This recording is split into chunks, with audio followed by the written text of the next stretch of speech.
Hello, everyone, and welcome in for the next session of the Fifth Trumpet. And then there were free. The four former L Corp Department Heads and one of their team captains pushed on through the streets of flavor and made it to the Web Project, a fortified safe haven nestled in District 23's Backstreets, protected from the butchers and chefs outside. Everyone here is cared for, protected, and welcoming, an unusual sight in any Backstreets, but especially the most dangerous. It isn't long, however, before word spreads and the alarm is sounded that a big brother of the middle was found dead, and Pryor's name within the book as another big brother stained in blood. Pryor's daughter, young Sister Perci, confronts the five, trying to help in her own way, even if that help involves ensuring they do not live to face the great siblings' consequences.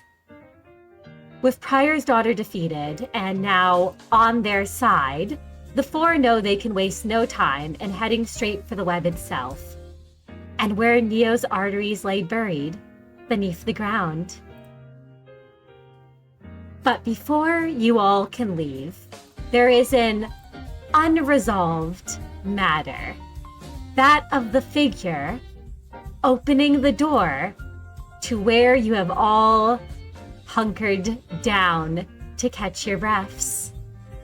And managers, how do you all react when you hear the sound of the door open and see an imposing, heavy figure enter the room?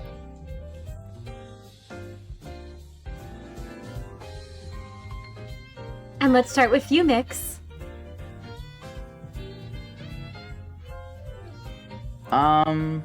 Well, how do I answer this? Hi everybody, I'm Miix. I play Manager Miix.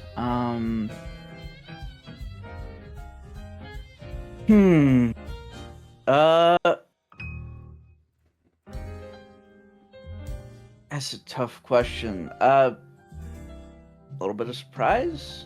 Confusion, maybe? More wariness, I guess.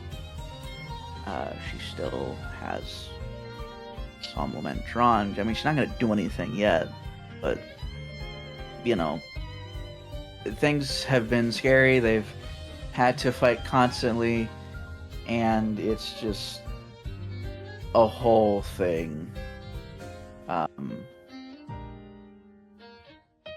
So, just wary, I guess. Absolutely, and as you are wary, Miix, at this site, Meru, how do you react? Yes. Hello. I'm Meru Online. I play our Control Team Department Head Meru. And he is feeling on edge.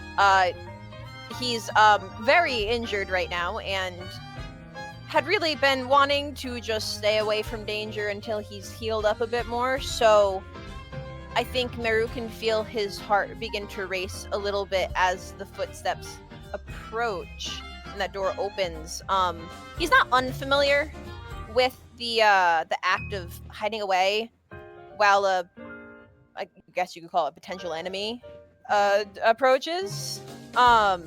But it's never like a good experience. So I think Meru just goes kind of deathly quiet and tries not to bring any attention to himself directly by like coughing up blood again or something like that. And then I think he just waits. Absolutely. And Meru, as you wait, trying not to draw attention to yourself, Pryor, how do you react to this figure? Hi everyone, I'm Pryor and I play Manager Pryor. This is my web and this is my home, and I have no idea who the hell this is. Pryor has thankfully died already once, and while the ampule that pierced him brought him back, he still has Neo deep in his core ready to pierce his flesh together. Even so, he doesn't want to encounter one particular woman he knows is stalking around the streets, in the worry that this might be her He acknowledges he hasn't heard the cry of mimicry on his cheek, so maybe this is someone who might not immediately be their enemy. Regardless, he puts a hand on his blade and readies himself, standing up from the seat he found just to rest his legs for a moment. Absolutely. Prior, as you ready yourself, hoping it's not your ex-wife who is at the door, Kai, we go to you, and you recognize these footsteps. I will let you know, Kai. You know who this person is, and I'm just going to message you a little something private from the other managers. All right. Oh my god.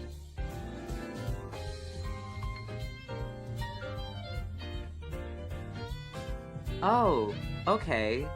Can I ask a clarifying question? Did Kai know who this was, like, immediately, or did it take a second for him to recognize said footsteps?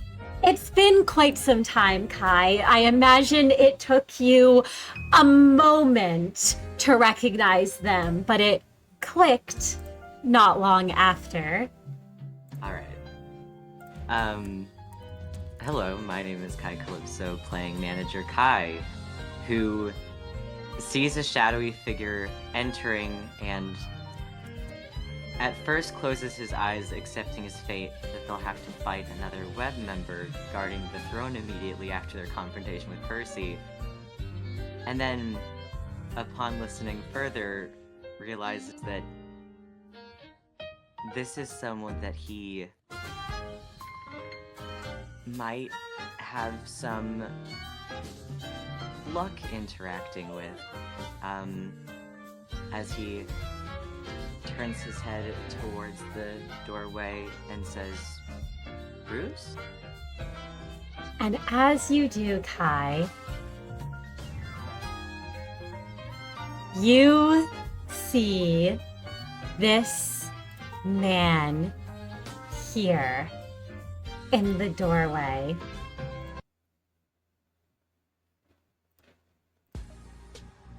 And it is none other than Bruce.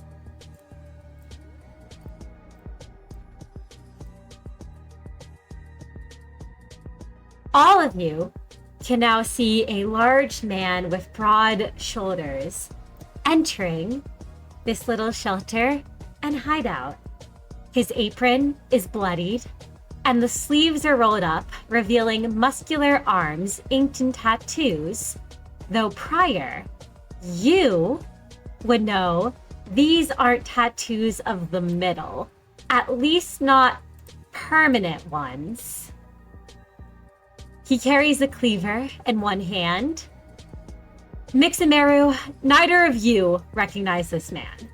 Prior, with your perfect memory, you've probably seen this man a couple times before in the web, accompanying Zachary, but beyond that, I doubt you would know him. He wasn't one of your subjects, your people.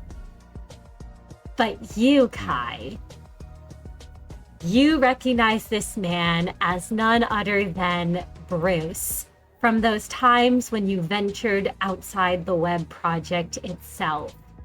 And when he hears you speak his name, he turns to you, and that hard gaze softens for a moment before it hardens once again.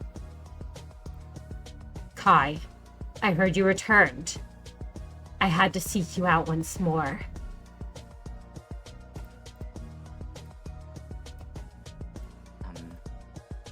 It's been quite a while. Thank you for finding us, but someone else could. That it has. You just up and vanished one day without saying anything to anyone.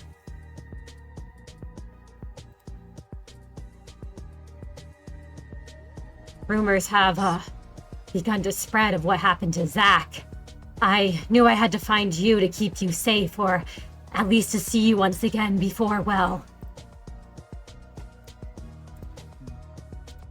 Kai looks a little bit pensive when he mentions his appearance, and tries to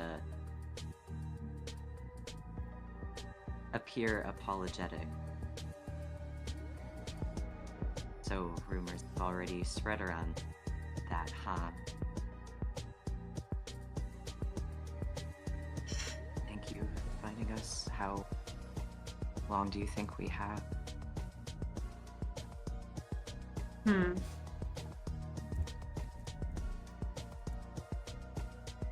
I can't say. I know that...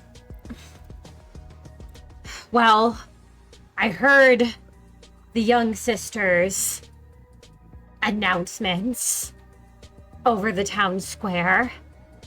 And I know that the big sister, Mary, I think her name was Big Sister Mary, is,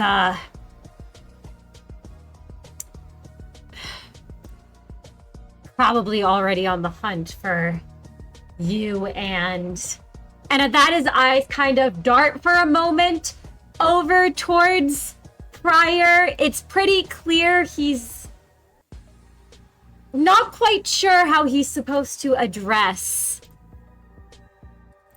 this man. Pryor's hand has left his blade, and he just has his arms crossed across his chest, and his eyes are pointed, but he's not saying anything. He's just kind of standing with his back straight, quietly.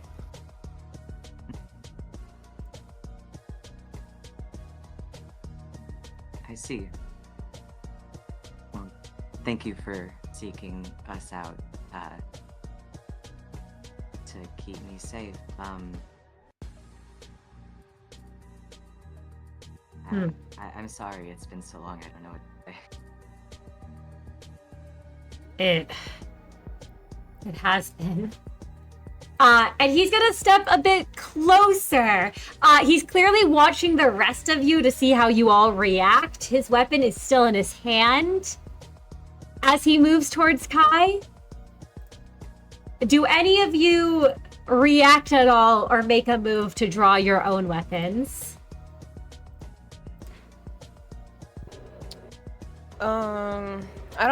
I don't think Meru moves to grab his weapon. I think at most he's already on edge, so I think even though this guy doesn't seem hostile yet, I think Meru's eyes do narrow behind Justicia, and he's watching him very intensely.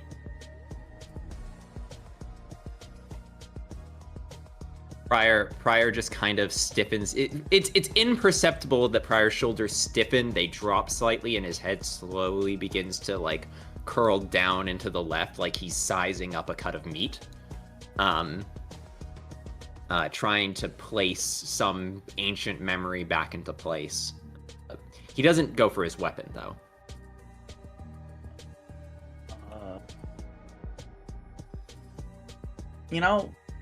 I think Miix does raise her weapon.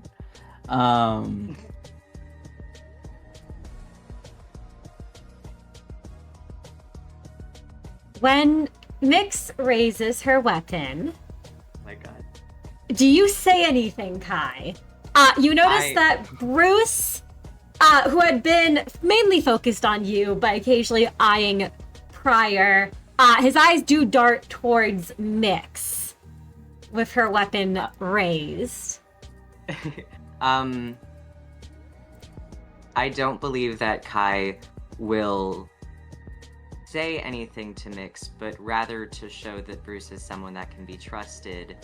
As Bruce is stepping towards Kai, Kai will step towards Bruce, and in fact, I will say he may even slot himself next to him under his arm to show that he trusts that this man means him no harm.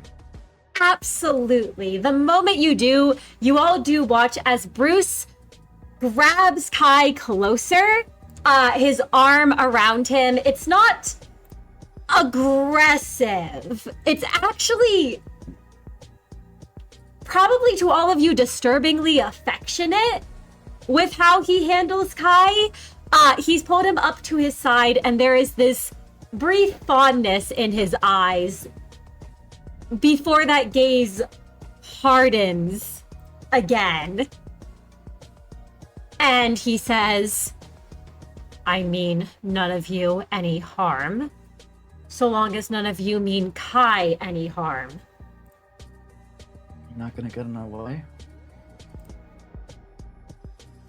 I have no intentions of doing so.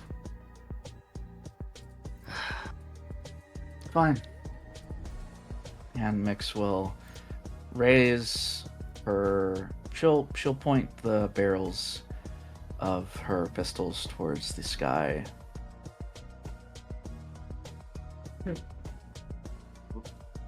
You are a free man and you can do whatever you want.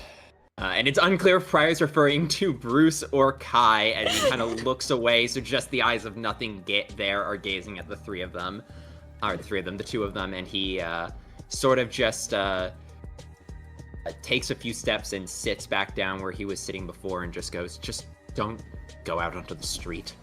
There could be people watching for us. Understood. I had no plans to.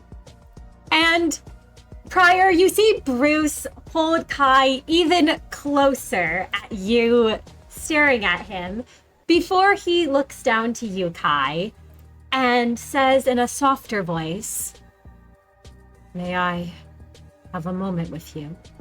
For old time's sake. I've missed you. You still have that look in your eye I used to see when we... And he's silent for a moment before he swallows and says, May I? Holding out a hand to you, Kai, and releasing you slightly from his side. Kai returns a semblance of an affectionate look towards Bruce, something well practiced from many years of experience in the past. And he will briefly take Bruce's hand, say, I need to say something to the others just for a moment, but I would love to catch up. Of course you... and if Bruce allows him, he will... I want to specifically reassure Meru. Of course. Bruce is holding your hand. Oh God. But he will let go of your hand if you so choose, with great reluctance. But he will release you from his side if you'd like to approach the managers. Yeah, so Kai will kind of head over to Meru and half whisper this, because I'm gonna be honest, I don't think he thinks he knows Bruce well enough. I don't think Bruce will take this the wrong way. When he says to Meru, feeling a need to justify himself for the slight guilt he feels at upsetting him earlier. Meru, I promise you, give me a moment with him. It's not a threat. Him happy, he'll be more malleable. What we might do later.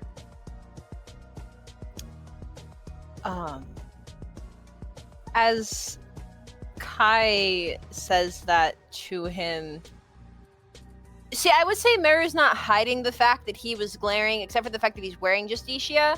Maybe Kai can see a little bit through the eye wrapping to see that Meru's gaze is not a happy one. Because Meru's not super thrilled with the idea of Kai going off with a butcher, let alone a butcher who just mentioned Zachary. Meru really doesn't like that, but also, one, he can't really tell Kai what to do, and two, he's a bit too injured to really be deciding anything for anyone. So I think he just kind of shrugs and he goes, "You can do what you want, Kai."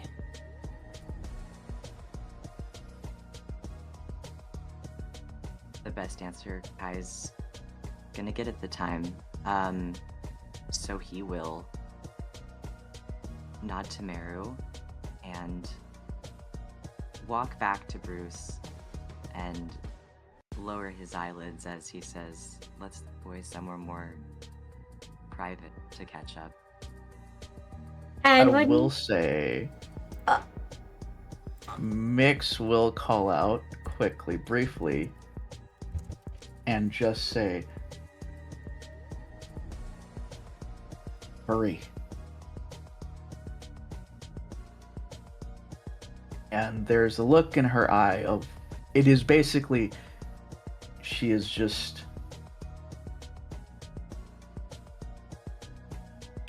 there's not a lot of time, and it's not a command, it's just a plea. But Miix will not say anything else. Absolutely. When you call out to hurry, and Kai, when you come back to Bruce's side, he pulls you closer, the arm reaching around you, pulling you to his side, and he says, "We won't be too long. Let's go somewhere more intimate, Kai." And Kai, will you let him lead you away into one of the side rooms in this place? Absolutely. Kai will let Bruce lead him wherever he so desires. Absolutely. And as Kai goes off with Bruce, we're gonna stay here with the three of you and Yuna, and you all don't need to worry about what they're up to. As much as people change, they all stay the same. Here I am being told that I don't ever change. Well, all right. Kai's just fine. Let's talk about our game plan. Things have not progressed the way that we wanted them to. We are deep in enemy territory, and we are at a severe disadvantage. Mary has probably been deployed to hunt us at this point, and every flower bed, every tree, let's just be simple, every living organism here that grows out of the ground is potentially an eye that we are being watched through. We are safe inside the buildings, but the second we step foot on the street, will be easy to track.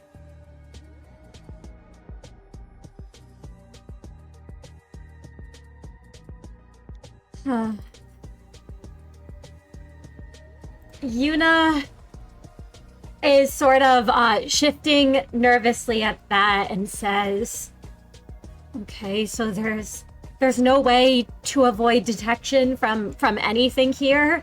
You can't do something about it at all with, they kind of gesture at your entire form." Well, if I were... When I shut Neo down the first time, I left something of myself with it, so I could still resonate with it, so I could still access a portion of its gifts in an emergency. But it seems now that it's awoken and Abel has given something of himself to it, that I am unable to seize control from him. Consider it a competition where I am starting the race from a different city, way further back. I can't seize control of its eyes. I still have the depths of Neo. I can still call upon the chorus. I can get information that he doesn't have access to. But no.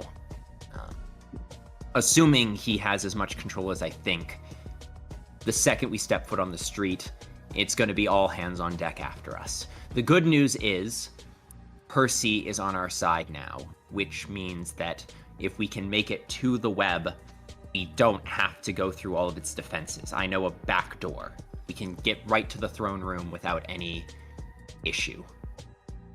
Okay. That is good. Are you sure that Percy is going to... how do I put this? Your daughter, are we sure we can rely on her to do that? Of course, my daughter is the most reliable person I know. I can rely on my daughter to do exactly 3 things. 1, act in the best interest of Neo. 2, act in the best interest of ensuring that there is stable leadership. And 3, act in the best interest of her personal curiosity. And she's the most reliable person you know? Well, yes. Okay.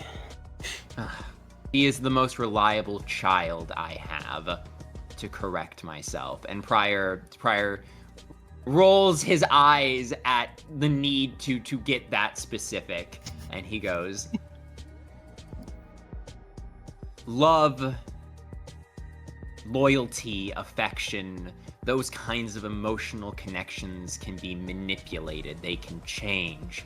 People do things for the people they love and care about that they think are in their best interest based on a feeling. Because of what Percy's family did to her, horrible things that I hope never happen to another child, she is incapable of thinking and feeling in those ways. It's a rational decision for her. She acts upon facts, statistics, curiosity, logical hypotheses. I can predict everything my darling daughter does because feelings don't factor into her choices. Most of the time. I've tried my best to cultivate what little of her remains within her, but well, we've got her at least speaking emotions, so that's where my progress ended.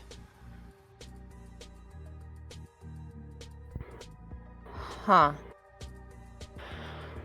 Well, as long as she's able to actually help us in this job, then I guess that's what matters. No one else can whisper to Neo as well as she can, besides myself. She has no interest in seizing control of the device. If she wanted to, she would have, and she would be the host of Neo, but no. She wants whoever controls Neo to be the most stable, long-term, survivable leader possible, and by defeating her, I have asserted that is me. So she will help us gain access to the web and gain access to Abel.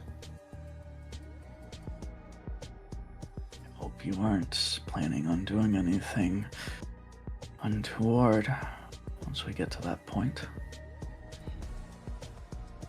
If your concern is that I'm going to open up my chest and eat Abel, no. That's not going to be at all useful or relevant. The plan would be to disconnect him from Neo, to make him leave. He's not... If he has merged his flesh with Neo by giving it a gift he can't take back, there might not be much we can do.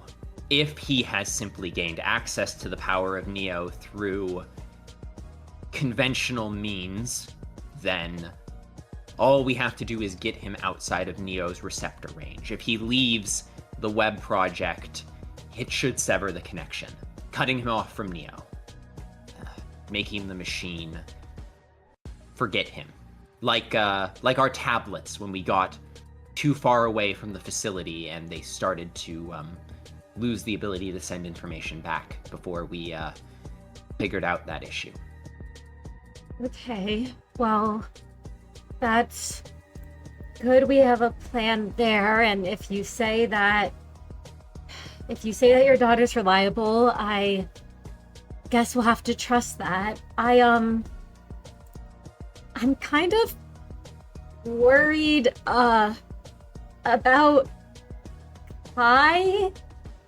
And Yuna has been staring at the side area where Kai and Bruce went off to as well, and they say, I know there's a lot we need to be aware of, and that we should probably not be wasting time here, and I don't know if,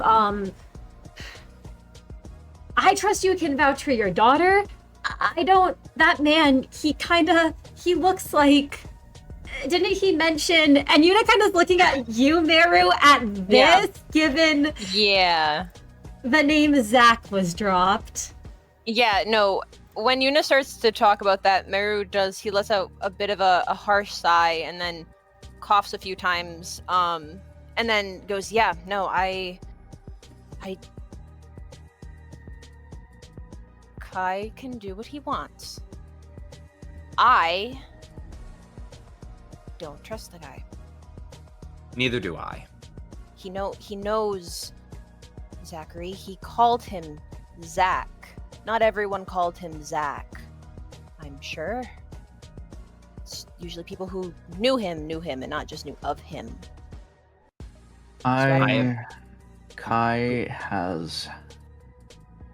knows a lot of people, and he knows and has made friendships with many unsavory people. It's not a surprise. Well, yeah, it's not a surprise. I don't want to work with him, but if we have to, I guess we have to. We'll give him some time, and then we're moving on. I don't have time to waste. Agreed. Mm. You've all never known Kai to be like this, but... Prior rubs his brow for a moment, and when he just shakes his head, he goes, I have known Kai for what feels like a lifetime. Old habits die hard, let's say. Some people are comfortable. And, well, let's just leave it at that. Who am I to comment on Kai's life's choices? Miix scoffs at that, gives Prior a wry smile, and says, What? You're not pleased with how you trained your dog? Prior rolls his eyes, like, so heavily you think they're gonna pop out of his skull, and he goes, I would have preferred in my time that I worked with Kai, that he made different choices sometimes. But I have made the choice to let Kai be his own person, because who am I to tell him who to be or what to do nowadays? Just as I am unable to tell you, Miix, who you ought to be, and you, Meru, who you ought to be. You all have proven to me that you all tend to know the right thing sometimes better than I do. Oftentimes better than I do. It's fine when they prove it to you, but when it's anything else, you have to be in control. Yes, because until I have proof, I have to rely on my own instincts. Only trust yourself. Miix, just... I do trust the two of you, and Kai as well. Honestly, I trust Yuna. Yuna kind of looks startled at that. They've kind of been hovering on the side of the conversation, not really sure if, how Prior saw them compared to Miix and Meru, and they just sort of perk up and say, thanks.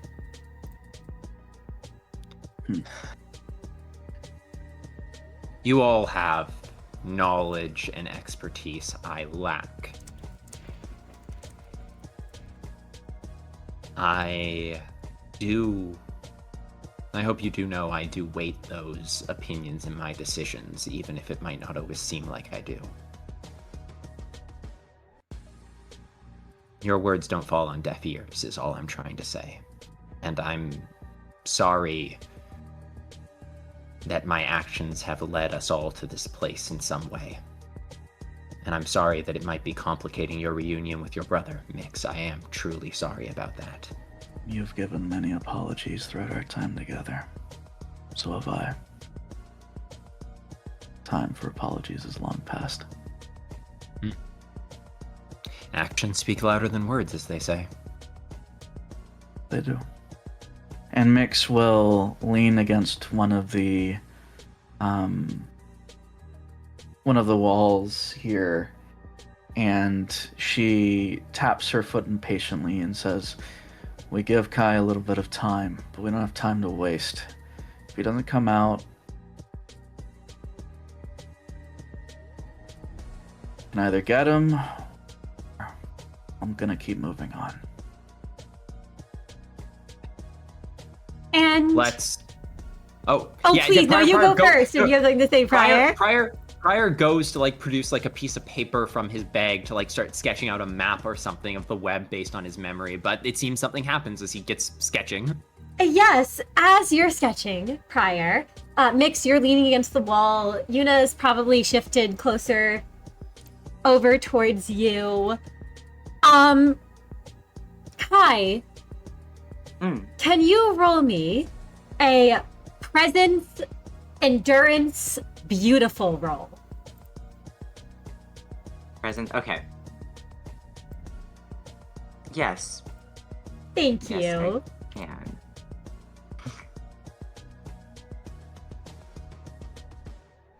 Beautiful is 2 die, right? Yes, beautiful gives you 2 extra die.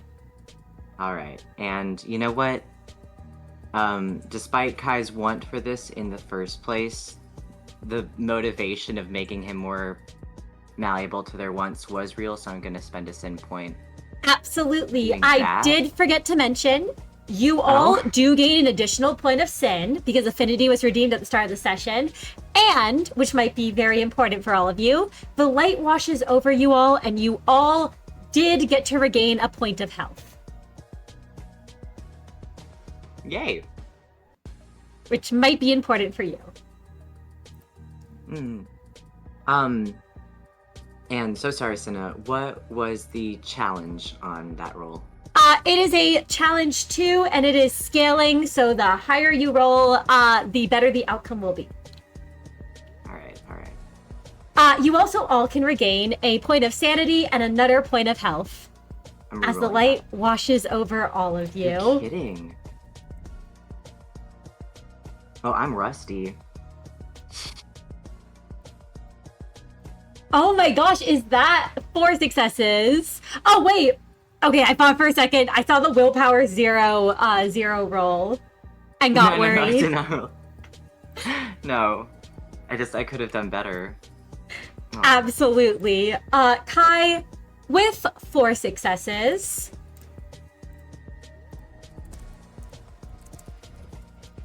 you have put Bruce into a more agreeable mood as the two of you are able to return, and you can come back into the main room with everyone else. Bruce looks like he is in a much better mood. He's a little bruised up, and you all see that his collar of his shirt has been undone a bit. And Kai, if you'd like to describe how you're looking. When Kai comes back with Bruce, he has a more slackened at ease expression. I think he, on their way back out, though he's still straightening himself out, is pulling up the collar of his shirt. as he separates himself from Bruce's side somewhat and says, "Okay, I think we're all on the same page now." Good. Just finished sketching out our plans. We need to make it to the club. Specifically, once we reach the front entryway, it'll be easy enough for us to circle around to the back. I have the most direct route, but we're going to need someone who can scout, who's not going to be immediately picked up.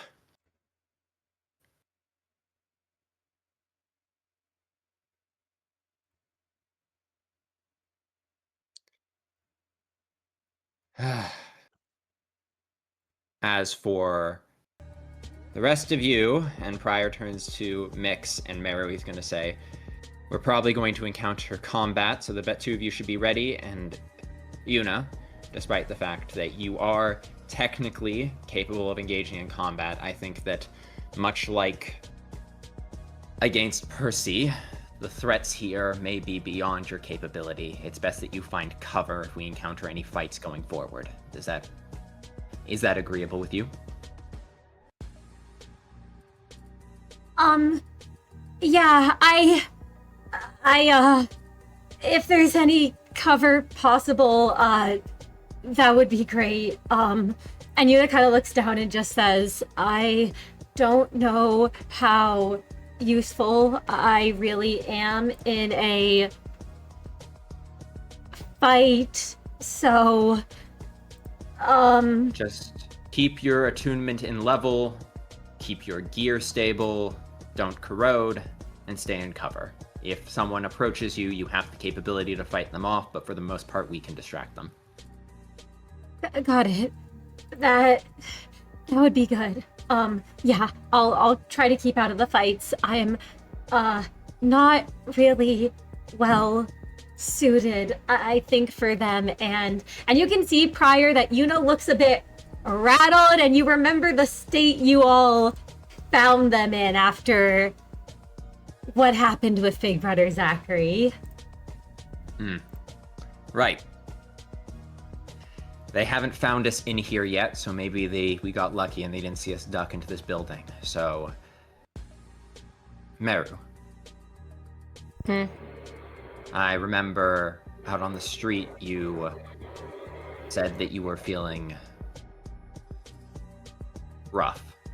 We can take a moment here. I would recommend that we can nurse our wounds, but I apologize if I came across as rough. I want to keep these ampules preserved because, as we saw, Perci was capable of punching through those and forcing us to use them. I think it's best we save these for combat and focus on using traditional medicine when we have a moment to breathe. It's fine.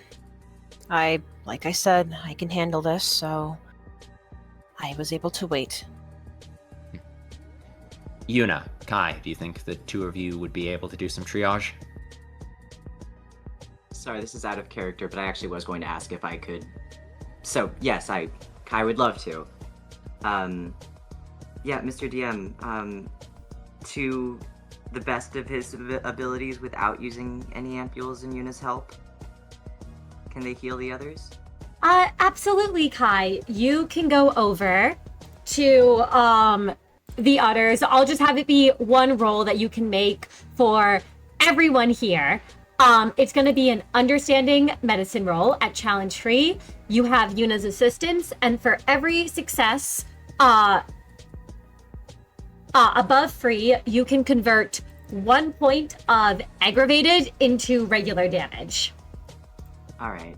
And I can check off the major injuries thing because I know that Meru is very injured.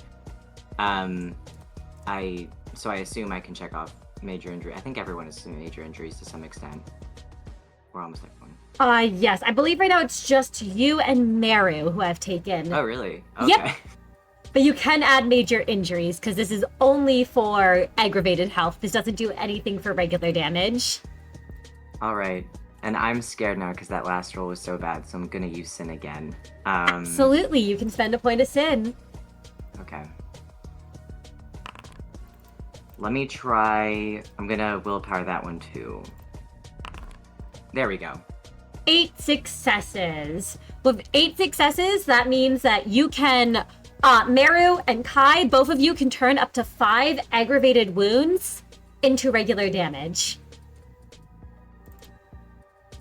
What about, if I only, I just have superficial. You had 1 point of aggravated damage, so that just got turned into just damage.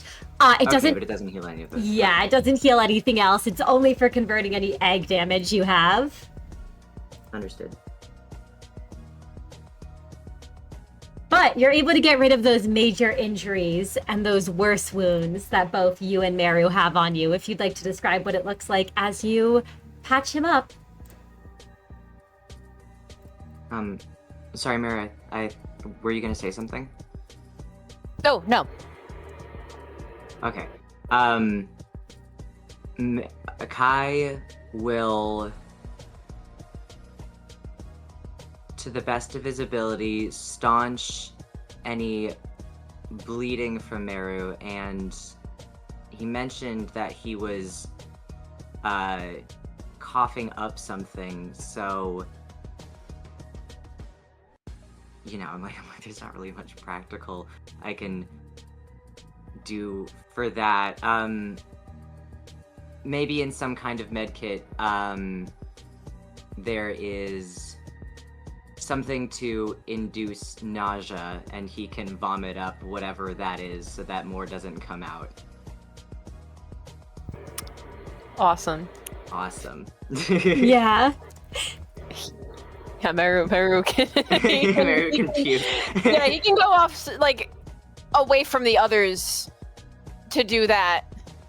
I suppose he's feeling a bit better after that. Absolutely. You're feeling a bit better. Yuna's able to help you get patched up. And Bruce has basically just been waiting, probably a ways away from the rest of you. Looking to Kai, basically, for whatever the plan is or whatever is happening, as it doesn't seem he's really here for the rest of you. That said, if any of you do want to approach Bruce, you can do so. Yeah. You know what? Miix will, she goes up to Bruce and she says, sorry, what's your name again? Bruce.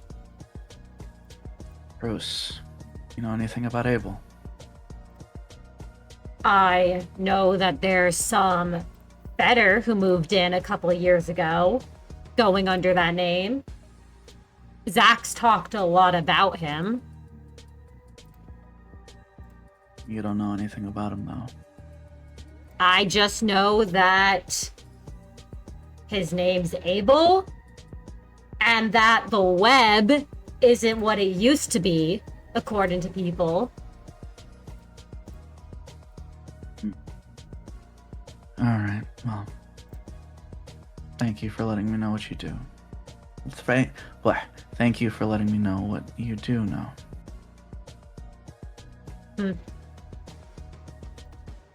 No problem.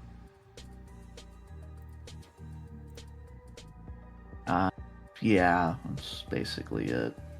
Absolutely. You can tell Miix that Bruce, he's not hostile like he seemed to be before. It just seems like he isn't very interested, is the best word to say, in any of you. He's kind of just standing there, the cleaver still in his hand, a more relaxed expression on his face, but you can kind of tell that he doesn't seem particularly motivated, if that makes sense. Yeah, Miix has no interest in this man. When she looks at him, it is dismissive, and she does not care about him, and I'm sure he doesn't care about her. This is... They just both know Kai, and that's the only reason that they know each other, or that they talk to each other.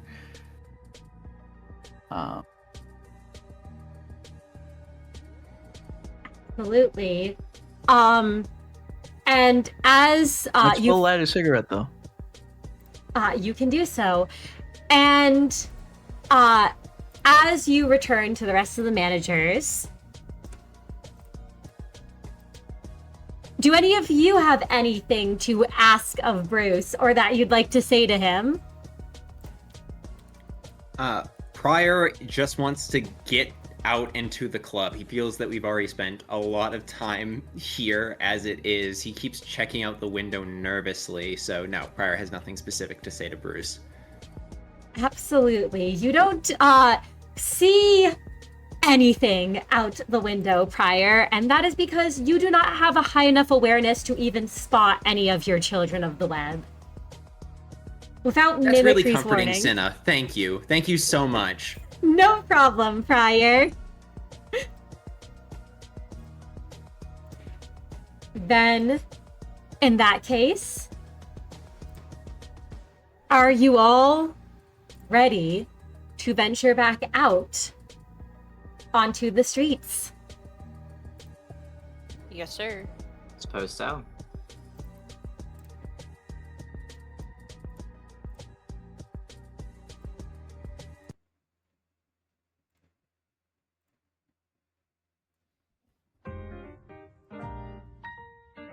Ugh. I should have chosen a better variety of music, though I never thought I'd be the one having to listen to it when a fight was happening.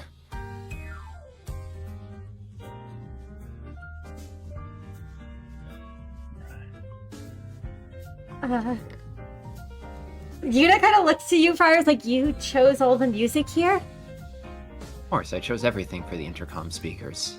This music was specifically chosen to evoke a sense of calm in the civilian personnel while discombobulating enemy attackers through a disconnect between the violence they were experiencing and, of course, the actions that were actually occurring.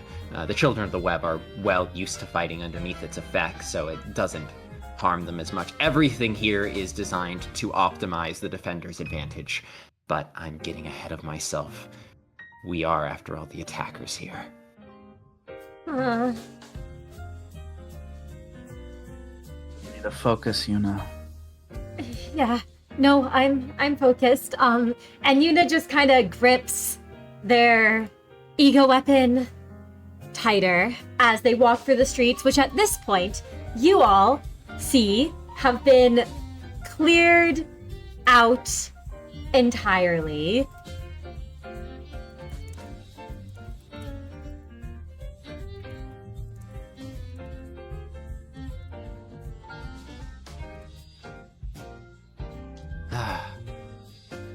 At least we don't have to deal with any foot traffic.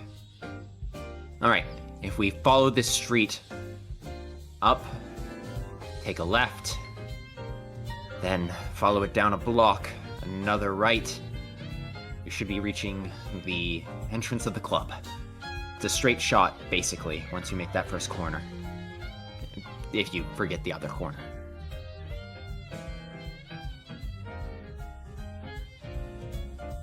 No.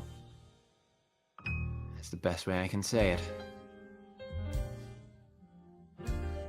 Meru, can you keep an eye out for the children of the web? I can certainly do my best. And Meru, Yes. would you like to roll an intuition awareness check? Anyone who has awareness can assist. So you can get assistance from Yuna, Pryor, Kai, and if you choose, you can get assistance from Bruce, who will help if Kai asks him to. I will ask him to. Bruce will, Meru, he will look to you, and he'll say, I guess I can help out a rat.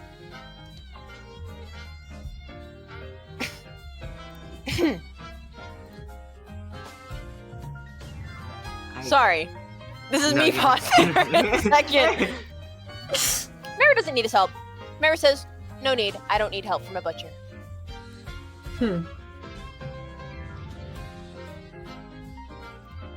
So let me make that roll. Give me a second. In that case, you can roll with 3 assist dice. And Bruce just kind of looks to Kai and, like, shrugs. Like he's not really sure what he's supposed to do. I would chastise him, but I don't know that I rolled good enough for our time together. You to can justify chastise it. him. You Okay. rolled well enough that he is amicable to anything you say. All right. Just a simple. You don't have to call. He's someone I respect.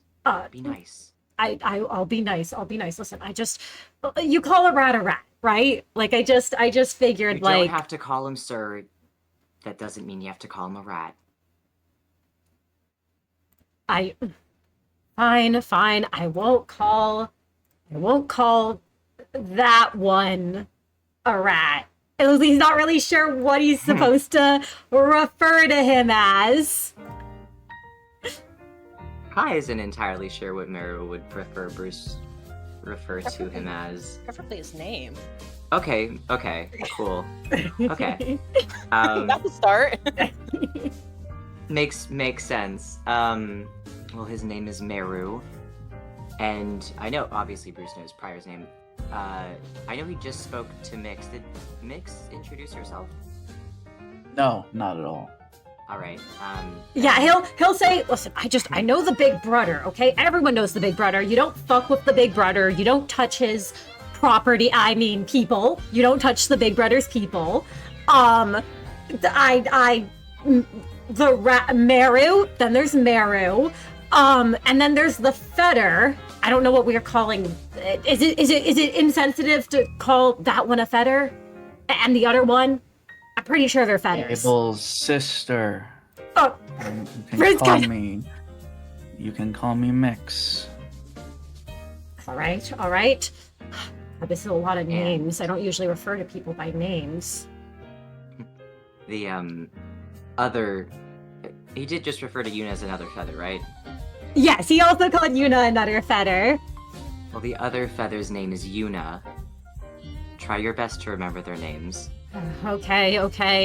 I'm gonna have Bruce make a roll real quick. Is he gonna be able to remember these names? Can he get any help? Do you have any insight, Kai? Because you can give him some insight. I do. Oh yes, would you like to give him an extra dice then? Yes.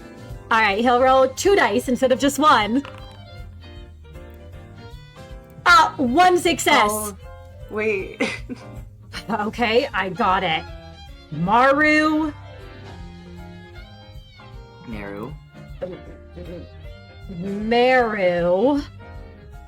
Abel's sister. Okay. I think. Miix, yes, Abel's sister. Abel's sister Miix. And?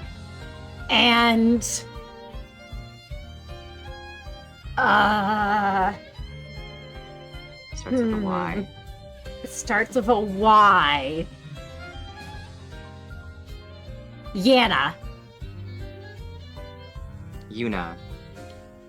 Yuna. Okay. Mr. DM, can he remember one of the 3 names correctly? You know what? He can remember, because it's such a low challenge, he can remember 2 of them correctly. Which 2 would you like him to remember? Probably Meru and Miix. Absolutely. He'll say, okay, I got it. I'm trying because of you, Kai. Meru, Miix, and Wyna.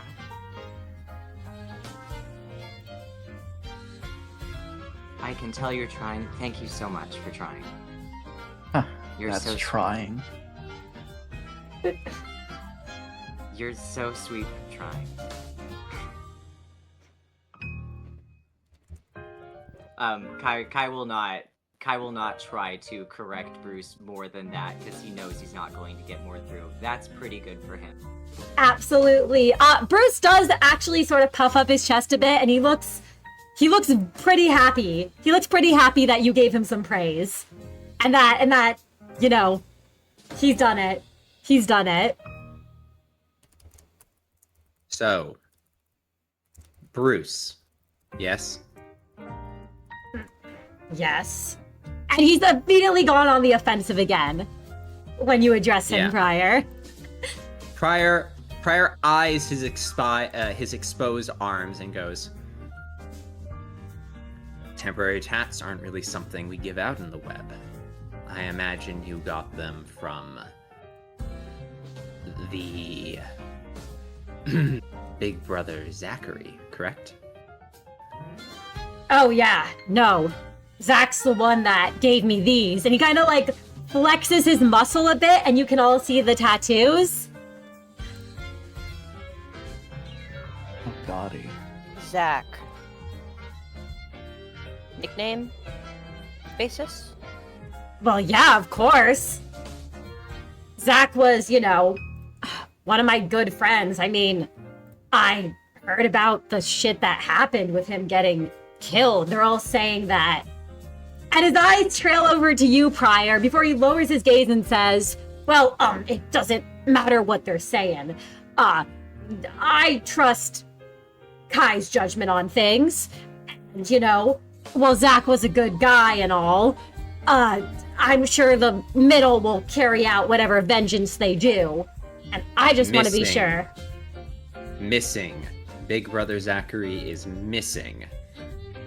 No one knows exactly what's happened to him, and I still have hope that we can find where he's been taken or led to or gone. Counting him as dead so quickly is an act of sabotage to attempt to drive instability into the web. Let's not jump to hasty conclusions. Well, you know, missing, dead, kind of the same thing on the Backstreets. I'm sure you're well used to families saying that, aren't you? He kind of just shrugs at that, and you can see the sort of nod there. This man's a butcher, Prior. You have a feeling that there's been a lot of people that have gone missing due to him. Before he says, well, I haven't touched any of the families here, of course. We all know. Your head is still attached to your shoulder, so I'm pretty sure that is true.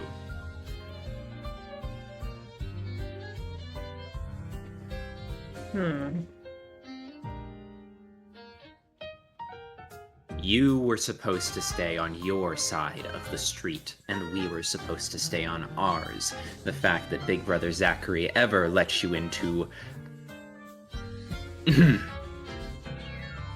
this project is a sign that once I return to my rightful place, I'll need to re-look over who gets visas into the web projects. But, well, Kai has put in a good word for you, so we're happy to have you on our side.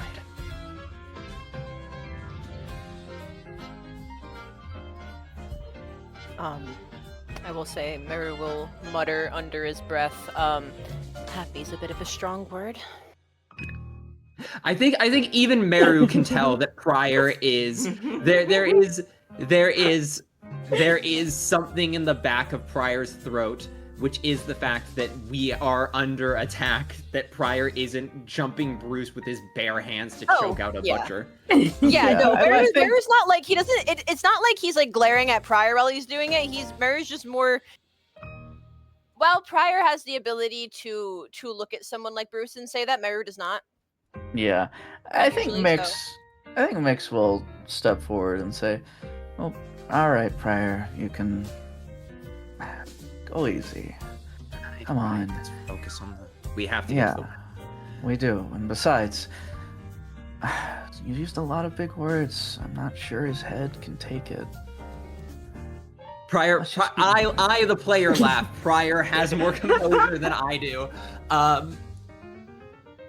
Prior faces forward and focuses, and sorry, not to draw the conversation forward, but Meru was about to make that roll. Yes.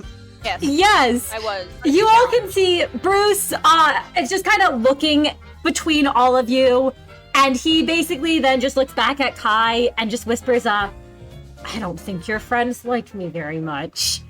As Meru, you can now make that roll with adding 3 dice. It is a challenge 5. 5? Oh, shoot. A challenge 5 to spot anything, I should say. Oh my god. Take it to Poison. I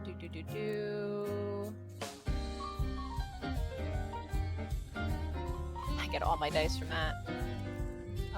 Let's see. I get 3 extra dice. Okay, I can't. I have to do well on this. There we go. All I right. couldn't fail that. That would have been really embarrassing if I failed that. 7 successes. Meru's core passive is on right now. That it is. Yeah. So, Meru. Yes.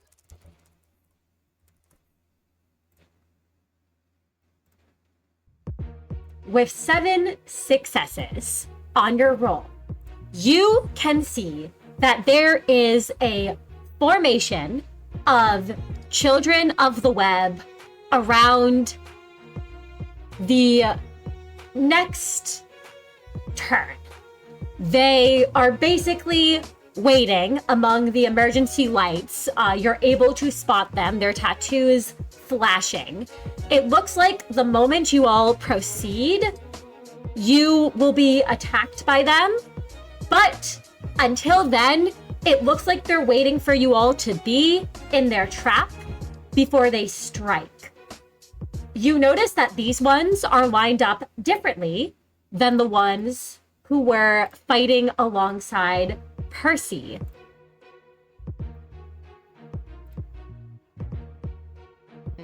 If there are any final words, you can first of all relay this to everyone, and then if there are any final words you all have to say to each other, you should say them now before you continue.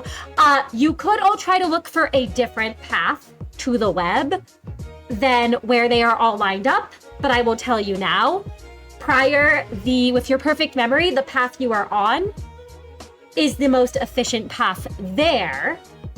And even if you do try to go a different direction, you know that they may give chase. Because Meru, you can tell they all have seen you 6 and are choosing not to strike yet.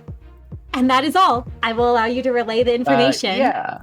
Yeah. Sorry to interrupt you, Mr. DM. Well, okay. Wait. You want to go?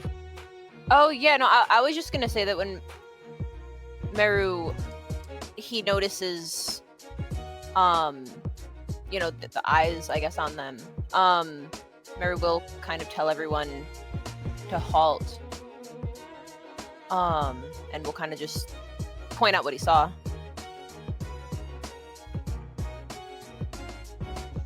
Prior immediately goes into thought. Miix, if you had something to say. Prior's mulling over their next move.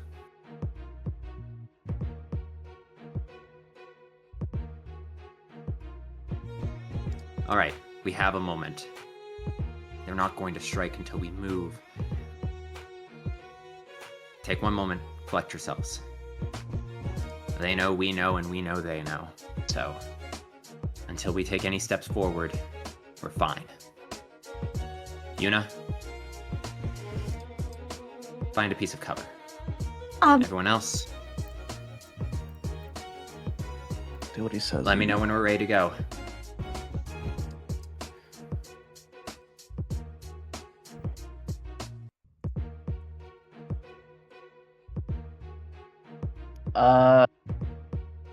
Feels kind of weird, but okay.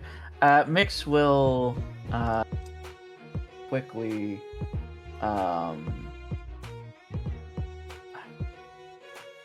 Because the thing is that, like, Miix can tell Vera's not, like, a big fan of Bruce. The big thing being, like, Bruce is,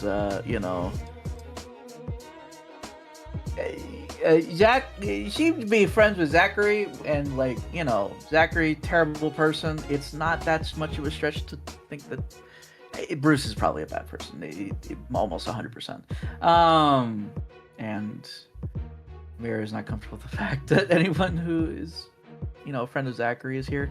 So I think Miix will quickly, Miix will go over to Meru and say, "You doing okay?" I think when Miix asks him that, Meru's shoulders were pretty stiff. I think they unstiffen a little bit. And Miix can see a little bit of Meru's gaze peeking through Justicia, as he doesn't glare at her. But it's more like that look when, like, someone's trying really hard to not say that they're bothered by something else, and is trying to silently relay that information to you, and quietly he'll just kind of go, I mean, like I said, I don't really, not the happiest camper, you could say. A guy who speaks fondly of that man is not someone I'm comfortable being beside, but it's not up to me, I guess. No. For what it's worth, I'm not comfortable with it either. But there's only so much tact you can expect from people who think like Kai. Yeah. Well, So, mm, at the end of the day, he made his choice. It's fine, and I wouldn't be too mad at him. I mean, Maybe you can make up after all this. perhaps, I just don't like my friends being friendly with people like that, but we have important things to handle. It'll be fine. Yeah. So you're good for now? Yeah. Okay. Yeah, I'll be good. Miix will pat Mira on the shoulder and then look forward again.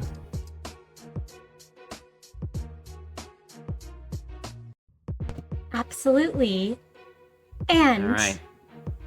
now, is there anything else you all would like to do? Any positions you all would like to try to get into before you all move forward?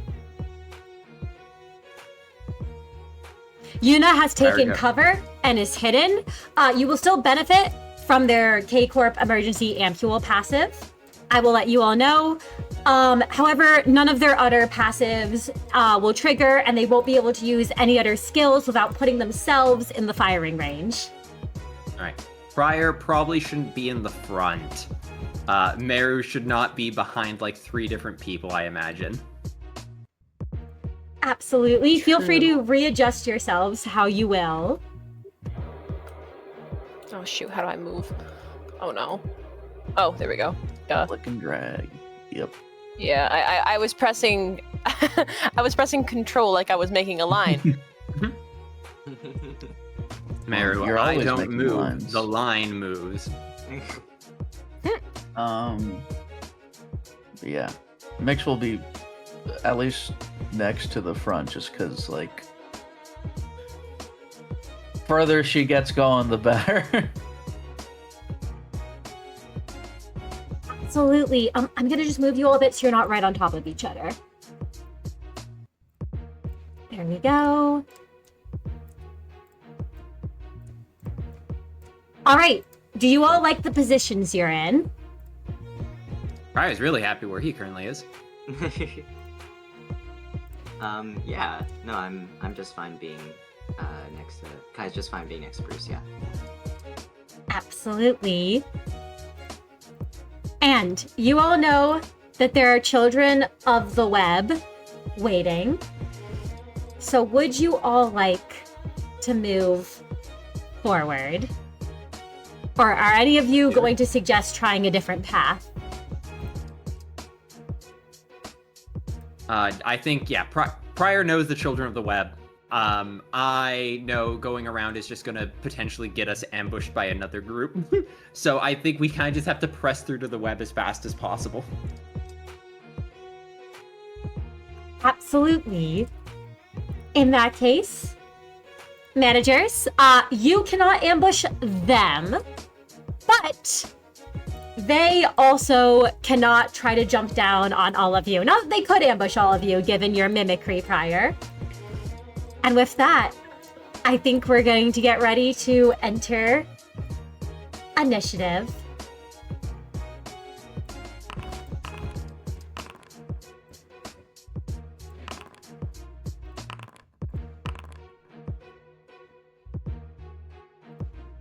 That's crazy, big dog. I don't like these rolls. Let's do them again. Let's run it back. I'm good with this roll. Mr. DM, let's run it back. I don't know if you No, heard. you're keeping your rolls. And so the children of the web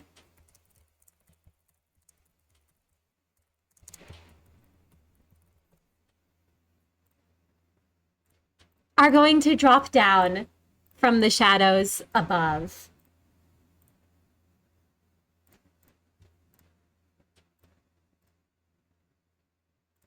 And we can begin combat.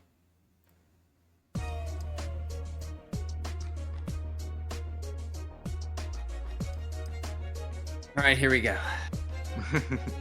Hi, you're up first. Yep. And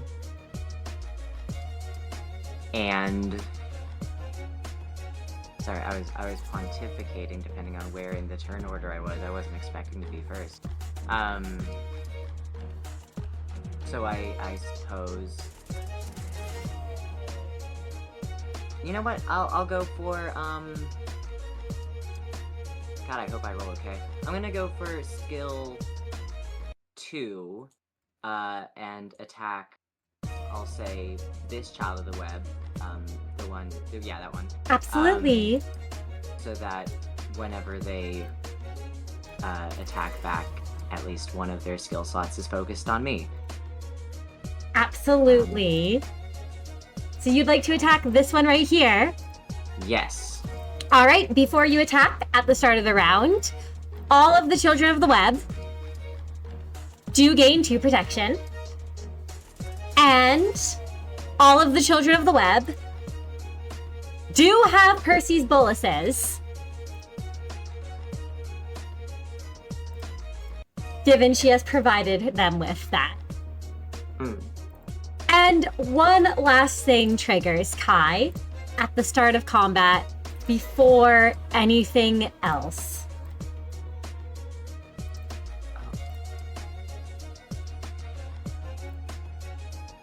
Mary will appear in free rounds. Oh, good. Okay. You all have 3 rounds to get through this combat before Mary appears. Alright. We gotta move fast, guys. Okay, you know what? I've got almost all my regular damage in there already. I know that I just healed 1 point, kind of, but I'm actually going to use Cobalt Scar and scratch myself up a little bit so that I have more dice to roll with when I attack. Absolutely.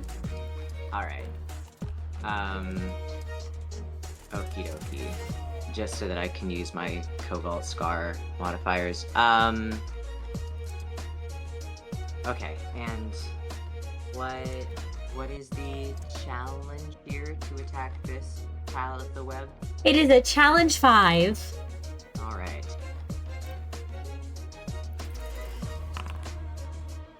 I'm gonna go harder than that. I'm gonna try to. Okay. 6 successes. You are able to hit them. So Kai, that is 1 damage you do. Their protection goes down to 1. And they are forced to target you on their next turn. If you'd like to describe what it looks like when you hit this child of the web.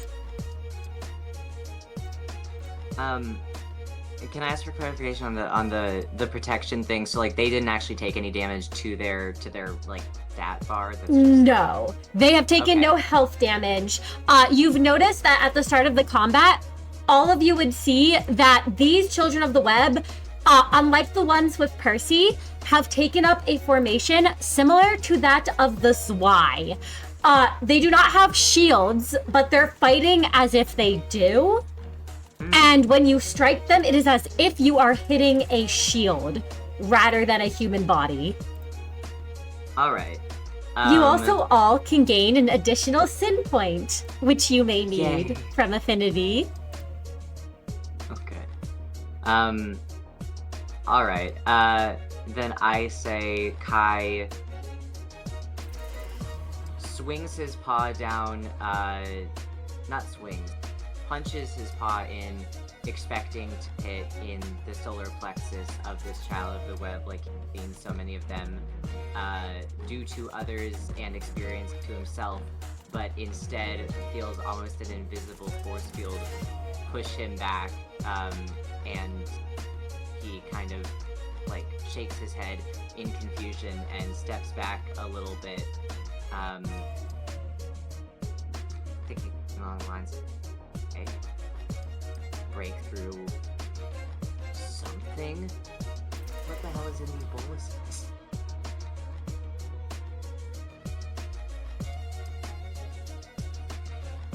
Oh, you said he steps back and he I'm breaks through like... Sorry. He steps back and he says, I guess I gotta break through these, whatever the hell this is. What is in these boluses? And he readies himself to hit again. Absolutely, Kai. The child of the web looks to you, and unlike the ones with Percy, this one has a much more stoic expression on their face, devoid of anything but determination. And, Kai, you know those boluses were made by Percy herself. She's a very capable young woman. That she is. And as we go to the children of the web's turns, this one has no choice but to target you, Kai. You will take half damage from what you are hit with. However, when you hit them, you do gain a vengeance mark on you. Alright. So they have 2 offensive level up. So it is going to be a challenge 9 to dodge what you're about to be hit with. I have to a challenge 9? Yep, a challenge Oh my God. 9. Okay. Well. Okay. Sure.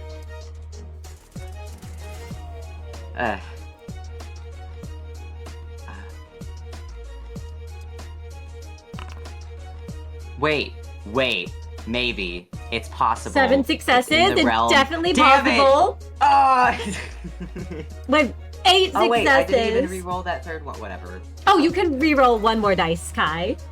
I can. Oh, no, wait. You actually cannot, because I just realized you only had 2... Oh, no, wait. No, there was another one. I just forgot. I accidentally didn't notice it the first time. That's okay. You can roll 1 additional dice then. Okay, I guess I'll just do it to the re-roll. Okay, no. They do strike you, Kai. As you are hit right in the solar plexus. This is up to 9 from their offensive level up, and from Percy's boluses. And as they strike, Kai, you are going to take a total of, I believe you half all of the red damage. And you endure blunt, so that is going to be 2 damage up to 3 because of your vengeance marks. That will be 3 damage and 4 bleed. I believe it's actually halved again because yeah, of Troy. Yeah.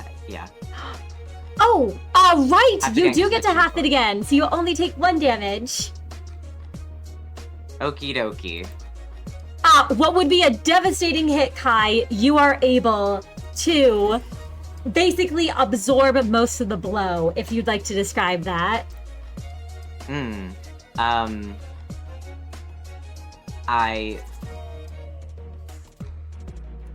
Despite the confusion, I mean, Kai knows what protection is. He's experienced it. It's not like completely foreign to him. But, you know, the initial befuddlement at hitting someone and thinking that you're going to make contact with their body and then like kind of not. Despite that fact, I feel that it hardens his resolve. And when that child of the web ramps back to do the same to him, he wants to give off the presence of someone who has that same protection. And he, despite feeling that blow to some extent, tanks it standing there like he doesn't feel his ribcage bending in a little bit. And tries to control his exhale to make it sound like he hasn't just lost the wind in his lungs. Absolutely. And the second one's going to come right in after you as well, following up after the first one. And this is also a challenge 9, and you have 1 less dice for this roll. Oh, good.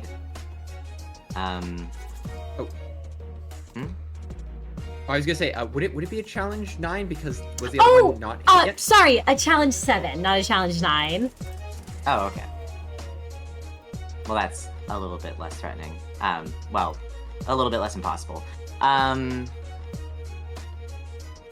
Yeah, I'm burning through my sins so fast. This is so dumb of me. But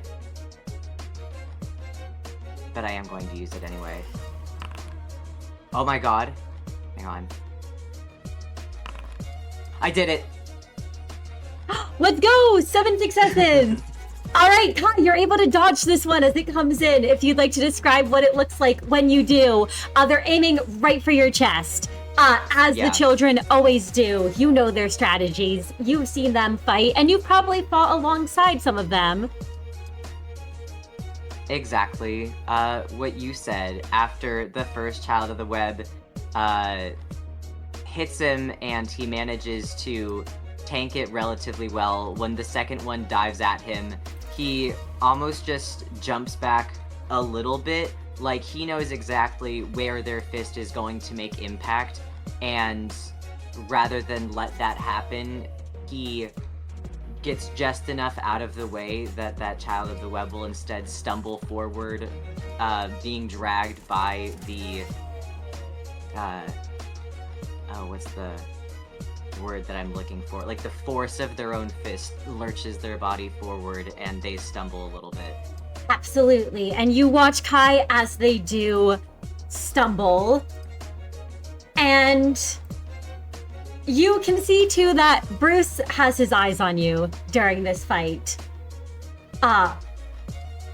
Watching. Though you don't look too badly hurt at all, aside from the damage you've already taken from the last one. And this child in the back here is going to move forward and is going to come towards you, Miix. And it's going to be a challenge 7 to dodge this one's attack. Oh, joy. Challenge 7. Yep, a challenge 7. You do benefit from your ego armor passive to reduce damage by 1, since they're only attacking you this turn.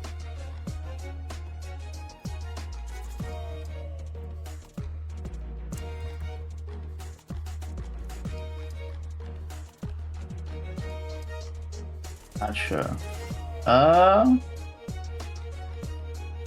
Well, this is scary.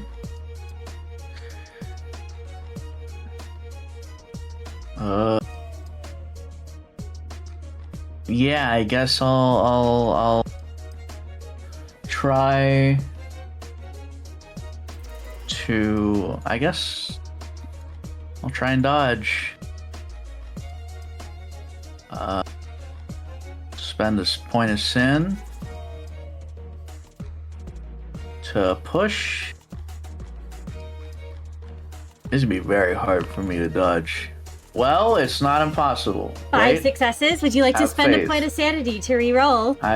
Of course, Mr. DM. Of course. It's fun. It's fun. No. I'm not doing this bit today. Totally normal reaction. Absolutely. And as you are hit, that is 6 red blunt damage. You are able to reduce it down to 4, so you will take 4 damage, and you are inflicted with 4 bleed. You said how much damage? 4 damage, 4 bleed. Gotcha. I'm actually going to step in there, because 4 bleed is a lot, and Pryor is going to pop his skill 2 for Miix. And we are going to turn that into 2 bleed instead. Absolutely. If Wow, you'd like to thank describe you. what it looks like when you intervene. Yeah. The iron chain wrapped around his arm, Pryor lifts, and with a barking command, his voice carries, and it almost seems as if the web itself responds. The ground, does it shift beneath Miix? It's almost imperceptible.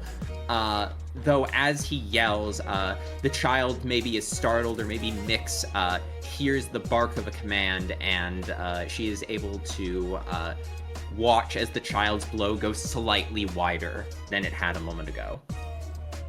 Absolutely. Miix can also take a damage up.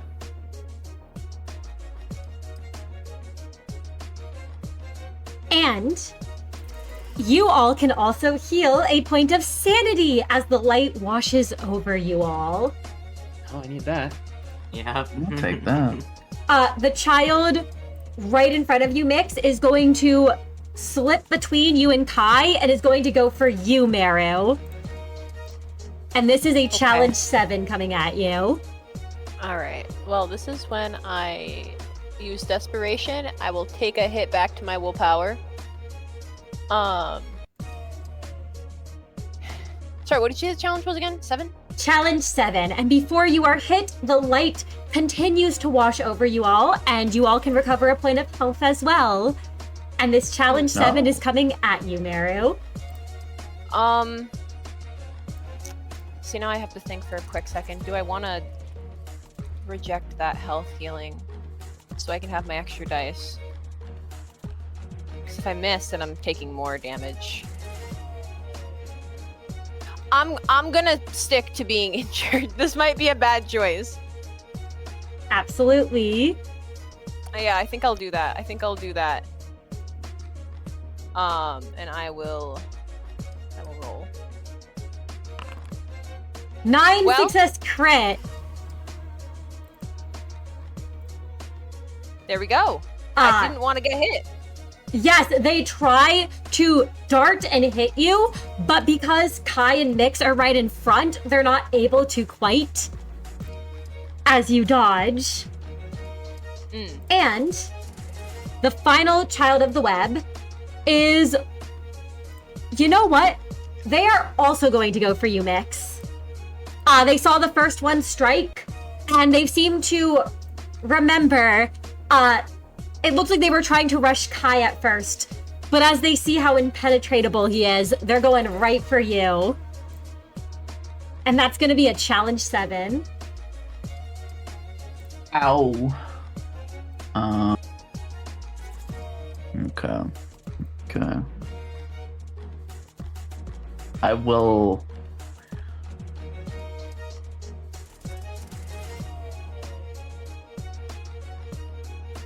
Do. I'll do something that I haven't done in a very long time, but I'll do it here. I'm gonna guard. Absolutely, you can use your guard instead of your evade. Indeed, and I am going to use another sin point here.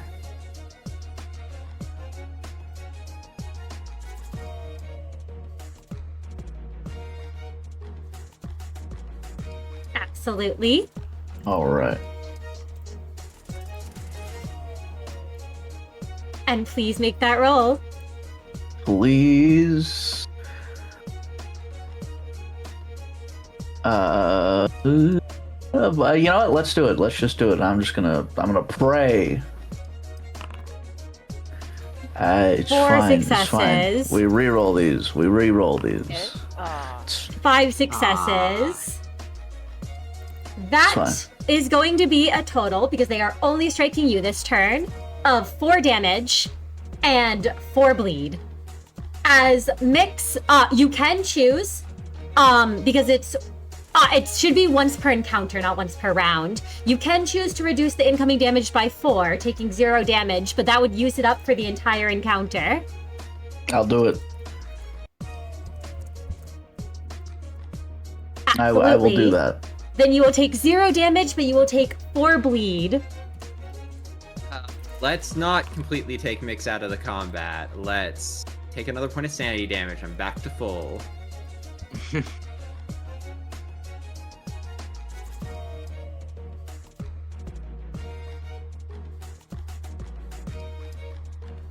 Alright, so that's only another 2 bleed for Miix. Prior points and another yell, another missed blow. Absolutely. And they are then going to move back into formation, moving back away from all of you at the end of their turn as their movement. They're forming their shield wall. Be ready.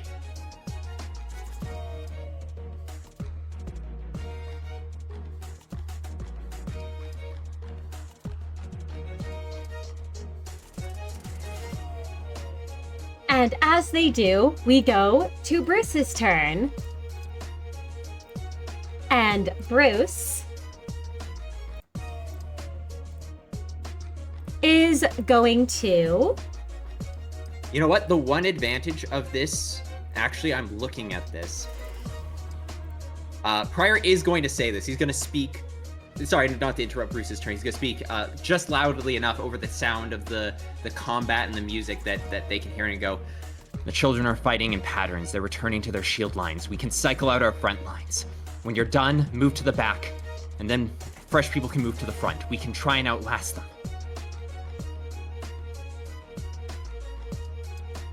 Absolutely. Bruce's skill slot, he's going to move up, as you've said that, Prior. And he's going to move up to where you are, Kai, coming up behind you and placing a hand on your shoulder as he says, "Kai." Kai looks at Bruce, I want to say with a serious expression because that sounded pretty serious. Do you remember this move? Oh, what was Kai about to say? Oh, no. Go on ahead. No, he'll simply say, "Do you remember this move?"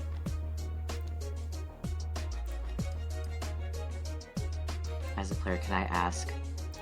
I know what the move I think is, but I don't know what it's called. No, I forgot. absolutely, Kai. You remember that, I imagine you've fought alongside Bruce before at times, given being in the Backstreets and how dangerous they are. He's gonna use his skill to, "You can take the pain." If you remember that particular combo you had suggested to me. All right. Yes, Kai, I think we'll simply get into position to, if I recall correctly, be used as a little missile. Yes, that is a great way to describe it. All right. Oh, he's gonna spend a sanity for that. He doesn't have many of those, but he is. Yes. 6 successes. He's going to throw you at this child right here. All right. And Kai, you are lifted up by this man. He lifts you like you weigh nothing, and he's going to throw you across the battlefield at this unit. Fantastic. With 6 successes. Kai, you can use your skill 1, just for free. If you just wanna pop your skill 1 into the chat, All right, and then the margin is whatever. So the margin would be, I guess 1, because that was what Bruce. Yep. That was the margin that Bruce succeeded at. Okay. The margin is 1. So that's gonna be a total of, now, would you like to grapple the target when you're thrown at them, or would you like to do extra damage? I think there are too many people on the battlefield to have too much of an advantage from grappling and keeping someone in place, because we would have to get around the others in order to get them while they're down. So I will elect to do, I think it's 3 unhalved red slash because of the margin of 1. Yep, that it would be. So you can do. Kai, you are injured. Oh my god, I am! Yeah. Yes! So because you are injured, you get to do an additional, I believe it is an additional 2 damage. So that is going to be 5 damage. It goes through the protection. So this child of the web has no more protection on them. And then that is 3 more damage to them. And Kai, you yourself are going to take a point of damage from being thrown. I can handle that. And would you like to describe what it looks like for you as Bruce picks you up and tosses you at this enemy?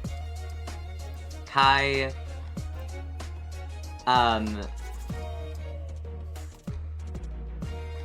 that Bruce needs any help, but Kai crouches down and lunges upward to give, Bruce a good momentum as he throws Kai barreling at this child of the web with his paw out, and Kai crashes into him, claws out, just like stabbing through.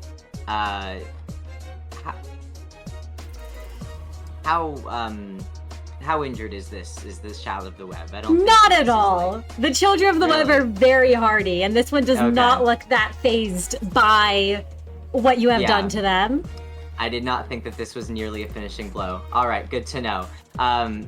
Kai's claws stab into this child of the web like a pincushion, and he falls on top of them. Before yanking himself off and pulling his claws out. It doesn't seem like he managed to get any innards necessarily, or at least he didn't make them outards. But I think he is satisfied with the fact that he managed to get a decent blow on this child of the web, and he kind of turns back to Bruce and gives an encouraging, bloody paw thumbs up. And if I recall correctly, Pryor said that ideally we would move back into the order. If Kai can take more violence, him being in the front lines is probably better, honestly. Yes, okay. Kai, you also cannot move right now because it is not your turn. So makes sense, right? Okay. Yes. So at the moment you are stuck there. Bruce has thrown you and has made it so you can't move. That said, Bruce will take the Book of Vengeance, not you, as he was the one to have used the skill. So even though you do damage he sort of shouts out to the child of the web, "Hey, eyes over here." And the child does look to him rather than you, Kai. And you can see disgust creep into their gaze at the sight of a butcher here. I will also say, Kai, Bruce does look to you too and say, "Good work, Kai. Next time, try grappling them instead." And you see his grip tighten on the cleaver in his hand. Ooh. Yes, sir. Sorry, that was me. I'm sorry. Absolutely. And that is Bruce's turn. And we go to your turn, Prior. Prior is going to immediately skill 3. No reason not to. Meru, Miix, Kai in that order. I can't afford any extra sanity, I'm sorry. All good. Meru, Miix, Kai. Well, Kai gets 5 poise. All of you can heal 1 sanity, and that's a damage up for Meru and a damage up for Miix. And if you'd like to describe what it looks like, Prior, when you use your skill 3. Yep, the glowing edge of life for a daredevil swings through the air, drawing intricate patterns, calling out weaknesses. Prior does his best to sort of bring forward his plan to fruition, and then as he does, unless Miix would oppose, Prior will go to stand in front of Miix to tank some attacks from the front.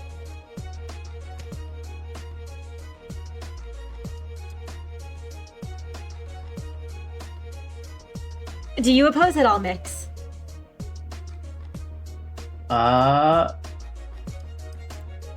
Sorry, it cut out a little bit for me. Could you repeat that? Oh, sorry. Yeah, Prior comes to like stand in front of Miix, and basically goes like, "You can step back for a moment. I'll take the next couple of hits." Yeah. That's completely fine. Yeah. Yeah, Miix will go all the way up. My bad. I actually didn't do that. Yeah, sorry. I was gonna say rather like can we just like switch positions so Miix goes to the back and Oh Prior yeah, goes to the absolutely. Yeah, Miix can stay right here. So basically, you guys can flip flop. Cool. Yeah. Yeah, Miix can't move much, but it was also now Mix's turn. If that's the end of your turn, Prior. Yeah. That's all Prior can do. All right, and Miix, what would you like to do? Awesome. Mr. DM, I would love to shoot at this one. The one that's right in front of the Prior. This one right here? Yes. Absolutely. It's a challenge 5 to hit them. Now, would like to remind our audience of the wonderful effect. She starts off with 1 butterfly bullet. And she does have these effects. So she is going to use her skill 1. So that means she will use up her butterfly. And use up her bullet and gain 3 butterfly. And then she will choose to target our little friend here. What is a difficulty to hit, Mr. DM? It's a challenge 5 to hit. Challenge 5 to hit. And she will go ahead and shoot. 5 successes. She will hit. Absolutely. You get rid of their protection, and you do an additional 2 damage to their health bar itself. If you'd like to describe what it looks like when you hit this child of the web. Yeah, she like spins Solemn Lament in her hand, and then sets them onto the child of the web before them and fires several shots almost deflecting, halting this person's advances as they were going to charge up. They stagger a bit, and Miix is able to fend them off just a little bit. Absolutely. That you are. You actually get to do an additional 2 damage to them, so that's 4 whole damage to them thanks to your damage up. And when you attack Miix, however, you will, when you hit this child and halt their advance, you take 4 damage from your bleed before you will reduce that to 2 as your wounds begin to open and you are inflicted with the Mark of Vengeance. Gotcha.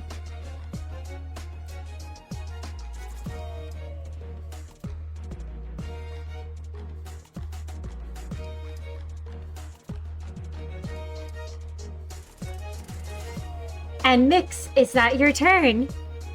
Yeah.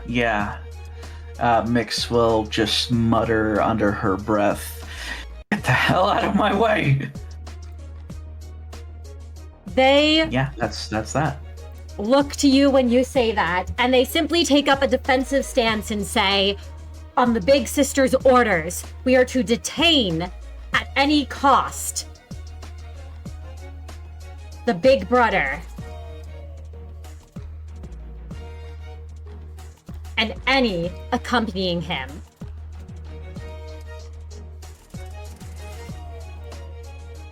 And Meru, we go to your turn. Right. It's a bit of an awkward positioning. It's like a big V. See, 'cause here's my problem. There's 2 lines I see.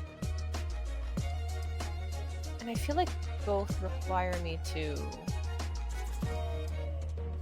Wait. You could go here, or you could go here. Yeah.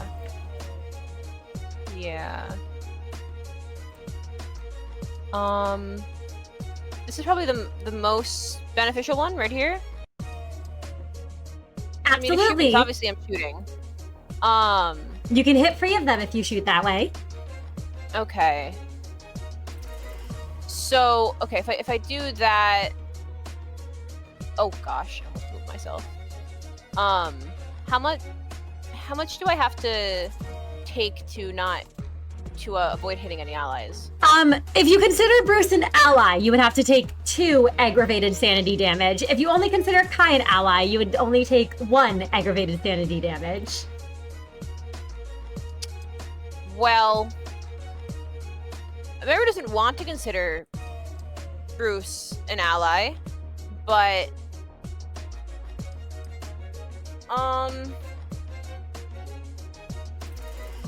you know, Meru doesn't. He has a.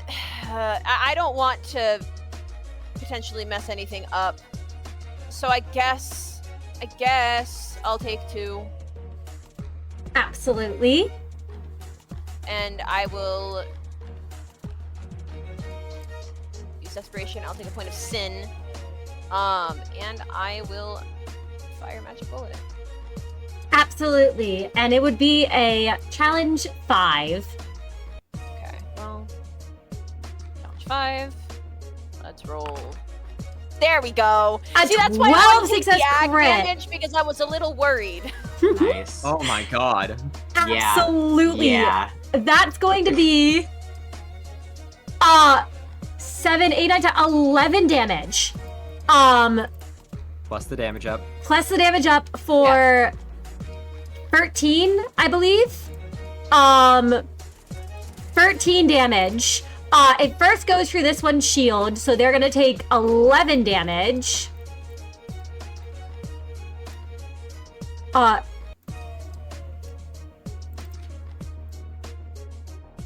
Oh my gosh. They are very badly hurt. This one here does not have a shield. 4, 5, 6, 7, 8, 9, 10, 11. They are not down yet. They're not even at 0 yet. but they're very, very badly hurt. And this one is going to take 2 to their shield and the other 11 to their tracker. And then, wait, one moment. Oh, yeah, no, this one is at... Yeah, they're still standing. They're very badly hurt, but they're still standing. I had to double check that. But yeah, all of them are now injured, however. If you'd like to describe what it looks like when you fire magic bullet. I guess when Meru goes to fire, he was watching the scene kind of before him, and when he found that he had a perfect position, it takes him a bit of strain to make sure his the rifle is lined up in such a way that it just passes by both Bruce and Kai. Part of him was kind of considering to not even bother with that. I mean, for Kai, of course he would, but for Bruce, he was considering not even bothering. But again, he doesn't want to stir up anything specific considering the situation that happened before. And when it's the same story. I think I've said it enough times. He pulls the trigger, the portal forms, and I guess when the bullet shoots out, both Bruce and Kai can kind of feel that sharp kind of energy pass by them. It doesn't hurt them, but they hear that loud boom, and then Bruce isn't used to it, obviously, but Kai certainly is. The feeling of the magic bullet whizzing right by his face. Bruce, definitely for a moment thought you were going to shoot him. You can see from the look on his face as it whizzes past him. This whole fight, he's been looking around, and you can tell that this man isn't used to the sort of weapons you all are pulling out. But to actually have the magic bullet go through him, even if it does no damage, you can see there's this almost shocked look on his usually stoic face. But before he says anything, Meru, all 3 of these children have turned to look at you as you gain 3 vengeance stacks on you. That tends to happen when Meru shoots people with magic bullet and they're not dead. So yeah, absolutely. I do think if Meru can tell that Bruce is shocked, he'll kind of mutter, "Yeah, but I'm just a rat, right?" Whoa. He clenches his fist tighter on his cleaver and he says, "I'm only not fighting you, Meru, because it would upset Kai." Right, because you'd win that. I would. Okay. And you can tell he's not happy. The cleaver's shaking a little in his hand at your taunts. And at the end of the round, a couple of things do happen. Bruce has not taken any damage, but he would heal free health if he did. The ally with the least health can heal 2 health, which I believe right now is... Miix has the least health, I think, at this time. Because Kai has more health marked, but Kai has more boxes. So Miix, you can heal for 2 health. Awesome. I will take that. What is that? Wait, so I'm getting patched up by good old Blair, but our temporary ally. What does this look like? I'm out of curiosity. What it looks like to you is Bruce simply at the end of the round points the cleaver at you, Miix, and says, "Here, take this aid." And he is going to basically you will see hand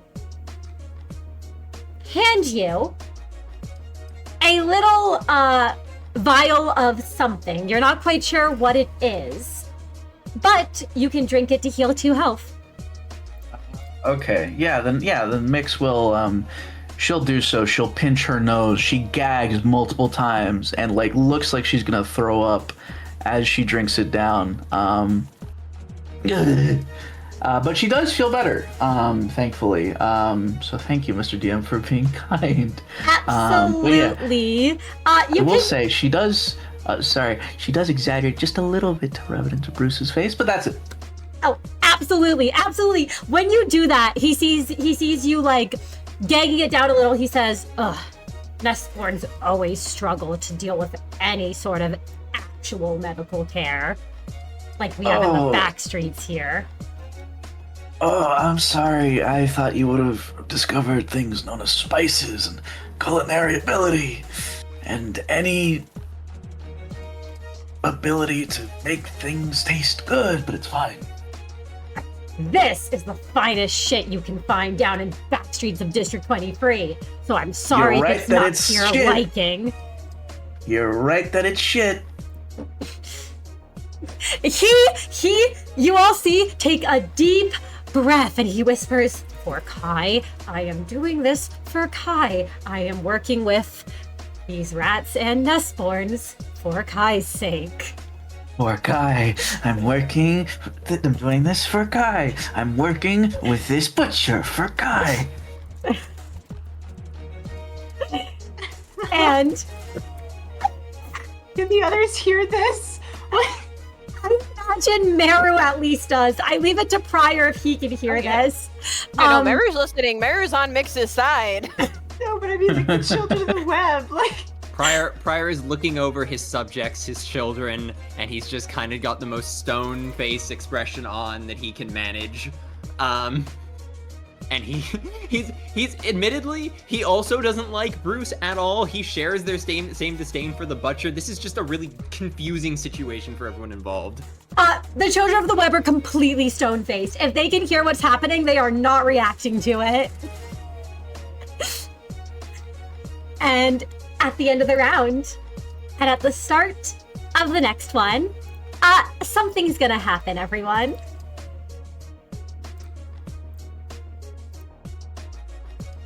All of the children are going to gain 2 protection.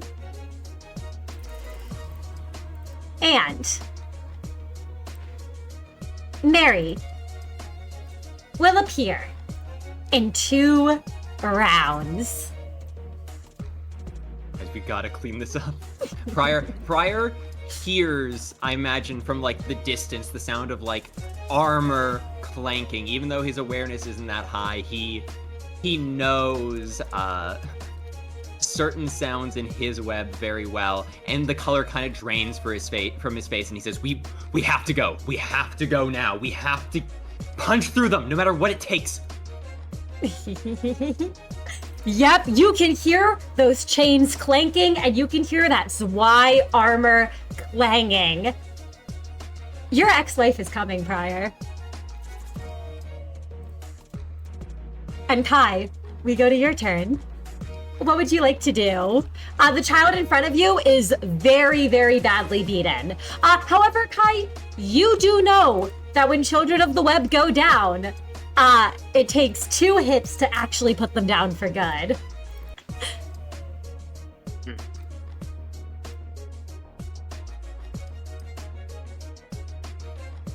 So I leave it to you which one you would like to target.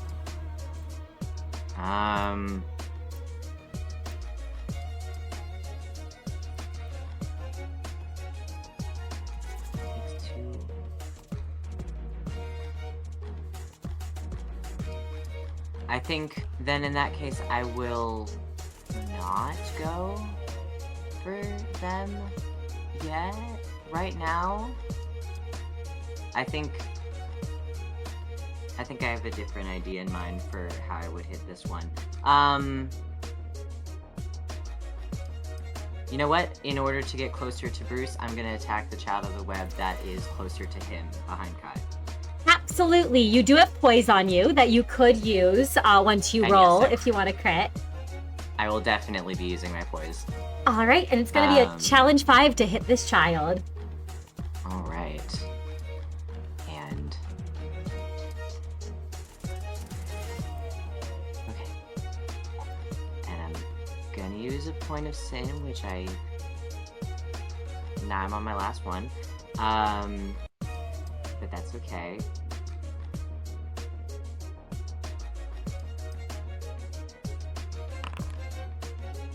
And 7 successes. You know what?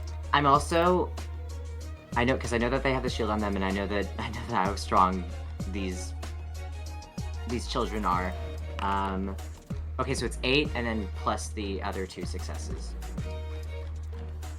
Yeah, plus poise. Yeah. Yep. Yeah. So you're adding the poise, so that's going to be a 10 success crit.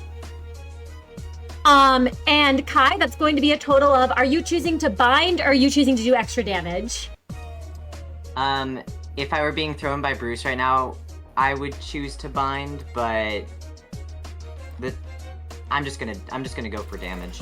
Absolutely. That's going to be a total of 5 damage. You are going to take 4 damage from your bleed, and you can then half your bleed to 2. Plus the 2 bonus damage because he's injured.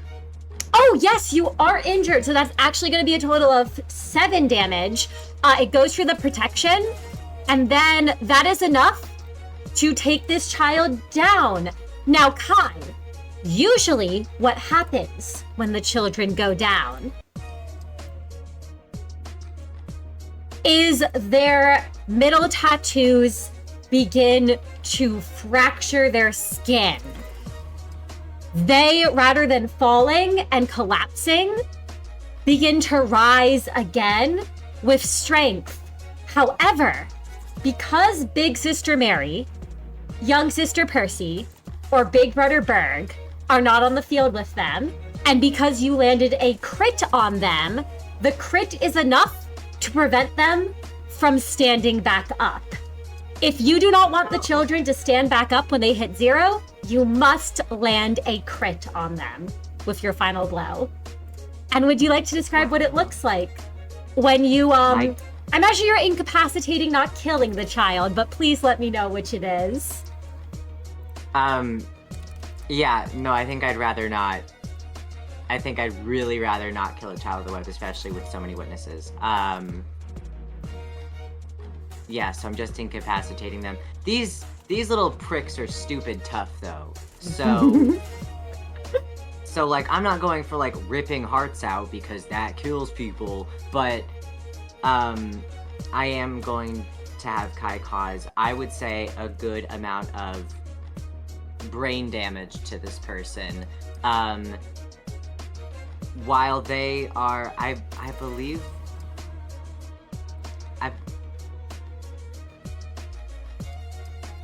Oh? You know, I think he's looking at Bruce. I want to say that Kai managed to move fast enough that it was almost an unanticipated attack. Because he crit so well that I can lie about that even though the challenge was 5. Oh, what exactly do you mean by an unanticipated attack?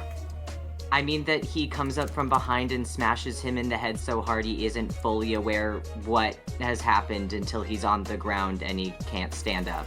Oh, absolutely. Yes. This child, you came at them so fast and with such force, they aren't even aware until they are on the ground, Kai. You hit them and they just crumple unconscious.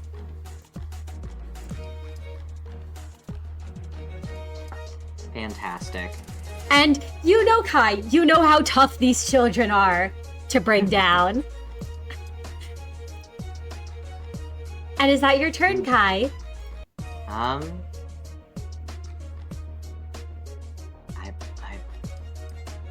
believe so, yes. Yes. Absolutely. It is now the children of the web's turn, and Kai, they rush past you. And they're going straight for Meru. Oh no. It's fine. And Meru, there is like a blur and a flash of purple before a fist is coming towards you. And they are going to use right in the solar plexus. It is a challenge 11 coming at you with their offense 4 level up and Percy's bolus benefits. Mm-hmm. Yeah, no, I saw that coming and I went, I was hoping I did the math wrong. No, it's fine. This is when we use desperate. I actually just realized something horrible that I may have done. Because this children has bleed on them, as they come at you, they do take their final point of damage from your magic bullet had done, since this was the one Kai had hit, which means that all their damage is becoming aggravated, coming right at you, as they almost succumb to their wounds. And then their tough triggers. The tattoos fracture, and a fist is coming at you right for your heart. So that's a challenge 11, Meru. No, that's awesome because I use desperation, take a point of sin, and then I dodge. Challenge. It's fine. It's fine. Challenge 11. Fine. It is fine. It's possible. Do I want to take? No, I have to. I have to just take some will. If I get 2 crits, That is 8 successes. okay. Well, whatever. You did Before really it well hits, regardless. the light washes over all of you. You all can regain a point of health, Well, thanks to the light, and a point of sanity Maybe it as will. well. Maybe it will. And, that will help. Meru, you are about to be hit for a total of, and I'm checking if you have any reductions, you are weak to blunt.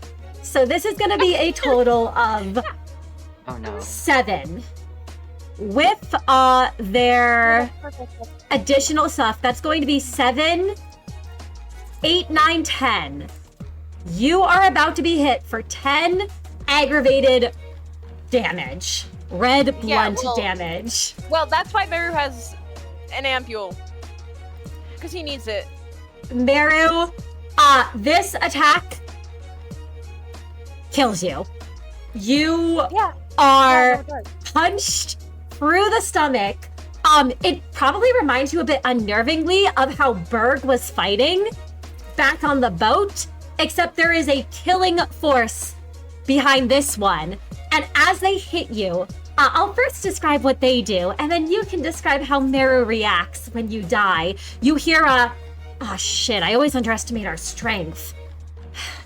I hope the big sister won't be too upset when she gets here.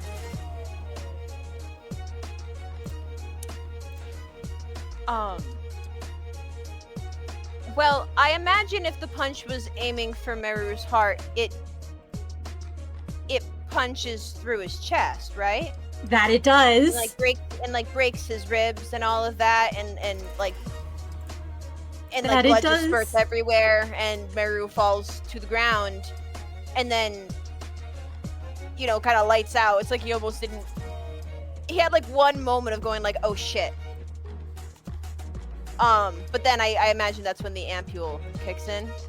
That it does. The ampule, you have that moment, Meru, and in that darkness, in that moment, you can hear your Fratians laughing at you.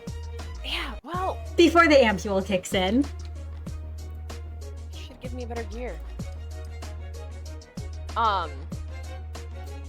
Yeah, it's very, very similar to what happened against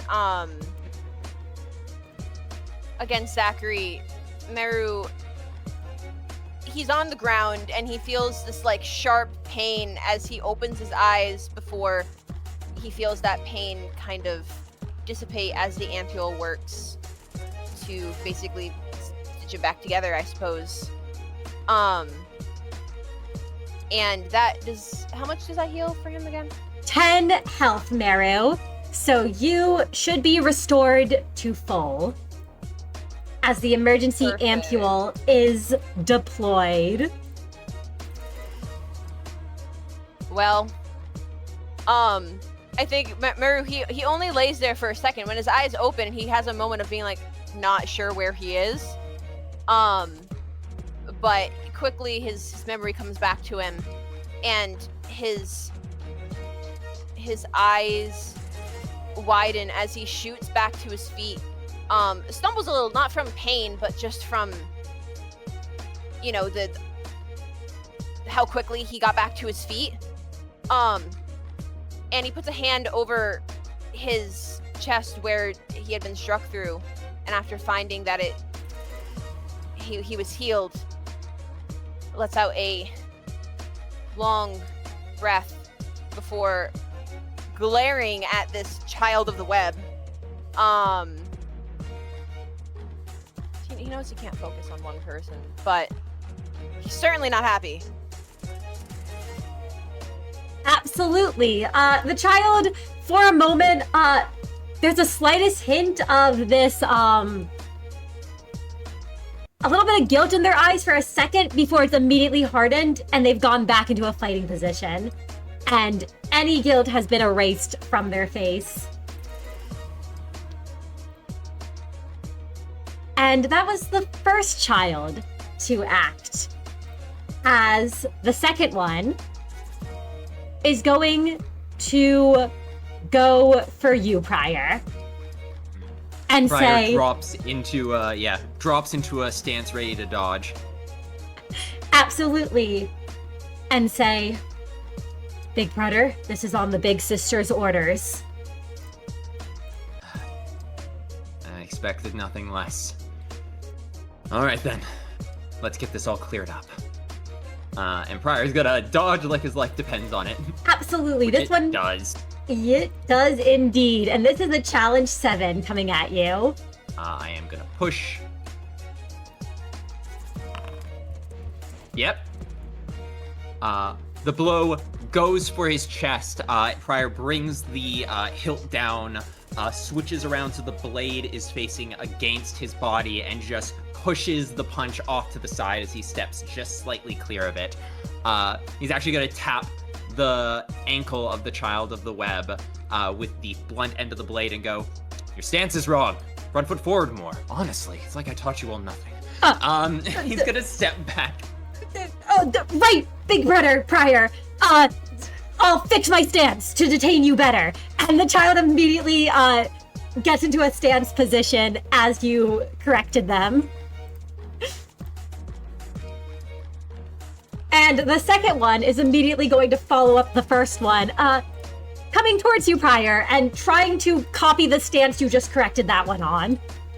Oh, okay. For a challenge 7. Wait. Prior sees the second one coming in and tries to adjust his stance, though he's not sure if he'll get lucky twice in a row. I'm gonna push again, down to 2 Sid points remaining. Gonna try and push a little harder into egg willpower. Corrosion begins to crawl up his neck. Just can't do it. 4 successes. This child does strike you in the chest. Yep. They lower their gaze when they do to not meet your eyes. And that's going to be 6 damage, Prior, coming at you. My darling daughter did so good preparing the children to fight me. He takes the 6 damage and the 4 bleed. And the 4 bleed. He coughs up blood, and it continues to pour down his chin as he rubs it off, and any mirth or correction in his voice is lost as his expression hardens. Absolutely. And this last child here, you know what? They are going to go instead for Kai. You, Kai, trying to strike you. Oh yay. So this is going to be coming at you a challenge 9. Okay. because they do have the offensive boost. Oh my god. Alright, well, I'm out of sin now. But, I'm out of sin now because I'm using my last point. Absolutely. Oh god. Oh god. Hang That on. is 5 successes. It's over. So Kai, I'm Oh, please, No, sorry, you please. go. No, as this child comes to strike you, Mhm. you do get to half all the damage they do. So you are only taking a total, and you resist blunt, so you are taking 2 damage, and you are taking 4 bleed. And you have the 1 protection, remember? Yes, you do have 1 protection on you. So you are only taking 1 damage and 4 bleed.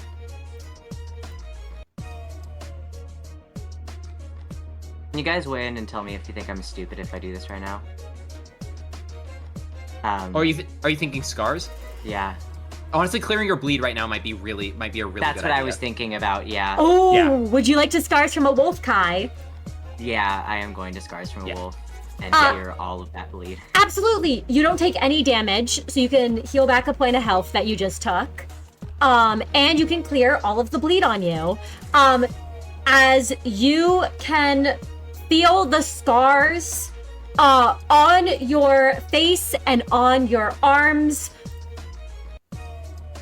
basically start to open deeper, but you're taking no damage from them. It's as if the scars the wolf has gouged into you with its claws are absorbing the blood and the other wounds into them, deepening those scars, but protecting you from this incoming damage.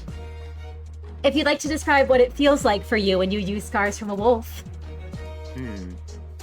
I think, in a way, it's almost kind of like the devil you know is better than the devil you don't. This is pain that Kai has experienced before. It is simply reopening or widening wounds that were already there, and though it is a deeply painful experience, it's something that he can anticipate. It's something that he can choose for himself. And so Kai will wince and grimace a bit, and kind of blink extra hard at that feeling, but knowing what he could have experienced in a moment's time. Otherwise, he would rather choose this. Absolutely, Kai. And as you do, and as their turn goes to an end, you all watch as the Children of the Web get back into their formation. The one behind you, Meru, essentially is suddenly across the battlefield almost. Their movements and how they bounce around, not unlike Big Brother Berg's own. As we go to Bruce's turn. Prior is going to speak up and he's going to say, Bruce, Yeah, Big Brother. if you're willing to listen to a plan, can you throw Kai at the one in front of me, then get back? It'll give Meru a chance to take a shot.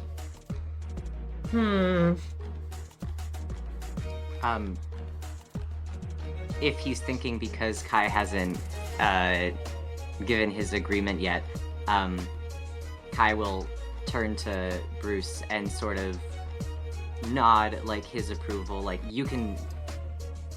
It's a good plan. Prior's typically the leader in these situations. Understood. I'll listen to you then, Kai, and follow the Big Brother's plan. And he will, and before he does, you all can gain an additional point of sin. He will lift you up, Kai.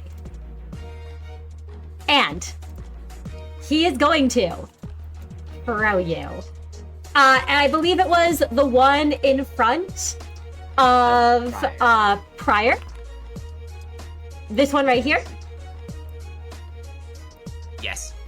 Absolutely. Kai, you are lifted and thrown right here in front of Prior and in front of that child of the web.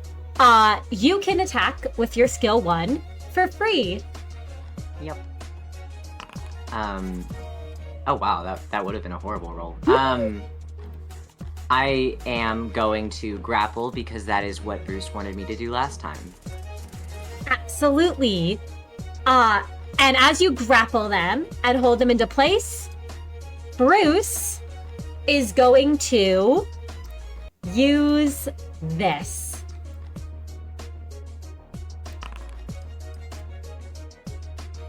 As he grins and says, "Ha, good work, Kai. You've got them right where I need them." And he's gonna come in with his cleaver. That is going to be 1 aggravated red damage. And this was the child from before that Meru had, that you and Meru together, Kai, had pretty much dropped to 0 health, but their tattoos activated. Bruce knows better to kill one of the children of the web, especially in front of the big brother himself. He will knock this one out with the cleaver, coming down on their, like basically slicing through and coming down on their arm to make a big cut before knocking them out with the hilt of the cleaver itself and the butt of the cleaver. Oh wait, this child had protection. Never mind. Bruce actually can't take them out. I just realized. Well, the actually- protection was cleared by the skill 1, I believe. Yeah, the skill 1 cleared. Yeah, Oh, you're because I right. had the +2 from I'm injured. Yes. Thank you. Yeah. I forgot that you had right, Kai. You were able to do you bound them, but I think that did 1 damage to them. Oh, so actually this child is still No, it No. dealt 2 damage because the It dealt bonus 2 2 damage. damage from being injured. Yeah. Oh, thank you. Yes, because of Kai's berserk. Yes. All right, thank you. Thank you. Now I can Oh, where's Bruce? There we go. Absolutely. So yes, Bruce does take out this child. And he can move right here in front of you, Kai. And I believe that is his turn. With 2 of the children of the web now down and 3 remaining. And Prior, we then go to your turn.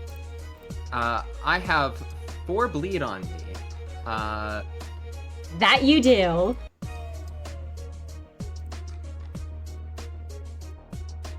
Do I... Okay, the problem is...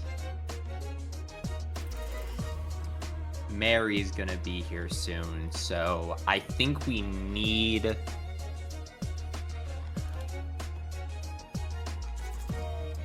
I will I'm gonna do some... Oh, go ahead.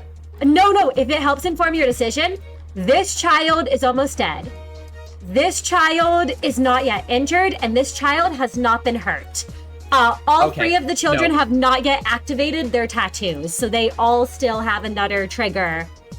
I need to give Meru as much damage as possible. I am going to take the 4 red damage from bleed, have my bleed to 2, and I'm going to skill 3 with desperation, or not, sorry, with pushing. Absolutely.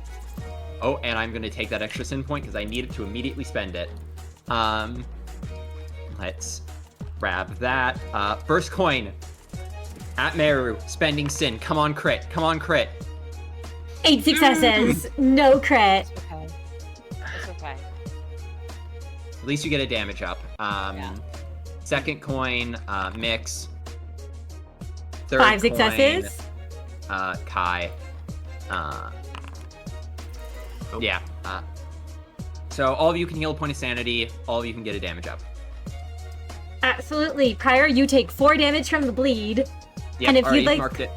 Awesome. If you'd like to describe what it looks like when you do. This is Prior is feeling and hearing the sound of victory slip through their finger. He has been in desperate fights before. He knows they can stay one step ahead of Mary if they can just get out of this combat.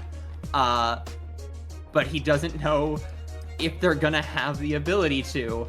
So instead he rallies everyone as best he can. He points out their weaknesses, points out the steps that they move, and he tries to push them forward to a quick victory. Absolutely. And as you do, we then go to Miix's turn. Well, I'm back at it again. Back on my bullshit. I'm gonna shoot this one. The one in front of Bruce. Absolutely. You Mixel. can shoot that one right there. You're going to Yeah. take 2 damage from the bleed when you do, and half it down to 1. All right. And you're going to do additional damage on this because of prior skill free, giving you a damage up. Cool. All right. So, Mr. DM, I think I'm going to use my skill 1 here. Absolutely. And I'm going to go ahead and... What is the difficulty here? It is a challenge 5. And which one are you trying to hit? The one in front of Bruce. Absolutely. And maybe Bruce, too. You do not have Um, AoE, unlike Mario, but All right. Well, that's unfortunate. All right. I will... It's fine. I'm not using willpower here. I'm going to be the better woman. That'll be the first one. And because, first of all, I gain 2 butterfly just from acting, but I also get to do a second roll. that you do. You get to reuse your coin. So the first one does clear the protection with your 1 white, 1 black that you deal to them. And you may describe both of yours at the end. Would you like to reuse the coin to target the same target? Yes, sir, Mr. DM, and thank you kindly. I will go ahead and do that third one. I will reroll here. I will reroll here. I will. Yes! Fuck! That's what 6 Okay. successes. I'm normal. That's going to deal a total of 4 damage. You have your... Oh, you had your damage up to the first one. So the damage up, I believe, will do... does 1 more damage to them. And then you do 1 sinking for the margin of 1. If you'd like to describe what it looks like when you hit. This child of the web is now injured. I think Miix does it in a way that it's like... She follows the butterflies, but it's they're kind of close. Maybe she scares Bruce a little bit, or at least startles him as she starts shooting. Really, it's kind of impressive because she is shooting past 3 people. So she fires off several shots, and they whiz past, and maybe Prior and Kai are used to it. Maybe a I little don't think bit. you ever get used to the sound of like ringing A right by your bullet. ears. Yeah. Absolutely. But yeah, Bruce is not used to it at all, so Miix will relish that. Yeah, he does definitely look like he is not used to these butterflies being used. And as you have your turn, we go to Meru's turn. Yes. Let me just move myself up just a little bit. Right about there. Right? Yeah. This is a much easier shot to make. Straight line. Meru is going to fire. Oh gosh. Sorry. I just moved my... There we go. Mary's going to fire magic bullet.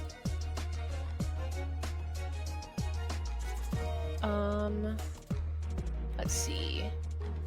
And I will once again, as I have been doing very often, I will Desperation take a point to my willpower to make me strained again. And I don't have 5 dice now because I healed my injuries, but I have 4, which is still a lot.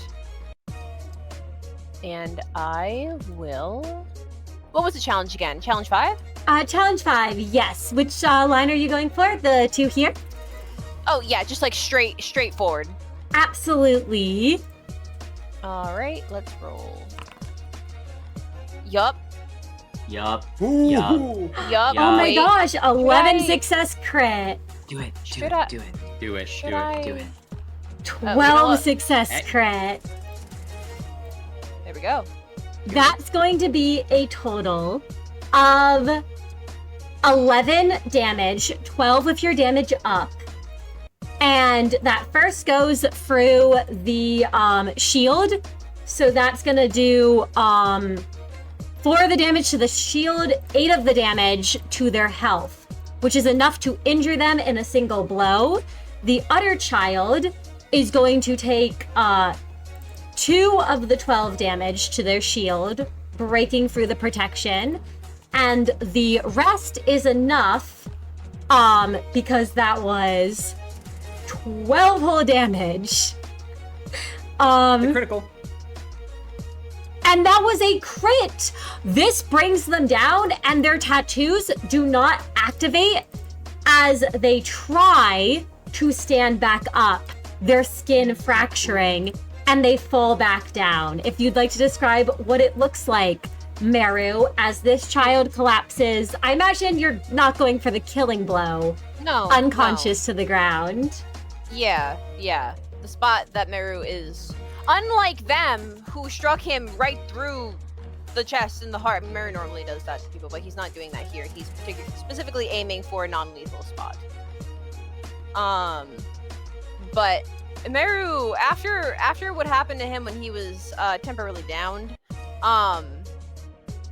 Meru once again is the best way I can describe it is pissed.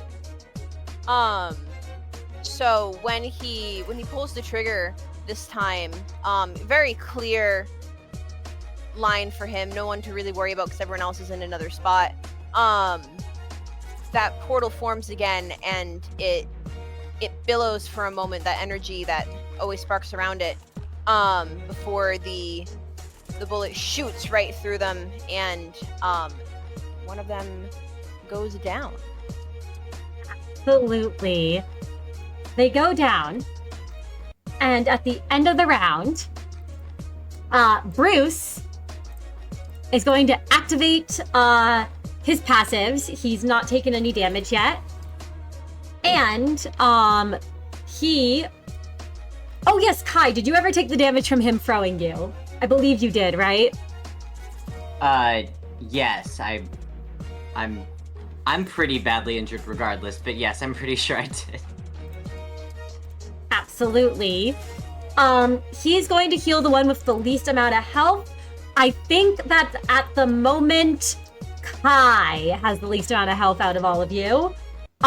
Yes, Kai has the least amount of health at this time. So Kai, you can heal for 2 health as Bruce turns to you and says, "Here, take it. It should help you keep standing." And he hands out one of those vials to you that he handed to Miix before. You know what this is, Kai. I was gonna say, Kai's probably had this before. And I believe he will just down it without any particular reaction, even if Miix is right and it doesn't taste great, because it's medicine or whatever, and medicine isn't really meant to taste good in the first place. It's like Dayquil. You can taste the blood mixed in with that medicine there. Uh-huh. And at the top of the round, Managers, you all have a single round left before Big Sister Mary appears. I don't like that. He's nearby. The sound of the chains grows louder. You all can hear at this point footsteps coming around the next bend. Your wife is nearly, or ex-wife rather, is nearly here, Prior. But Kai, you get to act first. What would you like to do? Kai,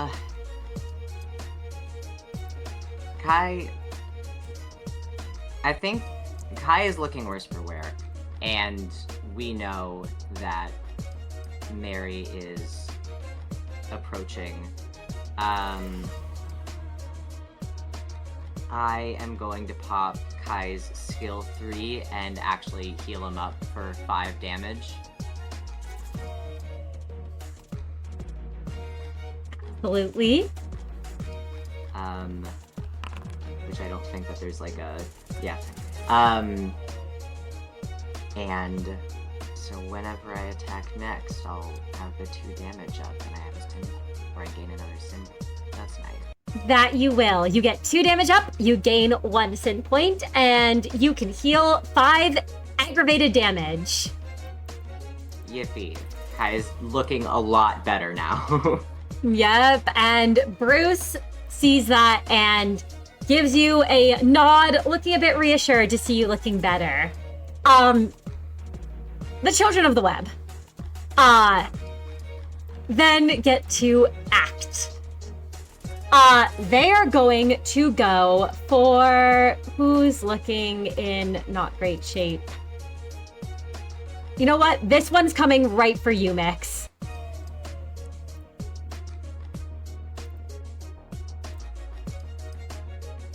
It's going to be a challenge 7 to hit. Oh.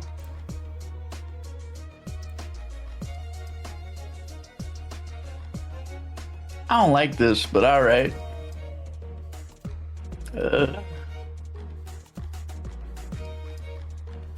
Challenge 7. Challenge You got 7. this. You've got this. Challenge 7, and I'm rolling 6 dice. Oh. That I guess I'll use a sin point.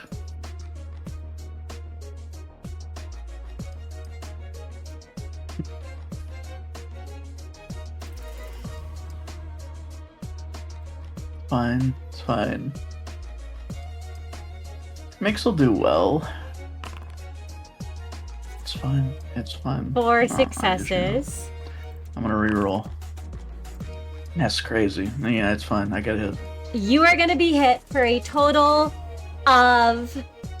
That is going to be, because you get to reduce the red damage, and they're only targeting you, 4 instead of 6, and 4 bleed on you.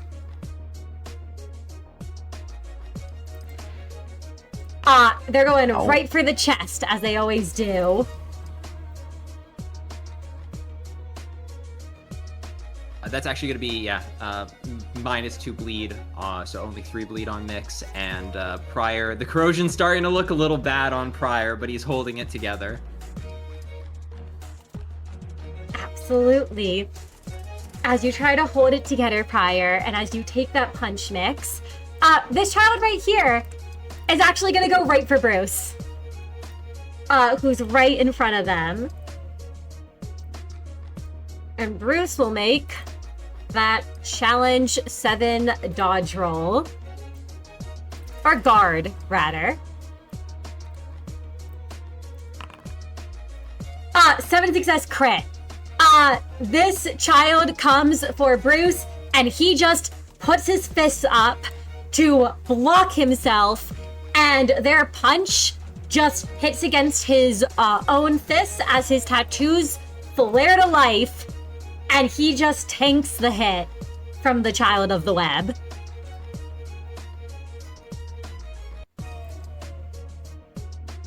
And that is the Children of the Web's turn. As we go to Bruce, and he looks to you, Kai, and he says, which one you want? The one up there or the one right in front of us? Ooh. Oh, that is a good question.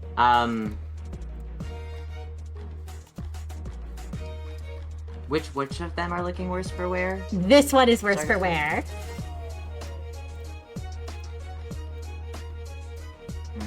Okay.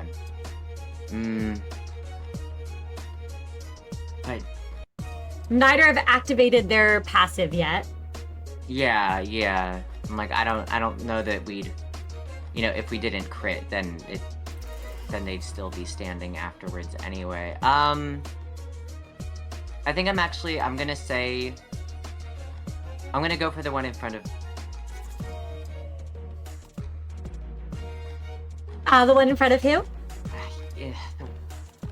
Yeah, I'm gonna go for the one in front of Meru. Absolutely. He's gonna pick you up, Kai, and he's gonna say, go get him. And he Okay.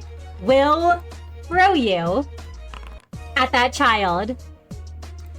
Nice. You know what? He'll see if he can do a better roll. He's using all his sanity.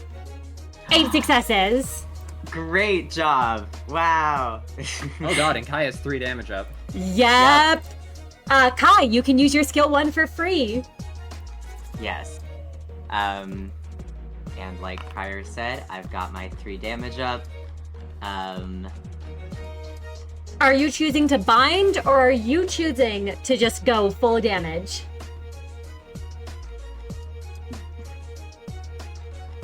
I think we should That do was damage pretty- at this point. Yeah, I was like, that was pretty good. I'm just gonna go for full damage, yeah. All right, with the full damage, that's going to be a total of 8 damage, which is enough to take them down. However, it is not a crit.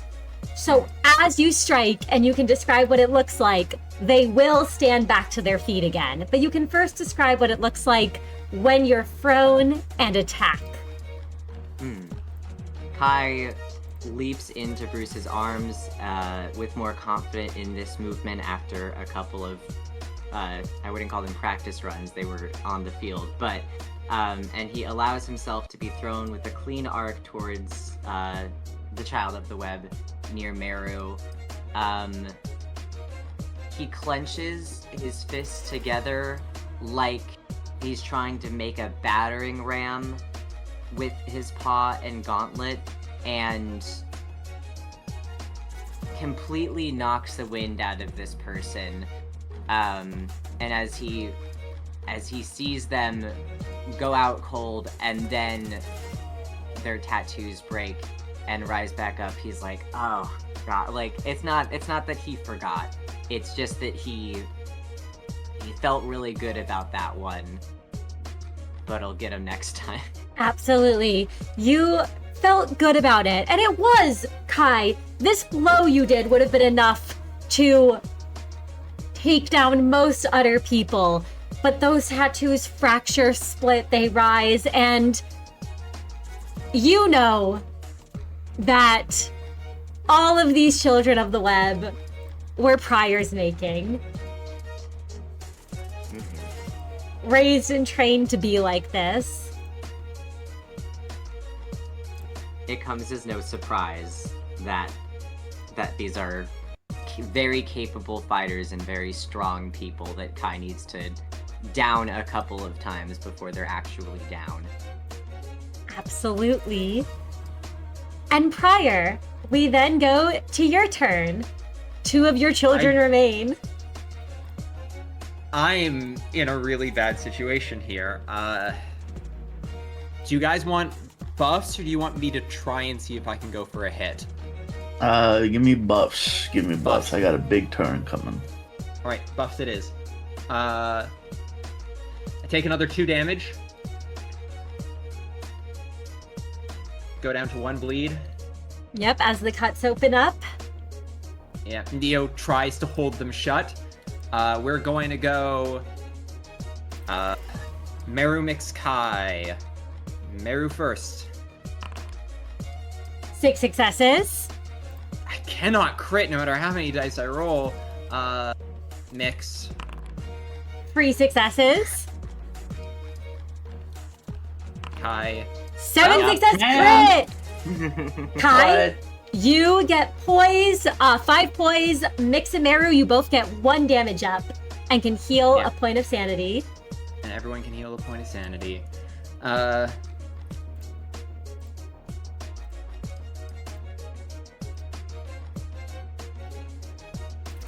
with that, Prior hears the approaching doom and quickly tries to rally them, fall back into formation, anything just to give us a little bit of a chance as he's going to end his turn. Absolutely. And as you end your turn, Miix, we go to your turn. Which of the children would you like to target? This one will die in 1 hit. This one has not triggered their tough yet.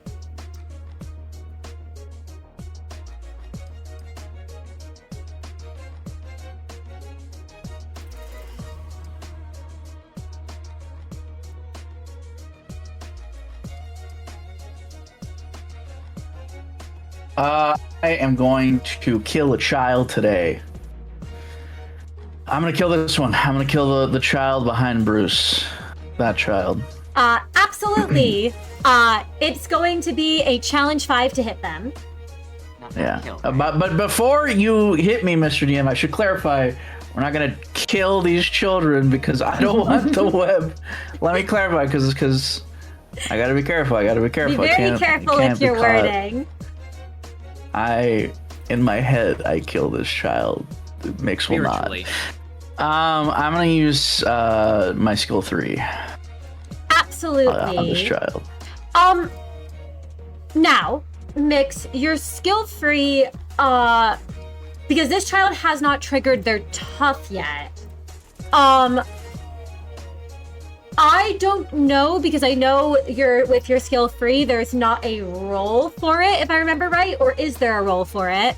There It is is no tec- rule. Yeah, it is technically unclashable. If you would give Miix could just make a firearms roll to see if the attack crits. You Because know normally what? it doesn't actually matter whether the attack crits or not. Yes, if you could do that, Miix, and make me a firearms, Oh, you know what? I think you did roll a single dice, actually, when you did your skill free. It looks like. Yes, yeah. Oh, right, no, because Yeah. for unclashable skills, it uses a single dice to determine its result. And that's a 10, which is a crit.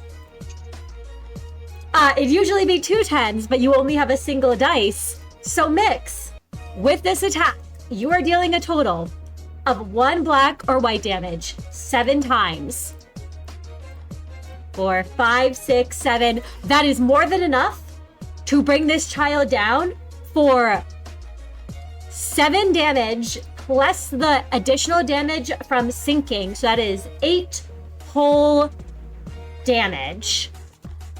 You gain the strained condition for the remainder of the event. And would you like to describe what it looks like when you bring this child down, knocking them unconscious? Yeah, I think Miix steps forward and she looks Bruce in the eye and says, "Don't move a muscle." And she, once again, it's a classic thing. She fires 7 shots and they all go off, and immediately the child's body convulses as if being shot once, and they fall unconscious as Miix chooses to hold her last shot. The body slumps a bit as, like, I'm sure, or I say body, it's not dead. This person, they fall unconscious, and as they do, they might even, like, their head, like, falls against Bruce's back before they crumple to the floor. And Miix throws her pistols up in the air, and as they spin, she lights another cigarette and catches them before turning to the other child. Absolutely. And Miix, I believe that is your turn. Yes, it is. Absolutely. Have you taken your damage from the bleed? Because I believe that is free bleed on you. I forgot to do that beforehand. You know, Mr. DM, yes, I do now, and yes, I die. Miix, as you have taken down that child, and the moment you do, they've crumpled to the ground, you turn to the other child, and you do get to clear all your vengeances and bleed as you succumb to your wounds. The K Corp ampule will pop, that being your last one. And would you like to describe what it's like, Miix, when you, for a moment, fall dead from the bleeding wounds and the butterflies clustered about you? I think Miix feels something run through her body. She looks down as she smokes, and you know what? I think she like literally this happens as she's like lighting her cigarette and smoking it. She feels herself succumbing to her wounds, and she feels like a coldness. It's like there's no temperature anymore. She can't even feel anything. As she takes one last deep pull of her cigarette, and as she exhales the smoke, she expires, and then quickly the ampule activates, and as she's falling to her knees, she catches herself, catches Psalm Lament, and then as the cigarette is falling out of her mouth into the floor, she kicks it up in the air, catches it with her mouth, and is ready to go again. Absolutely. You're still ready to fight, Miix. You're still able to. And as you catch it again and do so, we go to Meru's turn. Well, I think I know what I'm going to do. I'm gonna move down here just a little bit. That work? Yes, you can move there. Okay. All right. Okay. So I'm going to, and this remind me, this child of the web use their tough thing? This one right here, has used their tough because they were the one that Kai had struck. And I'll say before you go, Meru, all of you feel the light wash over you, and you can all heal a point of health and a point of sanity. Okay. I'm not going to take that point of sanity just because I'm gonna instead. Oh no, I don't even need to do that. Right, because I think if I just hit this one, I think they go down. This child does have no health left because they did have to use and I their hit no matter tough. what. So I don't think I'm gonna use desperation here. Challenge 5? A challenge 5. Okay. We'll take it. 8 successes. Now, Meru, when this child of the web goes down, you may describe what it looks like. This is the very last turn of the round. Okay. Well, oh, were you not done? No, I'm just going to say all of you do not remove your statuses. If you could please Okay. describe what it looks What? like. Yeah. Well, Meru will make sure that he doesn't have to focus super hard on not involving Kai in his shot. He had slid over and quickly lifted Magic Bullet. And it's a pretty quick shot, for Magic Bullet. It always takes like a second to watch the blue of the portal form. And just like with the others, he's not going for like a lethal blow. He's going for a non-lethal spot, but there's not much thought into the shot, honestly. They're trying to just get rid of all of the children of the web as quickly as possible. And so I think when that child goes down, he doesn't really give them much mind. Absolutely. And as they fall to the ground, and we come to the end of the round, anyone who has an action available can escape now that all of the children are gone.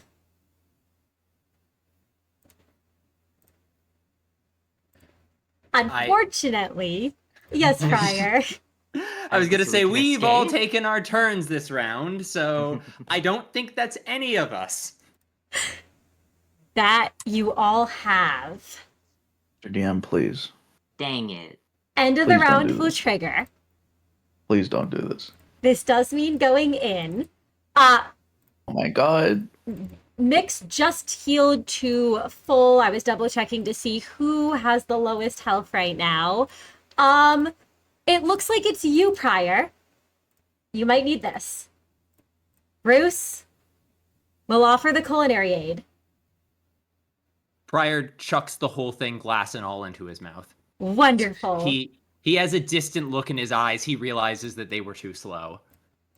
There's just the sound of grinding deep in his gut as he looks around the corner, and the fight kind of leaves his shoulders for a moment as he goes, "May the gods of the city have mercy on us all." Absolutely. And because you did all manage to clear the final child of the web on the last turn of the round, I will let you all reposition yourselves when Big Sister Mary enters the battlefield.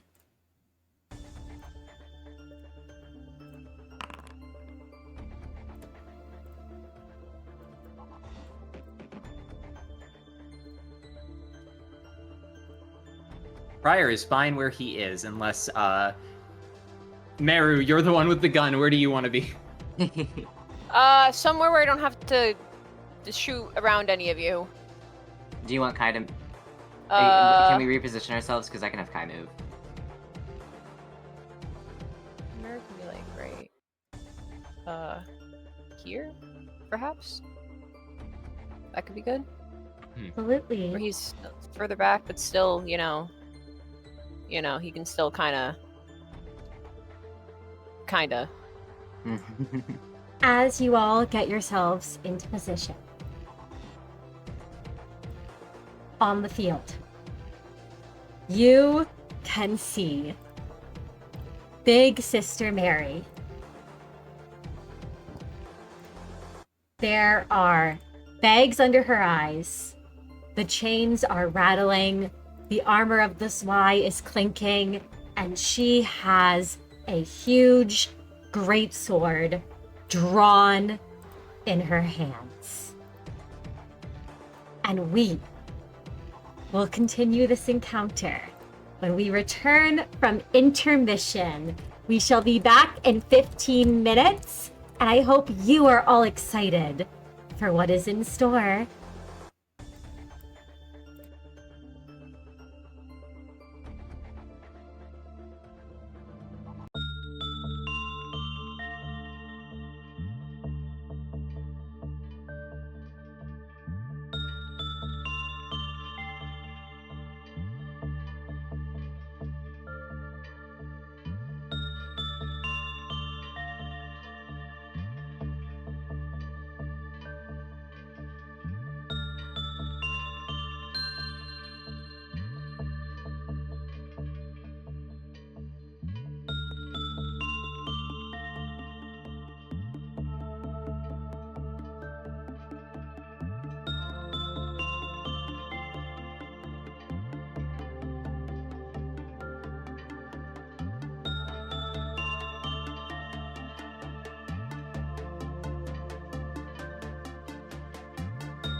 Welcome back, everyone, for the second half of our session.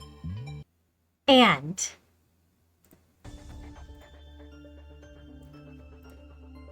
you all were able to hunker down for a moment and rest your wounds a bit, where you all met Bruce, a butcher from the Backstreets who had a past relation with Kai. With Bruce joining you all, you were able to make your way to the web. But unfortunately, you all could not clear out all of the children before the last turn of the third round. Big Sister Mary is here and has entered the battlefield. She has her great sword in her hand, and as she steps forward towards all of you, she looks first to you, Prior.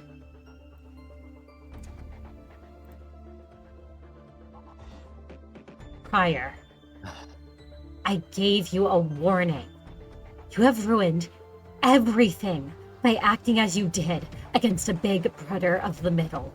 You have doomed this place and the people here, and leave me with no choice but to drag you back to the great siblings, wrapped in chains if I must, to prevent their wrath from descending on this place. If you don't want to ruin the lives of everyone here, of our children, of Percy and Berg, and of everything you have built, then you will come with me.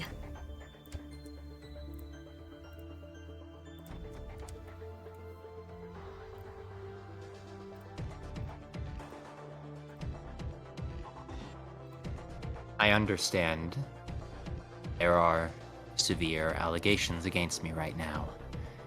There have been in the past, and I'm sure that there will be in the future.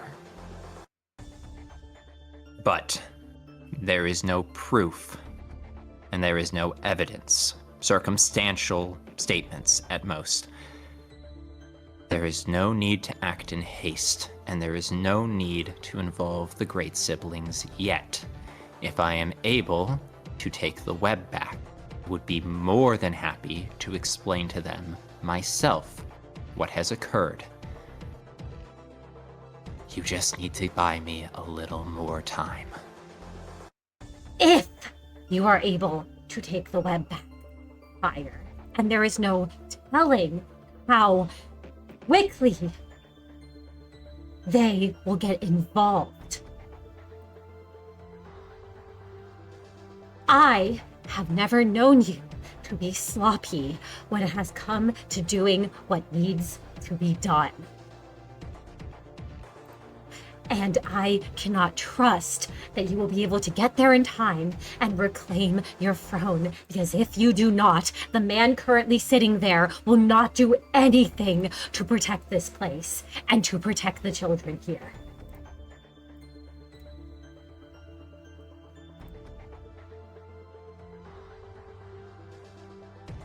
It is true that if the great sibling descends upon this place and I do not have my kingdom in order, the vengeance will be swift and unmerciful. But if I am capable, which I will be because I always have been, then there will be no need for blood to be shed at all. Neo will shelter this place. The great siblings will do nothing. Everything will go back to normal. And the disappearance of Big Brother Zachary will go down as a tragic and unfortunate moment. Clearly, he was trying to call to me for aid in his last moment. Open the book to my name and make a note for me to be careful. That will be convincing enough, I think. I just need to get back to the web. I can save this place, Mary. I always have been able to keep this place safe. You always had before you left it. And you think think isn't enough. I know you're trying to save everyone right now, Prior, but you can't. Someone needs to make the sacrifice play, and it would be me if that were an option. But I am doing what the most likely outcome to preserve the lives here is. And at this point, it is you going to them and explaining to them immediately, before there is a chance to investigate, before there is a risk of you dying in the web. I've heard. If I go to them now, I will be defenseless. And you know that my death, it won't end well for this place.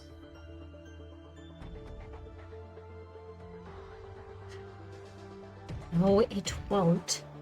But if you do go to them now, you can at least talk to them. And if it isn't enough, then that should be enough for them to carry out the vengeance they will.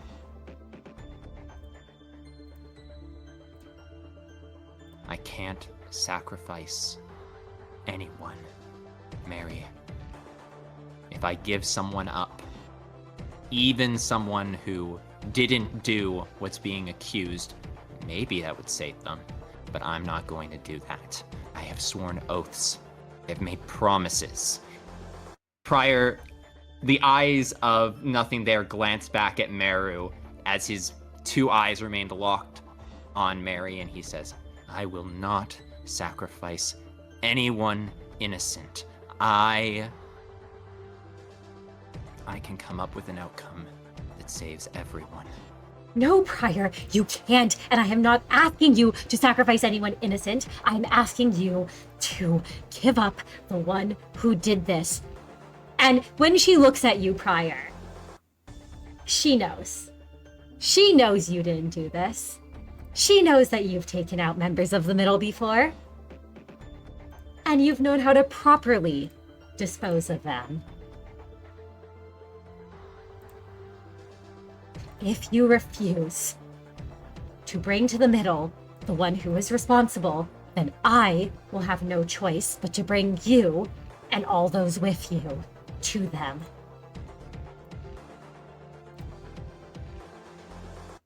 Can't let you do that, Mary. I'm sorry. I truly am sorry.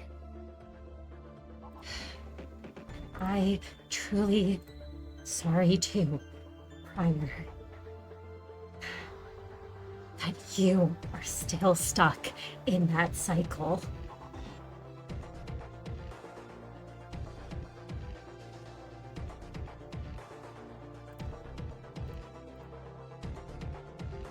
Her eyes go. Yeah. But it's a cycle that keeps people safe. And that has to be enough.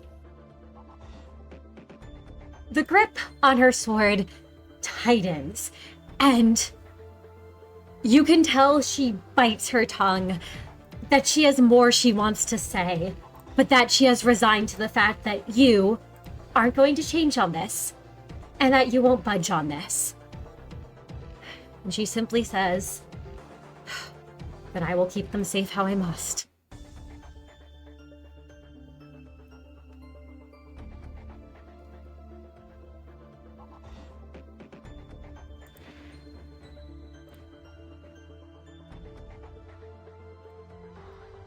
And her eyes then go to you, Kai. I can't say I'm necessarily surprised that you chose to stand by him all this time. I made this decision for many years. It's good to see you're doing well, at least. I admire your tenacity.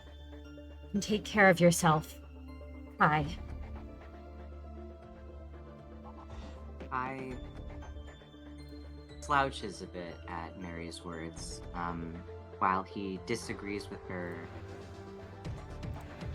as much as he still very much sees Prior as worthy and just leader. He does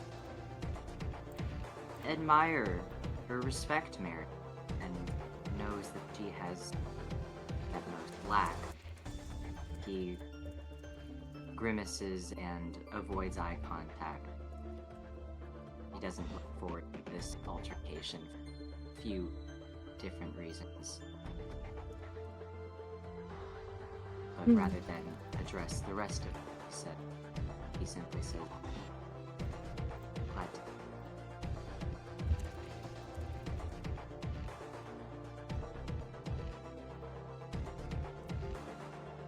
She sees that you can't reach her eyes. Kai. I'm so sorry. I said that he doesn't make eye contact, and he simply mutters under his breath, "I'm glad to see that you're doing well too."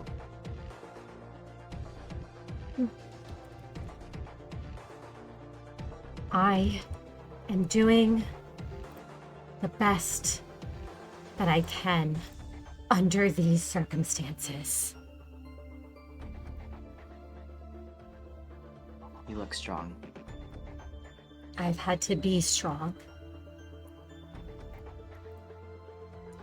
to keep this place together after he left.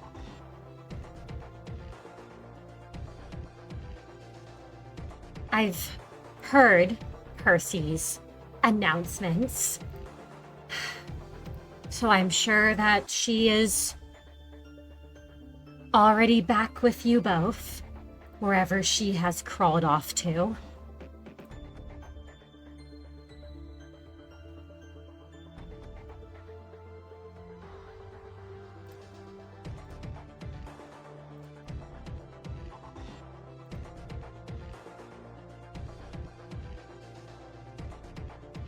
And unless Kai, you Prior, have anything further to say to Mary. Prior has so many things to say to Mary, but in this moment, I mean, what really is there to be said? She's acting in the best interest of everyone. At least as far as she's concerned. That she is, and seems to be. As she turns to you, Meru, and Meru, there is a knowing look on her face. Vienna's brought her. You've only made things worse for your sister. And for everyone else here.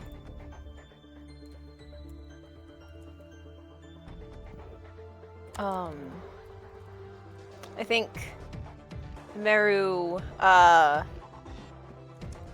he will bite the inside of his gums to stop himself from immediately retaliating against her words.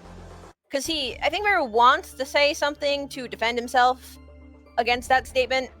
To say how what he did was meant to help himself and his sister, but he knows he can't say anything right now, because if he does, that would risk,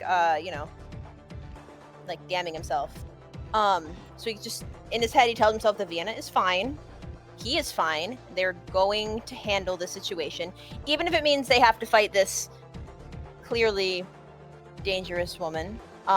Meru right now doesn't really care who Mary thinks she is and who she is or was to Prior.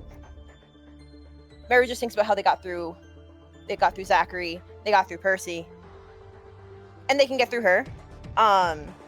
He's not sure what's going to happen once they get past this, but they need to handle the situation first before Meru can worry about that.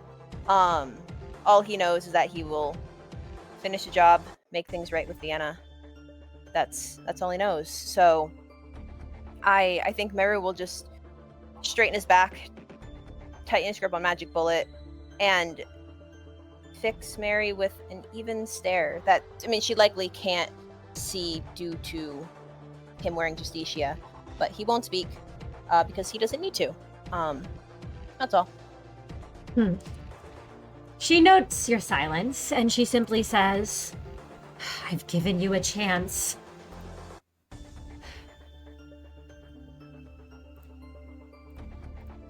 There's no response.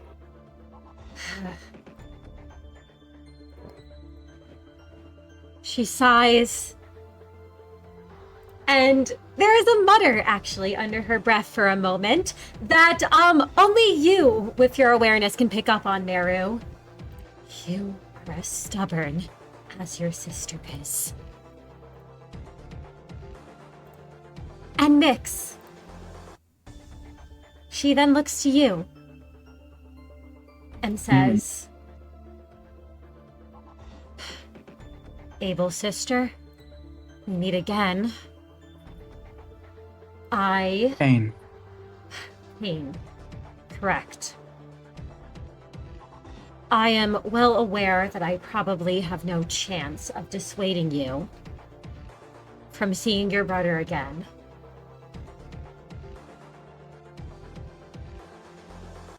May I ask you why you want to dissuade me? I figure no good can come from, well,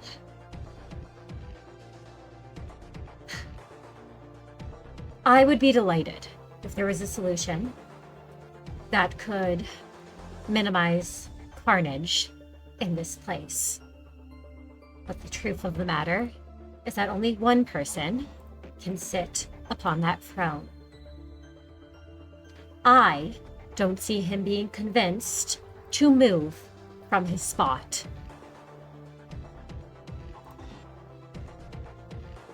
I see. I'm the only person who can convince him.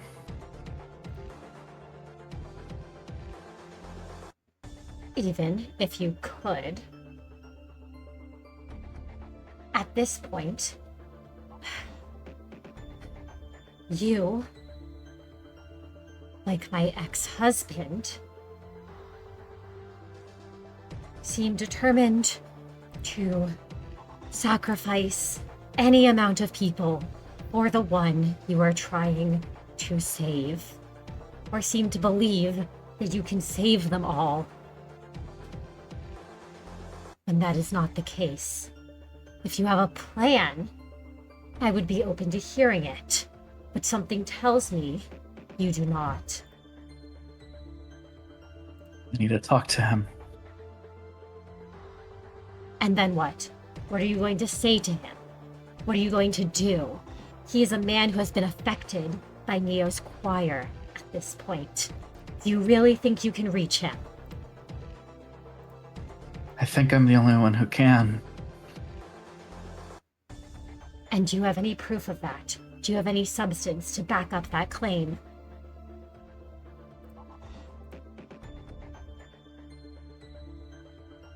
I can only believe in myself.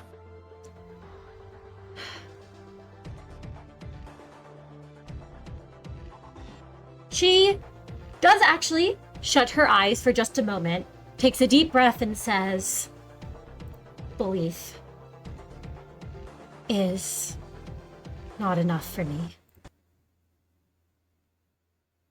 It seems I have no choice here but to stop you all before you can push on further.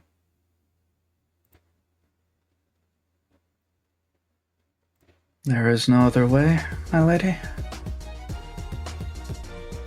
No. And she takes a defensive, fighting stance. I'm afraid there is not. I see you all have made up your minds. And so, I have no choice but to stop you all here and ensure you all a meeting with the great siblings.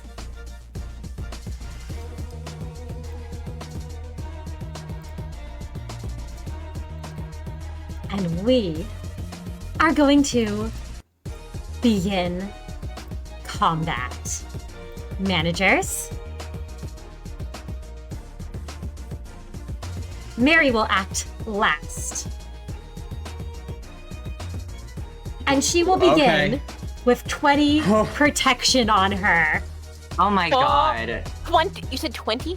20 20? protection on her. God damn! All right. We can get through that. We can try. We can do our We can do will. our very best. And we will. And we will. We will see if you all can.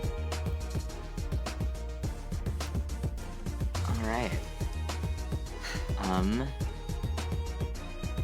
Well. Okay. Sin- Now, may I ask, with that passive, Yes. if I remember correctly, if a character has bind on them, and at the end of the round, people can escape, yes? You can attempt to escape. If a character has bind on them at the end of the round, before it is cleared, you all have never run from a fight before, I believe, aside from Dino, I think was the only time you all tried to flee. Well, look, now's a good time. Oh, Alright, and well, Artemisia, of course, but that was through different methods. let's keep that in mind. Prior lowers himself into a stance, and his grip is white-knuckled. Absolutely. Kai, you're up first. Alright. I think I still have my poise from before. You do have your poise. Okay. I think she has 20 protection, so I'm just gonna go for an attack and try to lower that number. I think is my jam. Alright. Well, I'm not injured, so I don't have that bonus. Dang. I am going to use Sin. Absolutely. You may spend a point of sin. And what is the challenge? It is a challenge 8 to hit this woman. Okay. Yeah, Well. I expected that. Prior, yeah. Prior knows a little bit about what his ex-wife is capable of. That I do. Damn. Okay. Wait. 7 successes. Wait. Oh my god! Yup. You're back.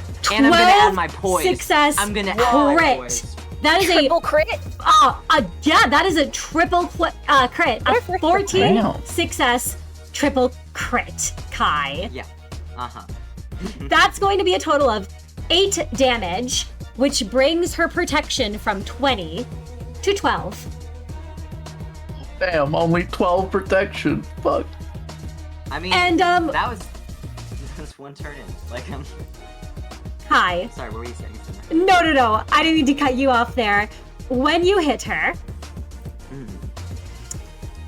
you do trigger this passive. Oh. You get 1 Middle's Vendetta mark on you. Alright. Would you like to describe what it looks like when you hit and she immediately blocks with that shield? Or that sword, rather, in her hands. That might as well be a shield. Yeah. Kai, I know Pryor knows Mary very well in terms of what she's capable of, but I don't think Kai was ever under the illusion that this was a weak woman by any means. No! Any Yeah. woman that was handling Pryor, and especially from what you knew of Mary, Yes. I imagine you've only seen her fight a couple of times in the past, because usually she didn't need to be deployed. And the scarier ones are the ones that don't have to fight that often. So Kai knew that he was not going to land a direct blow on her. The hope is by immediately lunging at her and swiping at her sword, knowing that it's going to be deflected, the very least that he can do, or I guess swiping at her and being deflected by her sword, the very least he can do is knock her off balance to some extent.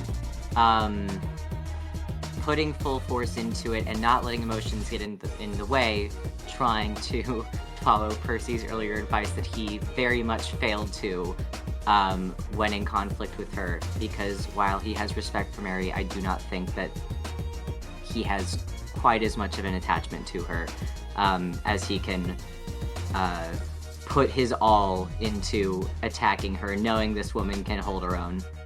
Absolutely. And as you think of what Percy had said, and you know very much Mary is much less frail than Percy is, you almost feel someone smiling down at you as a powder rains down from above, this gas released on you all, and you all can gain 2 protection. Oh. Someone's looking out for you, managers. Smiles. Ooh. You all also feel the light wash over you, and you all can heal a point of health and a point of sanity. Okay. Mary seems to notice it coming down and just sighs and says, I figured she would be aiding you, how she could, along with the other subjects under her command, were awaiting the return of their lord.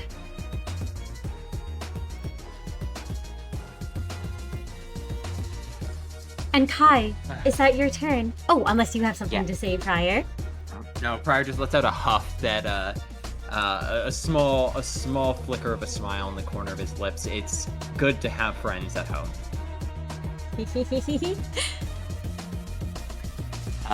But yes, that is it for my turn. Thank you. Absolutely. Bruce acts next. And he's gonna say, you ready, Kai? Ready as I'll ever be. And he is going to get ready to throw you. Or at least try. No way! He can't even willpower that. He's used all his sanity before he goes into, like, aggravated damage. He tries to lift you, Kai, with that practice motion, and with 0 successes, perhaps it's the fact that he is facing a big sister of the middle, but he drops you. I think And- this has to be out of fear. Absolutely. The woman standing before him is one that, there are many stories about her. And there are not many who survived encounters with her. Especially if they were butchers. Kai, you take a point of damage. Yep. Right, your protection, good news. Oh, yeah. Yes, it goes through your protection first, so you're down to 1 protection. Alright, Kai will not, outwardly chastise Bruce, because he has faltered in the same way in the past, but he does kind of give him, like, an almost, like, puzzled look, and he goes, "You good? Are you okay?" That's the magistrate of the web, the queen spider, the watcher of the children. I've heard of that woman, former Swy. And Bruce is not a man who feels fear, Kai. You can see fear creeping into his face at Mary's presence. And if we don't fight well enough, we die. So you're just gonna have to. Understood. And you can see him clutch his cleaver tighter. And we go to your turn, Prior. Skill 3. Everyone needs their sanity. We're gonna start with you, Meru, as always. Same rotation. Meru, Miix, Kai. Yes! Whoa! Double crit. 10 Damn. success Take that. crit. Take that point. Damn. That's 5 points to you, and healing a sanity. I'll Mix take it. damage up to you. 5 successes, Hi. mixed damage up. Mix high damage up. Yippee. Prior locks locks his stance down. His eyes move across the battlefield. Prior knows how desperate this situation is in an instant, and his commands are laced with this layer of panic as he attempts as best he can to direct the battlefield to their advantage.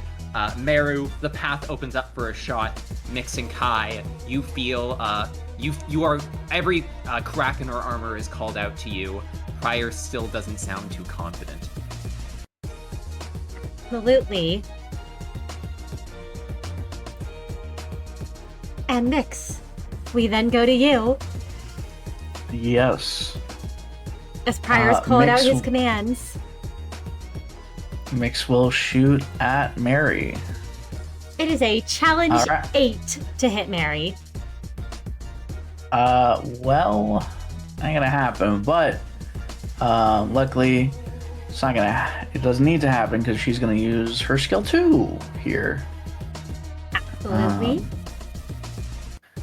So I'll go ahead and roll. I'm not. I just need the bullets. 3 successes. You can reload and gain free black butterfly bullet. Awesome.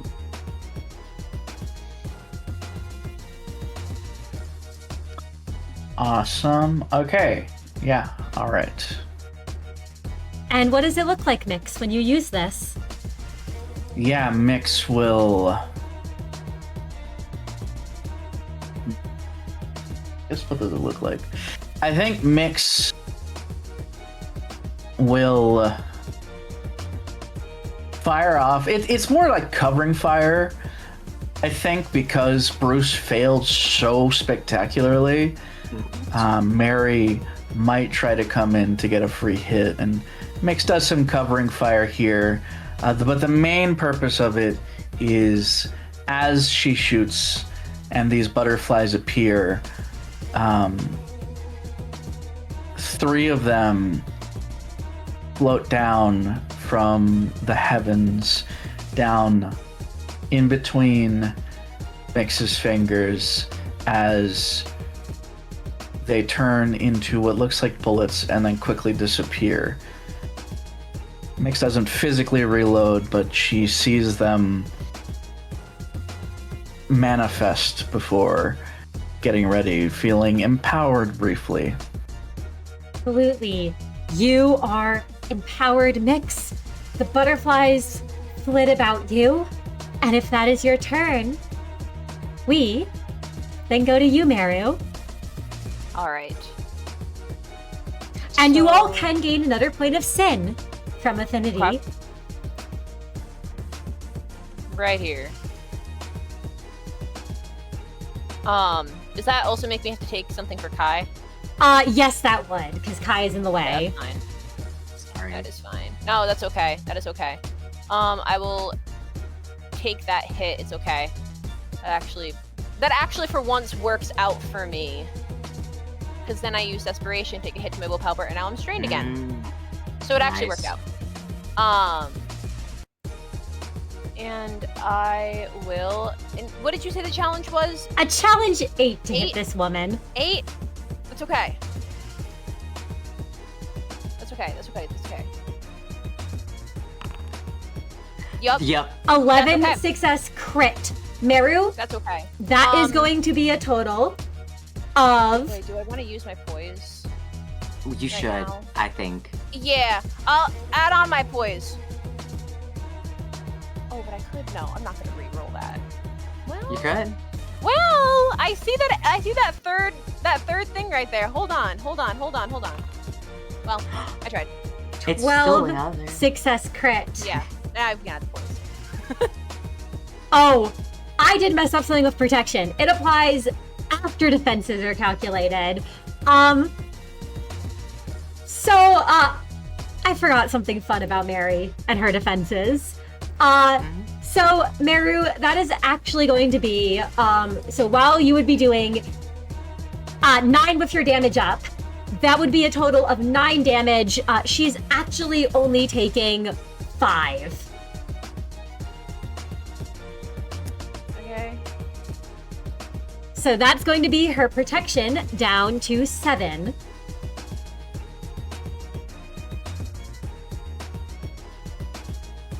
If you'd like to describe what it looks like when you fire magic bullet at this woman. Yeah, I think Meru has readied his stance, and when he raised magic bullet, he's been feeling pretty. Despite how he is feeling about Defreschutz, the abnormality, his gear, he's been feeling pretty good about it. Since, you know, since they've gotten to the web project. So he, without any hesitation, because he is ready to fight this woman,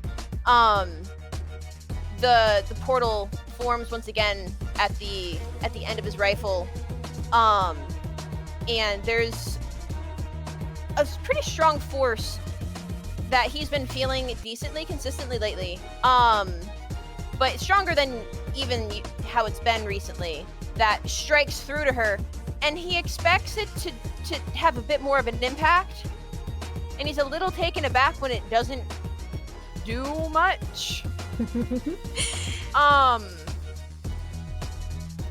But it's fine. He will grit his teeth and get ready to make the next shot when he can. Absolutely. Meru, with that 12 success crit, you know that takes down most enemies you deal with in a single blow. But this woman looks unfazed. She is uninjured as she tanks the blow. And as we go to her turn, since I believe that is the end of yours, unless you were saving that poise. I don't know if you were using it yet. Unless you're saving that poise. No, I said use it. Oh, you were using the poise. Oh, yes. Yeah, I said add it on. Absolutely. In that case, yes, I believe that does do in additional then, that was me miscounting. So actually then she's down to 6 protection. You know what? We'll take it. Rather than only 7. Yes, because that would have been a total of 11 damage to her. Yeah, she looks unfazed, and she, on her turn, looks at the crack in her armor that Kai had left and says, 12th fight of the day. I'm starting to lose my hedge.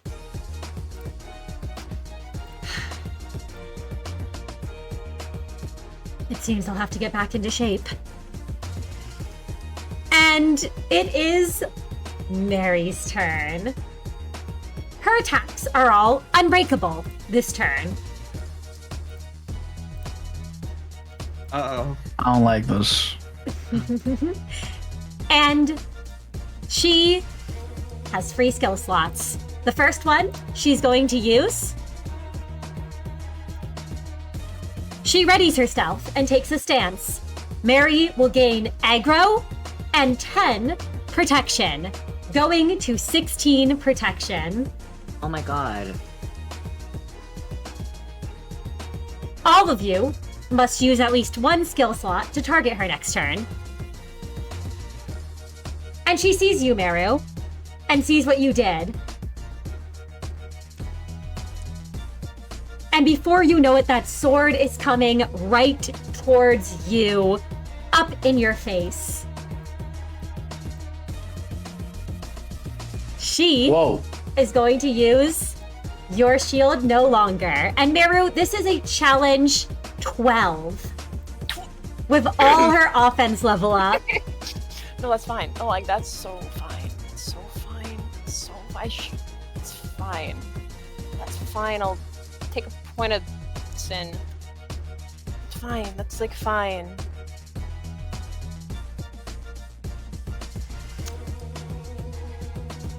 if I crit and get everything else, it's fine. We're fine. 9 successes. Man! Can I even? You'd have to crit. I guess I would have to crit. Fine, I'll try it. I probably won't matter, but it didn't matter. 9 successes. Meru? Mary is going to gain 5 more protection, going to 21. She is going to inflict 5 tremor on you. Her offense level ups are now gone, thankfully. So you are taking 5 tremor. And you are going to take a total of, this is 4 red blunt damage. However, she has a special little thing she gets to do. She will be dealing bonus red damage equal to half her protection. Meru, you are about to be hit for 14 red blunt damage. And with your defense modifiers, that goes up to 15. So I'm dead again. You do have protection. You do have protection. Wait, protection. Wait, am I alive? You have 2 protection. You have 2 protection. Am I So alive? she's doing 15 damage to you. That goes through the 2 protection. That's 13 incoming damage. Are you alive? I live. I live barely. Oh my god. Yeah, no, let me just do. I live on 1. No, we're fine. Meru.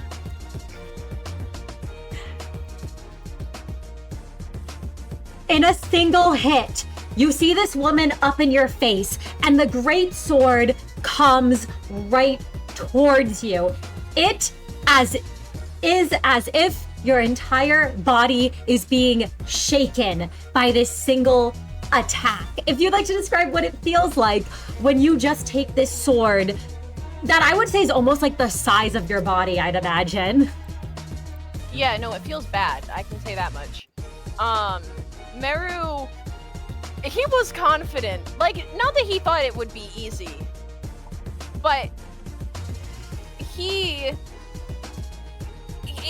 able to barely stay standing from this. Hey Meru, I just realized something. I didn't calculate the Book of Vengeance damage. You know what? Just kill me. Just kill me.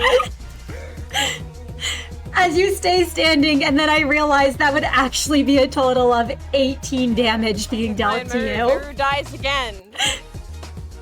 Okay. Yeah. Well, I feel like this keeps happening. This is like the 3rd time this has happened since we got to this district. When she hits him, God, I'm trying to think about. I'm sorry, I'm flabbergasted right now. Meru is once again sent flying. And he basically he crumples to the ground. As Magic Bullet clatters a few feet away from him. And he tries to pull himself up, but then kind of all of his energy gives out.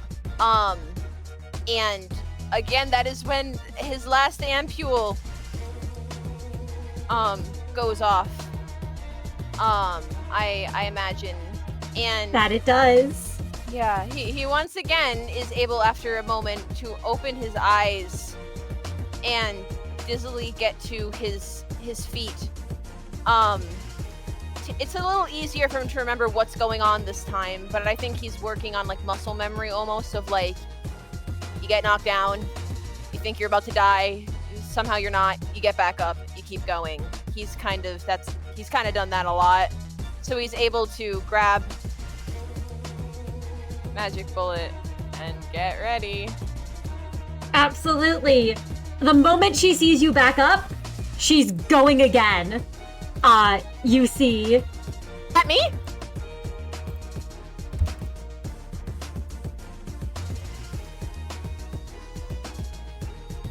You know what? Okay, hold on. Yes. Yes, would you like to do anything, Friar? Because she is going at you, Meru. Oh. Okay. This is not technically how this skill is supposed to work.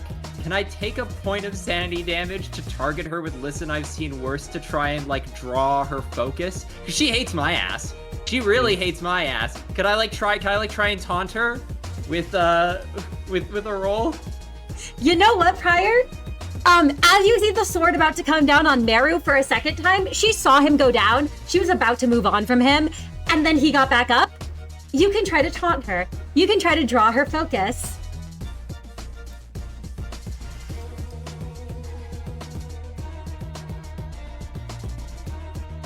Okay, I'm gonna, would I make that a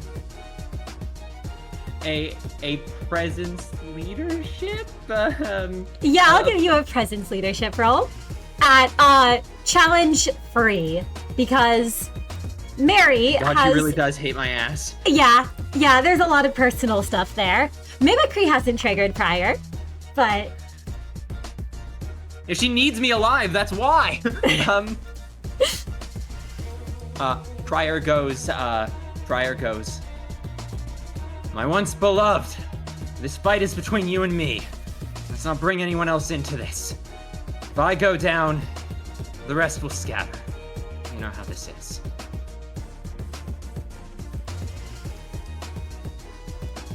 Her grip on her sword tightens prior, and she says, yes, I do. And she rushes right for you. Prior turns and looks at Meru with a gaze that says, see you on the other side, as Mary charges at him. Absolutely. She is going to use your shield no longer once again. And this is a challenge 8 coming at you, Prior. She will gain 5 protection. Oh, if she hits. So we'll see if she hits first. I'm going to roll. I'm going to push this. Well, if they're all successes. Close, but no. 7 successes. She will gain 5 protection, going up to 26. Prior, you will be inflicted with 5 tremor, something that in the past she was never able to do to you. And as she comes in to hit you. Okay, so that's gonna be 10, 14 damage. Prior, Oh. you are expecting it to be 14 damage. But it will only be 3 damage, as she can't help but raise her eyes to meet your gaze. The sword strikes, and you do not take any of the additional bonus damage from her. Oh. Prior expects to be turned into a stain on the ground, but when the blow hits, it definitely crunches against his flesh. That is enough to injure him, but it is not a killing blow.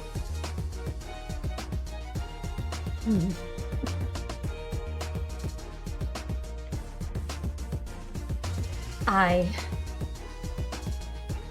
have tried to kill that part inside of me. History is a terrible weight on all of us, isn't it? She does not respond to you, Prior. And you don't know if those words were meant for you or for her. But her grip on her sword tightens. And at the end of the round,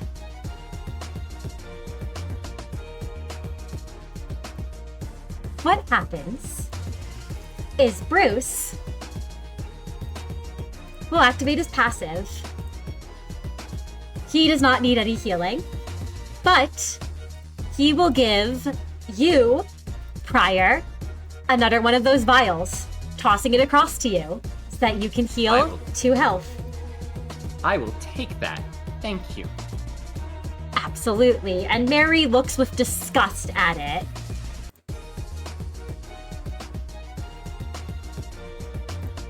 Miix feels vindicated. At the top of the round, Kai, we go to you. What would you like to do?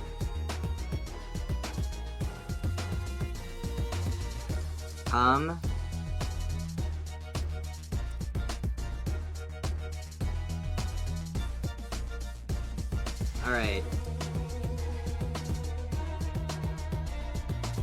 Okay, sorry, I'm deliberating. Man. Okay, I'm sorry. It's just. I'm with you too. Like this, this is terrified. Like she's stupid strong. Like this is a broken woman. I'm terrified. I don't. In like, more I mean, ways than broken one. broken like OP. But anyway, can I call in my friend? Can I call in Teddy? Absolutely. You can call on Teddy. Kai, would you like to use your ego resonance bear paws? Yes, please. Oh, he's so cute. I'm gonna feel so bad when Mary turns him into just like cotton on the ground, but like there's. Nah. Big Dog gotta take it for us. There is Yeah. he may be cotton on the ground, unfortunately. There is a squeaky sound.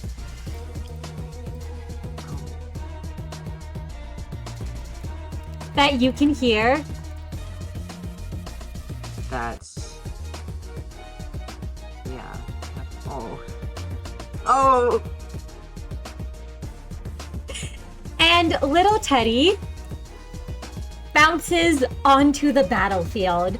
Kai, you feel a warm hug enveloping you for a moment as those 2 bear paws from Happy Teddy Bear himself wrap around you and hold you close before the warmth subsides and little Teddy is on the battlefield looking at you, awaiting an order.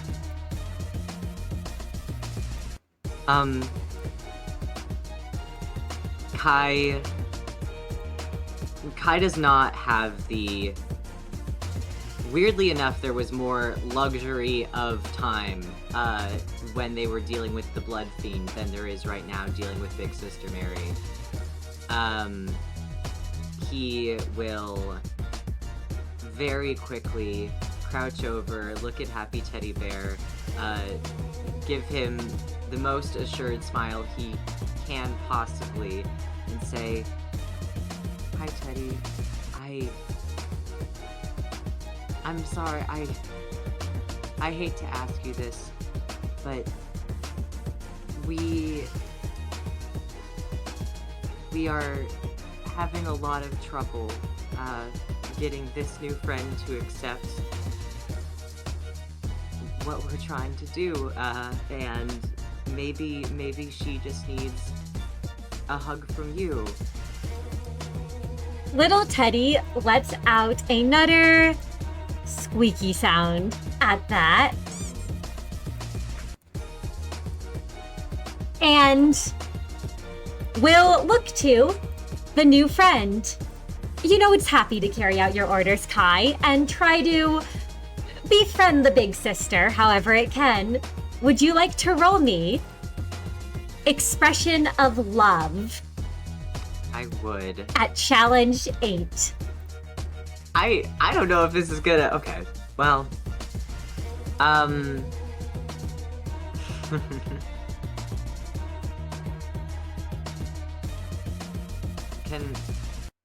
I think you said yes to this one other time, but I was asking out of desperation. But I'm asking out of desperation again. It happens sometimes. Can can I use one of my sin points even though it is actually Teddy doing the attack? You may. You can use a sin point for Teddy. Remember, it is unbreakable, so it's going to hit no matter what. Yeah, but I want Teddy to do a good job. Yes. Or I want to Absolutely. at least try. But yes, thank you for the reminder prior. Oh god. See, 12 success crit. see. Teddy has love in his heart.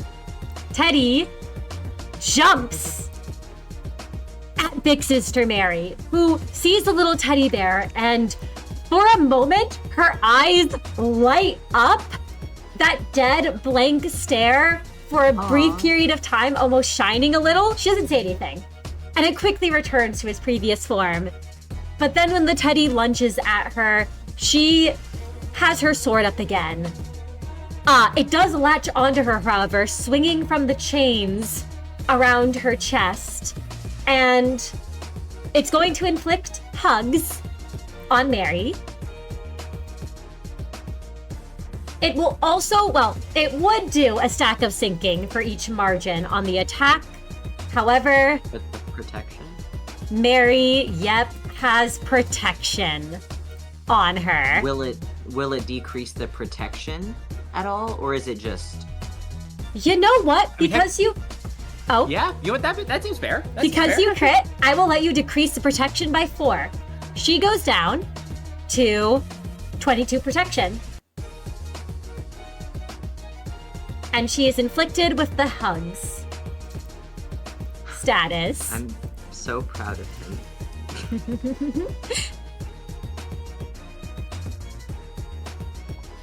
Aw. Well, I think that's all I can do. if I'm not Absolutely. mistaken. Yeah. And Kai, at the end of your turn, you all once again feel that smoke waft down onto all of you. There's a smile from somewhere up above, and you all can gain 2 protection. As well as Bruce. I will say Teddy, unfortunately, cannot because it is the extension of Kai. You could give 2 Teddy to to Teddy instead, but I don't believe that Teddy will be surviving this entire encounter regardless of how hard I try. I don't think I should waste my protection on as much as I would love to. absolutely. Yeah. But sweet of you to offer. Thank you. No problem, Kai. And with that, we go to Bruce's turn. Bruce remembers he was told to lock in by you, Kai. So he's gonna turn around and say, "You ready?" Kai will turn to Bruce and nod as if signaling to him that he's ready to be thrown, and try to kind of give that like confidence that he believes in him, that he can do it successfully this time. Absolutely. Then he is going to get ready to lift you up. I also realized Teddy's thing to Mary, while it did hit her, it wasn't really an attack, I would say. So I'm gonna say Teddy does not actually gain a middle mark.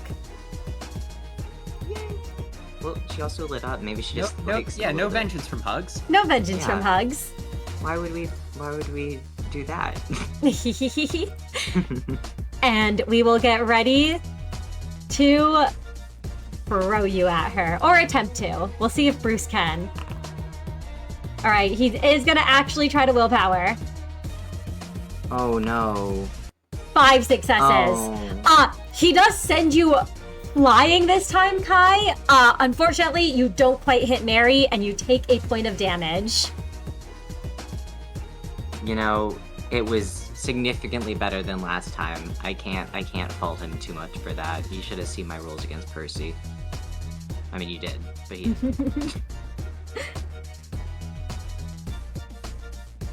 Kai hits the ground face first and with a bloody nose wipes it off with his paw. You can't tell the difference between the blood from his nose and the blood that's already on his hand.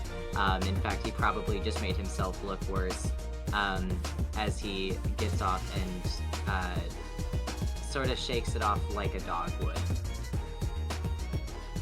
Absolutely. As you shake it off, Kai, Bruce kind of winces at his failure and says, Kai, I'll do better for you. Kai will try to Kai will give a thumbs up, but probably try and fail to look like he isn't wincing from being face planted into the concrete just now. Absolutely. And Prior, we go to your turn. Okay. We are desperate. Alright, so Mary...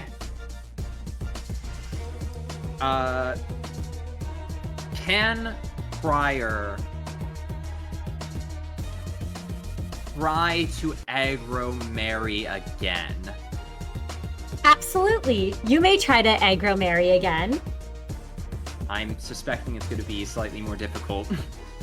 It will be a challenge 4 this time. Each time you try to, it will go up by 1. I am definitely going to push this because, oh my god, does this matter? Okay. 5 successes. Yeah. Prior speaks again. His voice cuts through the battlefield and says, regardless, we both want what's best for the web. You know I always have. It's why I brought you here. It's why we built all this together with our own 2 hands. It doesn't have to end like this. It won't end like this. You know I won't let it. Her gaze is drawn to you, Prior, once more, and she says, I cannot trust that you won't let it. I wish things had been different, Prior, but I am now doing all I can to keep the web safe and the people here protected, even if that means raising my blade against you. And you've successfully aggroed her, and she will look at you when she attacks. Cool, okay. Meru, do you want to try that thing we've talked about doing when the situation gets desperate? Because I think we need a way to drop her protection really quick. I mean, but we could. I think we're in a position where we need to.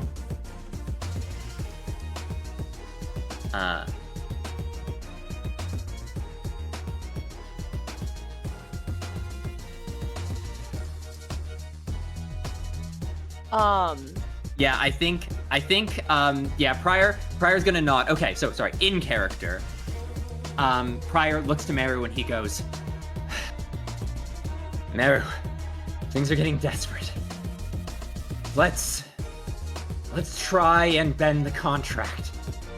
All right?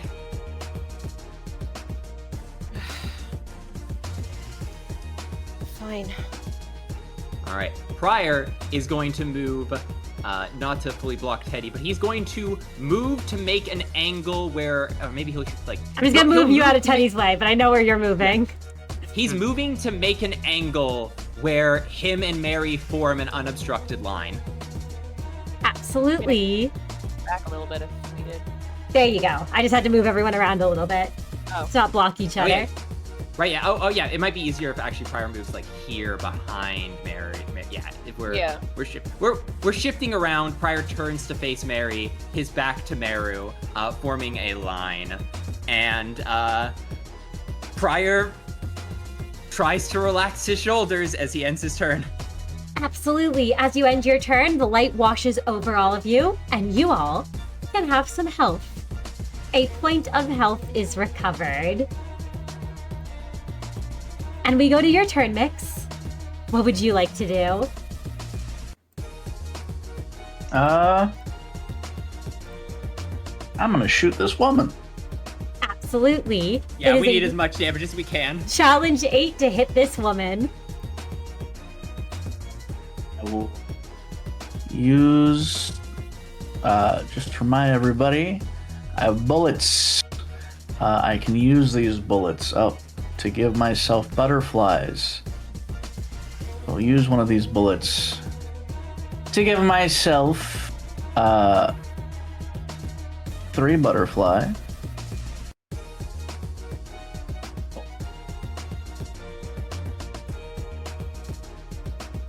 Absolutely.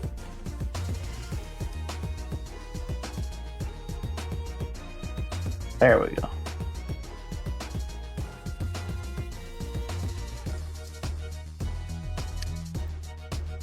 All right.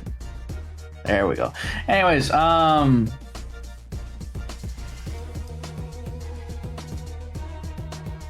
let's get that.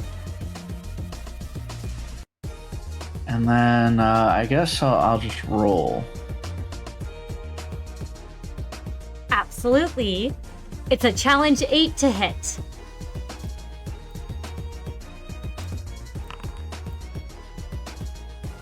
You know what? I will re-roll that. Nice. 10 success crit. So that is going to be a total of 2, let's see, that's a margin of 2, and that is a total of 2 black damage, 2 white damage. So she will take, because she halves everything, 1 black damage, 1 white damage, so she's down to 20 protection.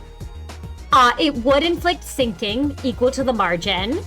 However, she is currently immune to statuses. Because it was a crit, I will allow 2 more protection to be chipped off in place of the sinking. So she's down to 18 protection. If you'd like to describe what it looks like, Miix, when you hit. I think Miix, as Miix clashes with Mary, she shoots a few times at her, and Miix says, "I'm not gonna let you get in the way of me getting to my brother." I have no choice but to stop that from happening. And Mary is still in that protective stance, still standing strong.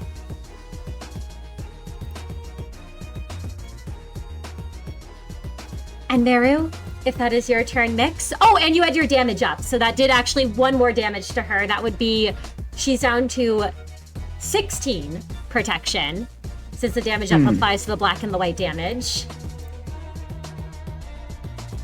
We go to Meru's turn.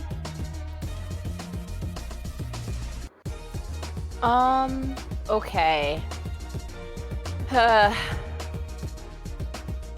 Alright, so I think, I'm going to fire magic bullet.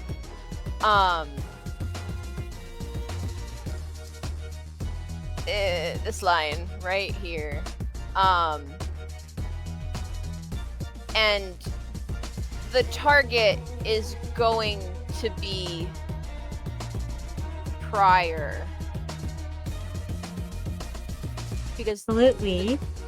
the Yep. challenge for that would be... Yep, Prior chooses not to dodge against the attack. Yeah. Setting the DC to hit Prior to 1. Yeah. And before... Now, Teddy is clinging to her. Do you want to spend the aggravated sanity to not hit Teddy? Wait, is that actually an obstacle? Wait, yes, really? I thought Teddy... Teddy was so small. I will say Prior did specifically move to get to an unobstructed line. Can we say he slid out of the way of Yeah. Teddy? Because I did rotate to the other side. Come on, Mr. DM, please. Okay. I will say that you can, because you slid to the other side, be out of the way of Teddy. Yes. Okay. Okay. So I guess Meru... he doesn't want to do this, but I will.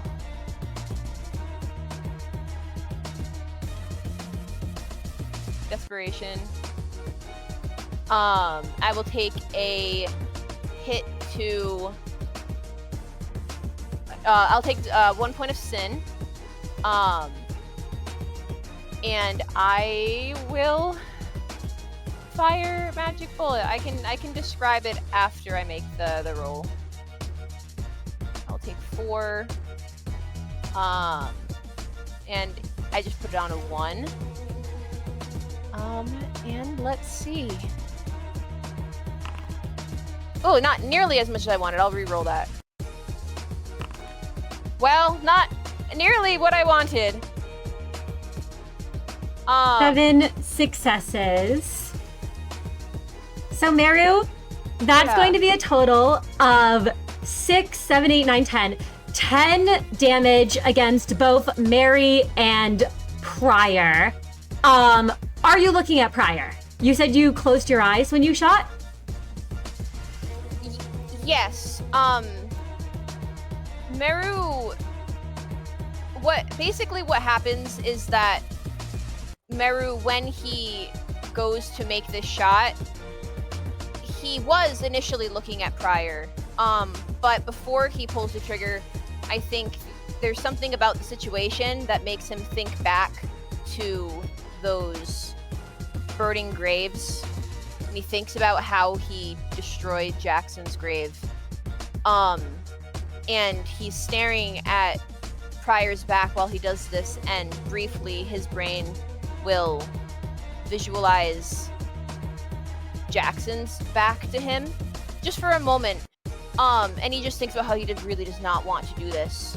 And that he could, if he wanted to, he could stop this by just fessing up. But he knows that if he does that, he is dead. And at least if they do this, they have a better chance. You know, they have to get through this. They will get through this. He can't let himself die. So he closes his eyes then and pulls the trigger. Absolutely. So Meru, that is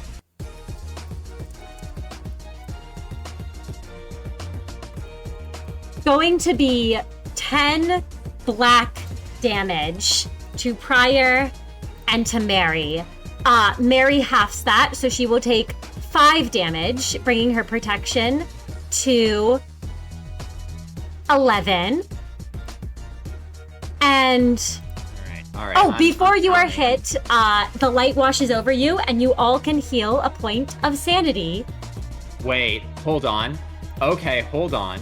And I heal a Pryor, point of sanity. you do heal a I point of heal a point- sanity. So then I take 5 health damage, which doesn't Yep. actually kill me. Yep, 5 health damage and 5 and then sanity damage. I would take 5 sanity damage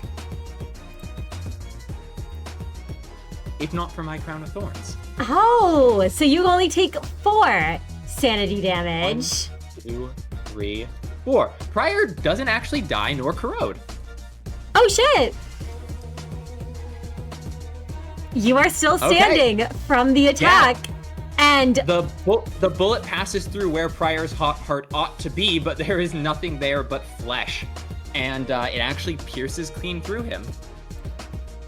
And as it does, it strikes through Mary, and her protection goes to 11.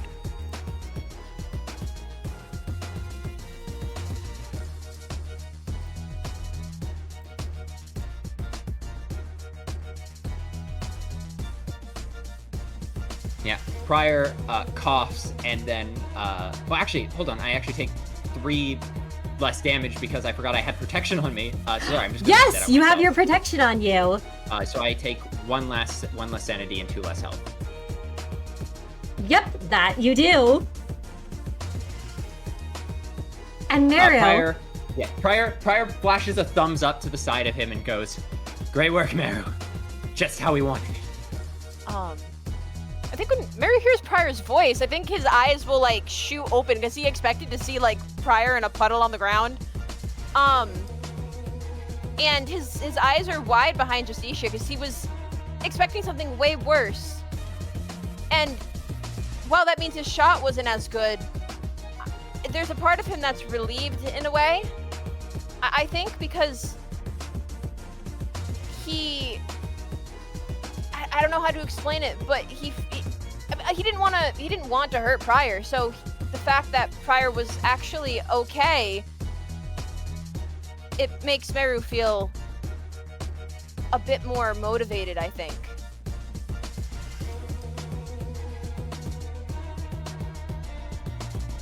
And Pryor is body blocking Mary from getting to Meru, so alright, hell yeah! Absolutely. And with that, we go to Mary's turn. And she has aggroed onto you, Pryor. She is going to raise her sword, and she's going to first hit you again with your shield no longer for challenge 8. As she moves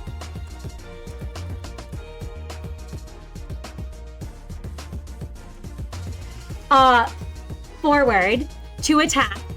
And Pryor, you can make me a challenge 8 to dodge this. Right. I am going to push. No. Okay, well, sorry, her challenge should actually be 2 higher, because I forgot she did technically get hit, but I don't think that matters because... Oh yeah, she did get hit, so that's actually gonna be a challenge 10. Well, I fail either way. Absolutely. That also, Meru has the Book of Vengeance on him. Pryor, you are being hit for a total of, because she is looking at you, 3 damage. I will gladly take that to my health. And your tremor is now at 10. That it is. And as she hits you, she is then going to use on you. You know what? Let us use this one here. She will use his shield as the swing of the sword is followed up with a second attack immediately after. Hey, gonna try and dodge this one. This one is a challenge 8. Come on, I can do it. I can break this one. 4 successes. Come on. No. 6 successes. Pryor, you are hit for 1 damage, and she will gain 21 protection from the 10 tremor you have, and you can half your tremor to 5. She goes up to 21 protection, right? Yes, she goes up to 21 protection. I thought you said gain 21 for a second. I was like, huh. Oh, no. No. She goes up to 21 protection. And you can see that stance and that shield is back up on her. That was just starting to be cut into.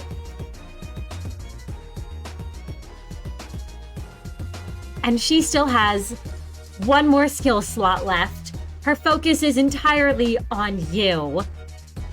And she's going to use Watcher of the Children. And that's another challenge 8 Pryor. Well, I'm out of sin, so I am going to try.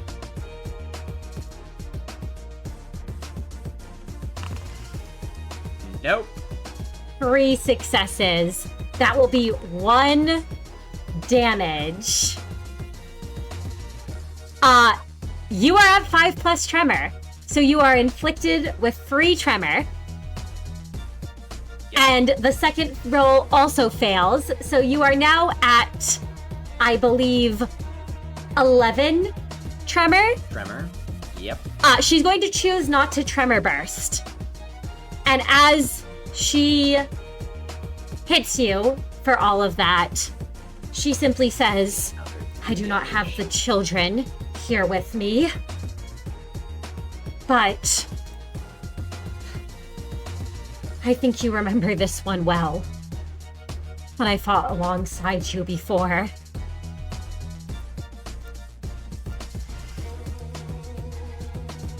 As I said, history really is a weight on us all.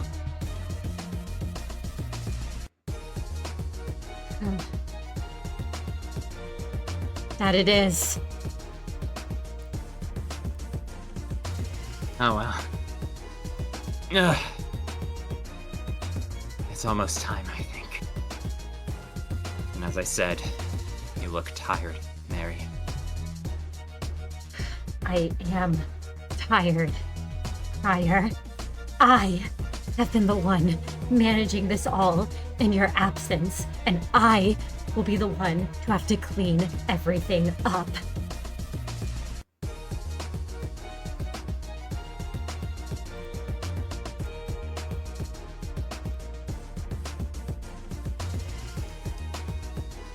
And as we come to the end of the round, Mary does lose her aggro, as she did not use that skill again.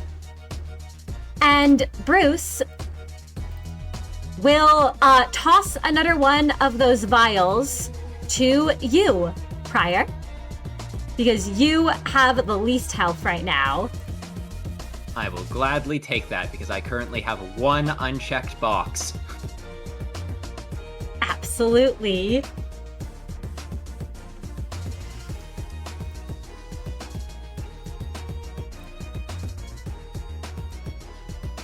And with that, we go to the top of the round.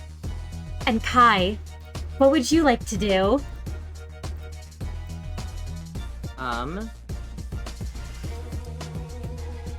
Well, I guess...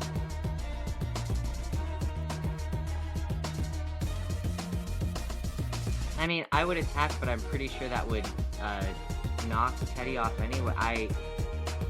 Is it dumb to just... I think I can just encourage little Teddy to keep doing what he's doing, because I think he's doing a great job. And also because, you know, if she does end up hitting someone, he can take the blow if he's holding on to her, but I don't think he can if he's not.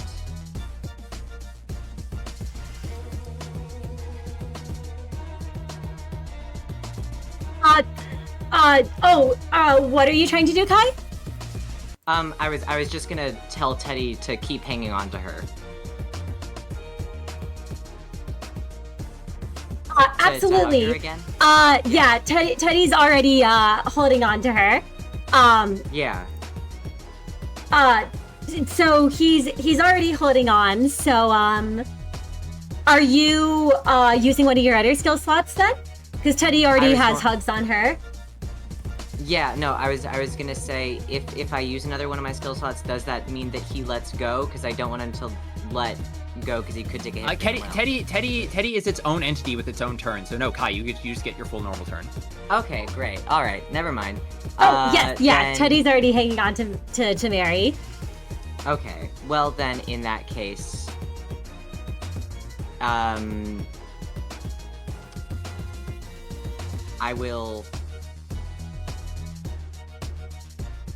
I will skill 1 again.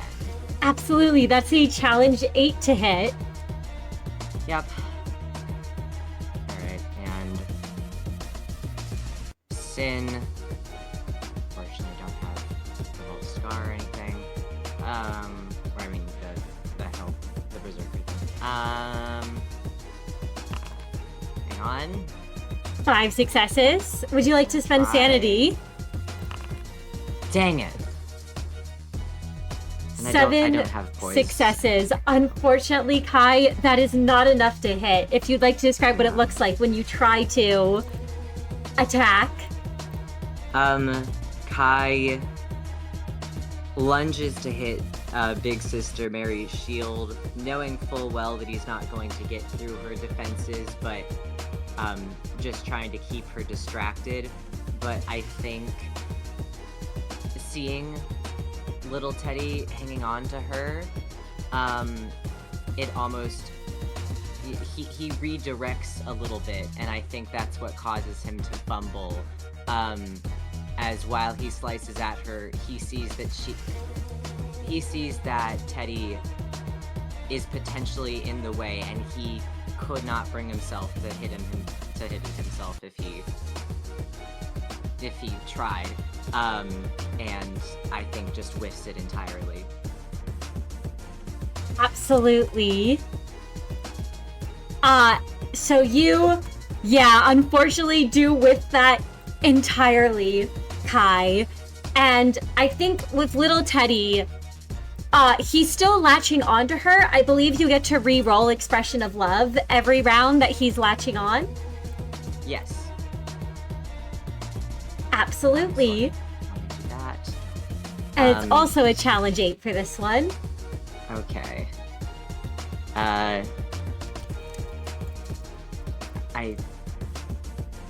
I'm gonna use my last point sin point. You can absolutely use your last sin point.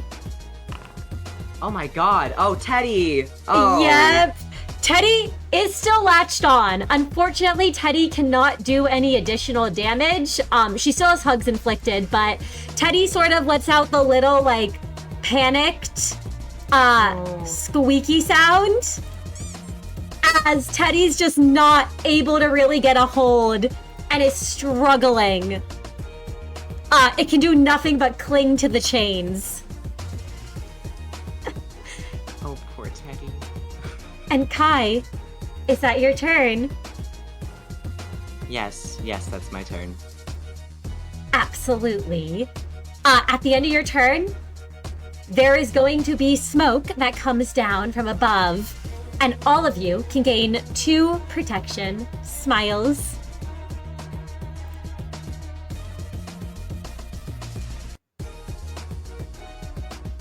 All right.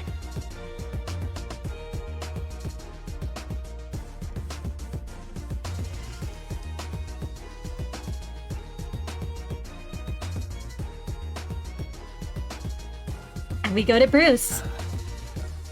Bruce is once more, Kai, going to try to toss you.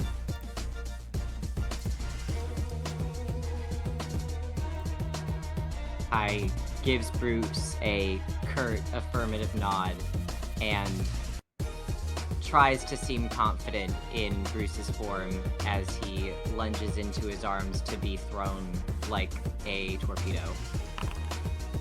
And he has all the reason to be confident. Yep.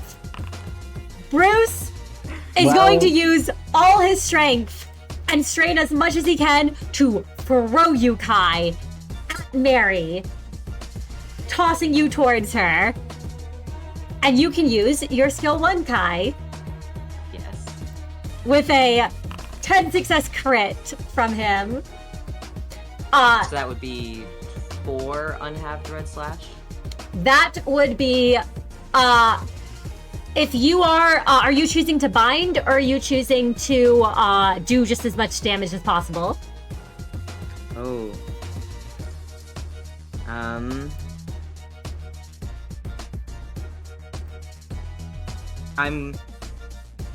going to choose to bind. Absolutely. You are able to inflict bind on Mary. As you are tossed to her, you take a point of damage, Kai.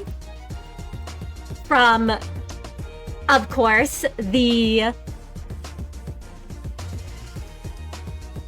being thrown.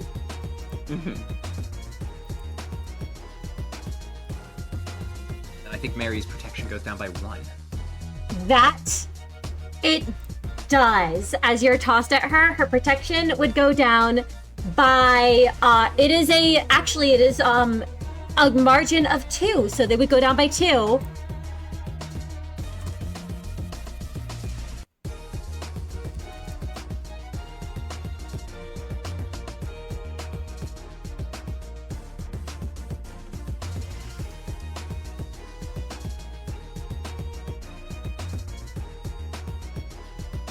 And Kai, Bruce is going to immediately follow it up with his skill free.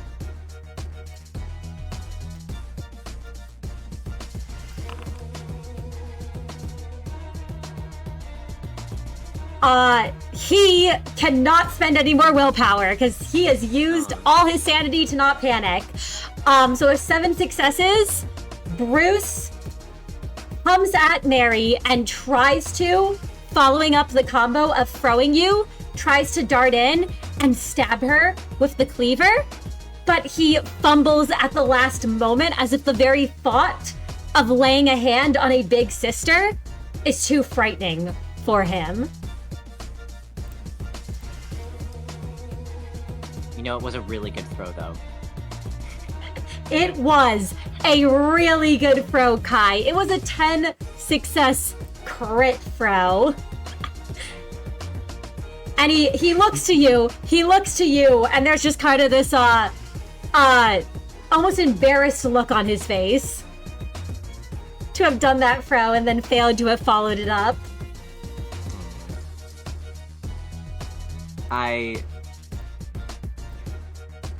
I've inflicted bind, so my thought is that Kai is to some extent holding Mary, Kai is holding Mary down, right? Like in this moment. Yes, you were able to hold her down. Kai looks up from Mary, and though if Bruce were perhaps a smarter man, he could see the slight look of impatience across Kai's face. He will also see the practiced look of reassuring people that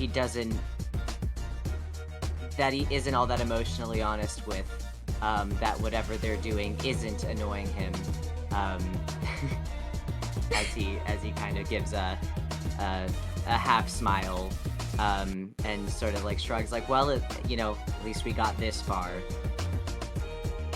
He sees the half smile and the shrug, and he does actually. His face, which is usually stuck in that solemn, more stoic expression, he does crack the smallest smile at you, Kai.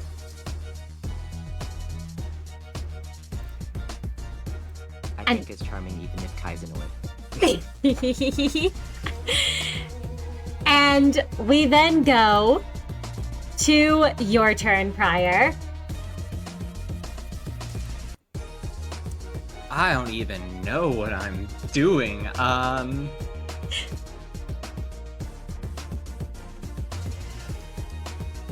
spammed.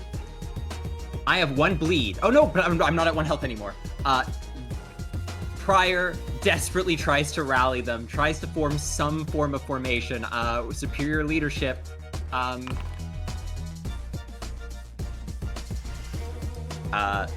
Meru, heal a sanity. There's your poise. Miix,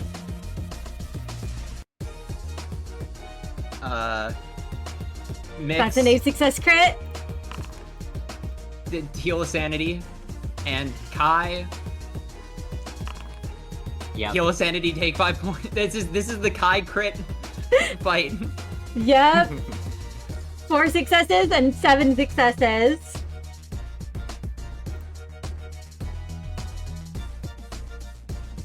If you'd like to describe what it looks like, Prior, when you use your skill free. Prior is throwing everything. He is using every last trick in the book.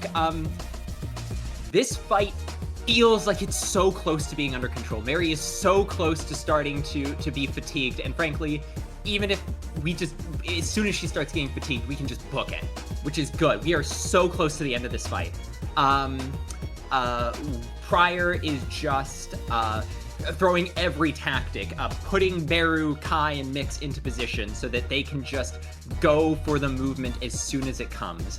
The opportunity is almost there. We just have to survive 1 more turn. Absolutely.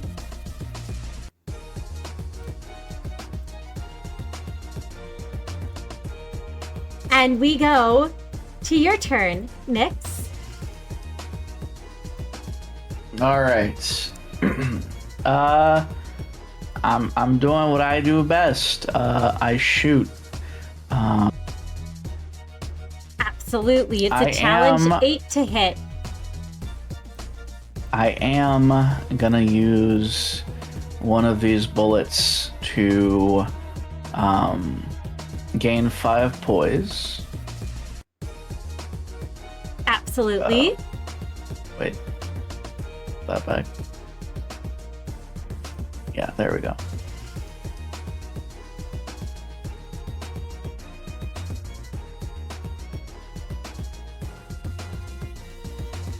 So, I'm gonna get that 5 poise, and I'm gonna use my skill 1. And on use, that means I get to add 3 butterfly.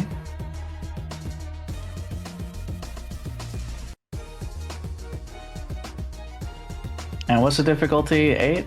A challenge 8. Okay. There's still very low chances. I will be using my 5 poise here. Absolutely. This will be a crit. It is a crit. I even need to. 9 success crit. That's going to be a total of 2 black and 2 white damage. Gets halved down to both being 1. You did have your damage up, so that's a total of free half to 2 and free half to 2. So she goes down to 16 protection. Okay. You would do 1 sinking, but she's immune to status. However, for the crit, I will let you bring her down to 15 protection. Awesome, I will. And I have one more use. Oh, wait, Miix, you also spent poise. My bad. That's actually going to be a total of 11 success crit, so she goes down to Does the 13. poise get used? Does the poise get used if it's a crit already? You can use the poise just to do additional damage if it's already a crit. Would you like to save the poise? I would just use it for my reuse of the coin. Hell if that's all right with you. Absolutely, you may use it for your reuse of the coin. All right. Awesome. So I'll hit 8. Absolutely, with 6 successes for challenge 8, that is a failure. You're using your poise, you said? Yes. Which does an extra 2 damage, which brings her down to 13. Everything is right in the... Yep, that brings her down to 13 protection. And would you like to describe what it looks like when you hit? Yeah, I think Miix,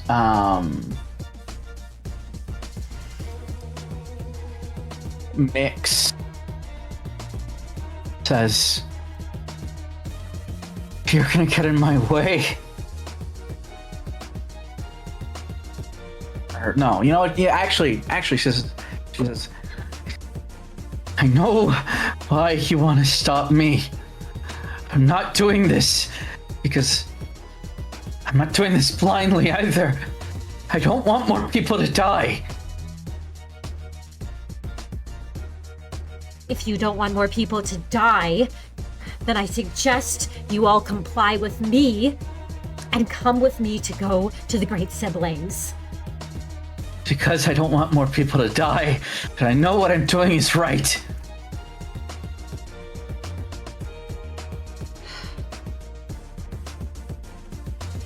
If you believe that to be the case, then I see I cannot sway you. It comes down to the same thing. It always does in this damn world. Whoever wins is the righteous, and whoever loses... And she just leaves it at that. If you so decide to believe that. And Mary will then turn to look at you, Meru, as you act before she does. You all can feel the light wash over you and can heal a point of health damage. And with affinity, you all can gain an additional sin point.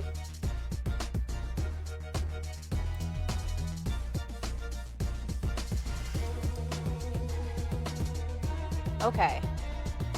So, I think I'm going to try something here.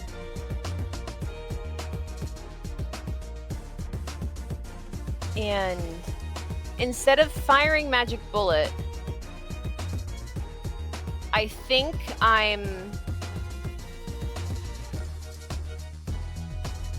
going to use my skill 3.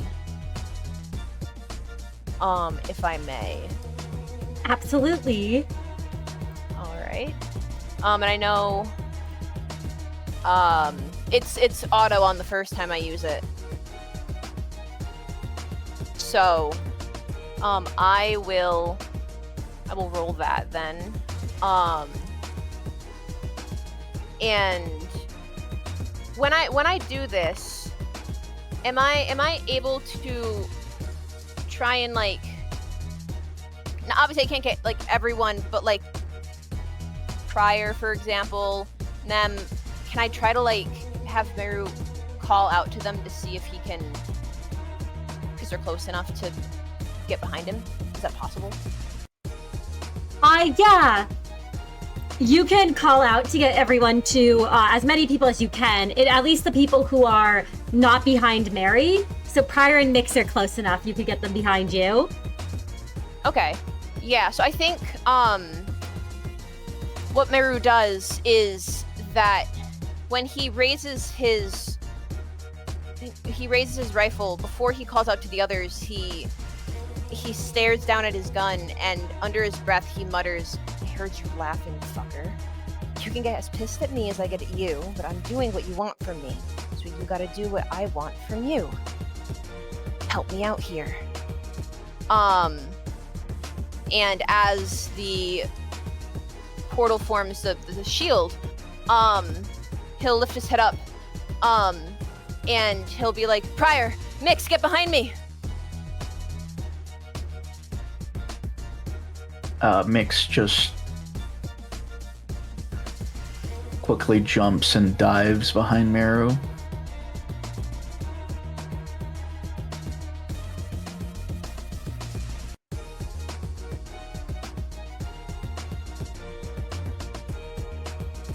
Absolutely. Prior has seen this.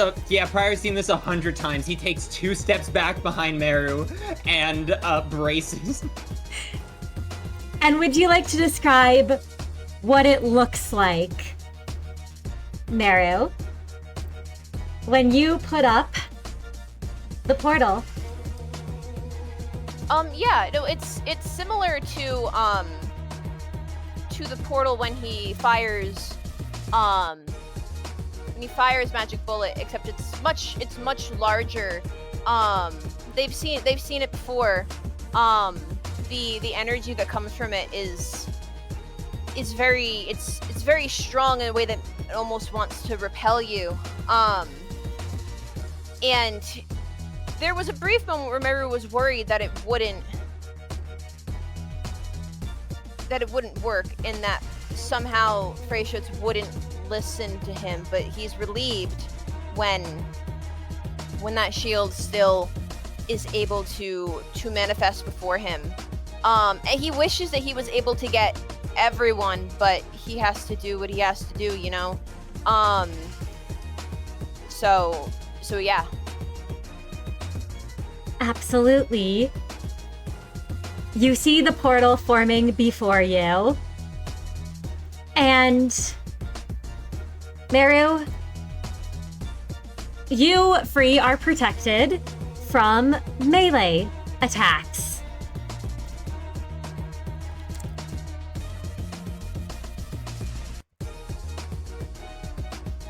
And we go to Mary's turn.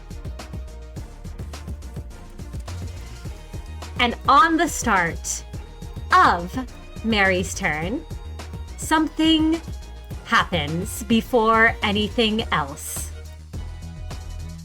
She will gain 5 damage up, 5 protection, and 5 offense level up.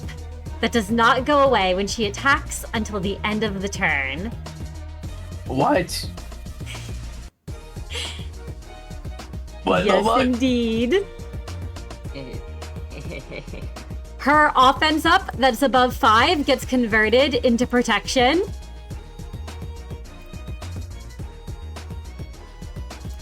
Cool.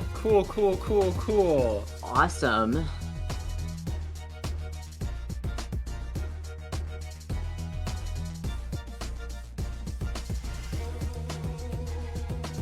And Well, one turn left. Good luck. 1 turn left. And she sees the portal that has formed before you, Meru, and is going to instead turn on you, Kai, not even seeming to acknowledge little Teddy swinging from the chains. Oh. Huh. Scared. So that was me. Kai, I do not want to do this, but I will see if I can bring you back when it's done. And she is going to use Magistrate of the Web on you. This is, with her offense level up, a challenge 13, Kai. Oh my god. Alright. I mean, I'm not going to make that, but I am going to roll anyway just to say I did. Her challenge up does go away after this first attack. Well, okay. Uh-huh. 3 successes. I'm not willpowering.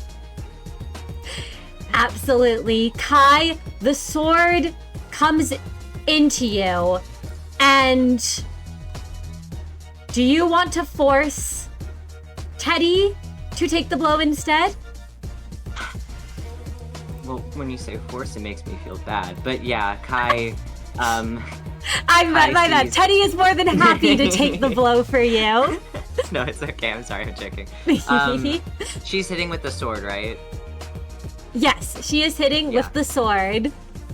So, as Mary's sword begins to descend upon him, Kai reaches his paw out like he's trying to block the blow, and almost afraid it's going to hit the both of them, shouts out, "Teddy!" And I there think is he will a take that as little command. squeaky sound as Teddy will intervene. Teddy only has 4 health, Kai. And this attack is doing to Teddy a total of 12 damage. You watch as Teddy just explodes. The sword hits the little Teddy, and stuffing goes everywhere. It's not even like, I should clarify, it's not even like the attack hits like, it's just instantaneous. Like, it's not like even the limbs are ripped off. Like, Teddy's more sent flying than anything. It's kind of like a baseball bat. The sword just comes into Teddy, and the tiny little bear, as it tries to jump in front of you, is just sent flying away from all of you before it pops into stuffing. Boy pops. Oh. And it looks like it brought Mary no great joy to do that to Teddy. As... Yes, Kai? I know that she has 3 skill slots, so I'm terrified of what comes next, but... If you say anything or react at all when Teddy is sent flying away from you, bursting into stuffing. Yeah, when Mary pops Teddy like a balloon, Kai says, "I saw you looking at him. Why would you hurt him after that? You knew that could have hurt him." I wasn't trying to hurt him. I was trying to prevent you from escaping. and I will continue my duty. As Mary comes at you again, Kai.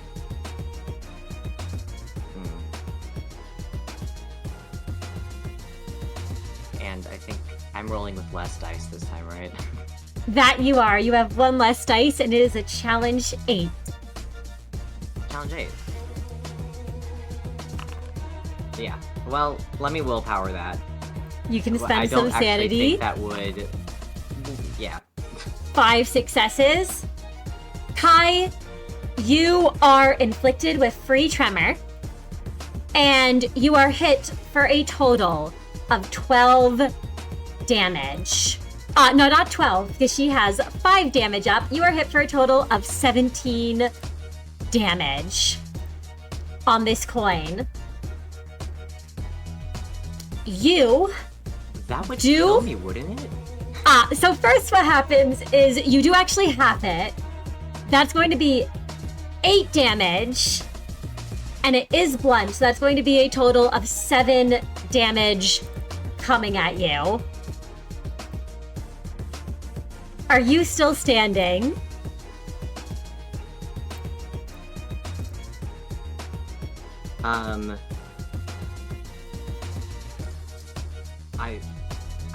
I am. I'm not doing well, though.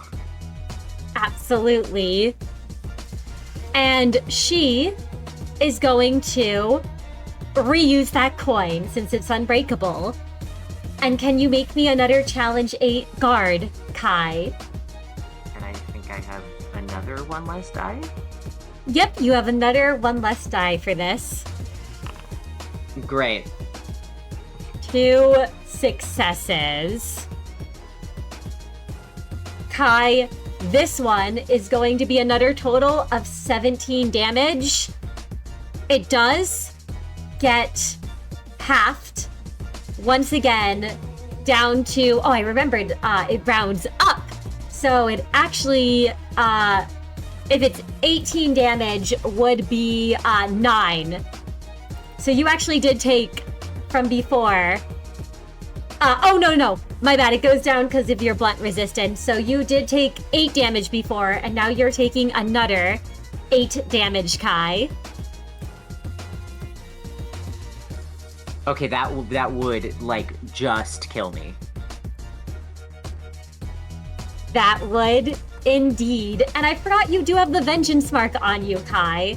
So that is going to do an additional 2 damage. So from this single attack alone, the ampule pops. And Kai, would you like to describe what it's like as you die and then are picked back up from the ampule activating?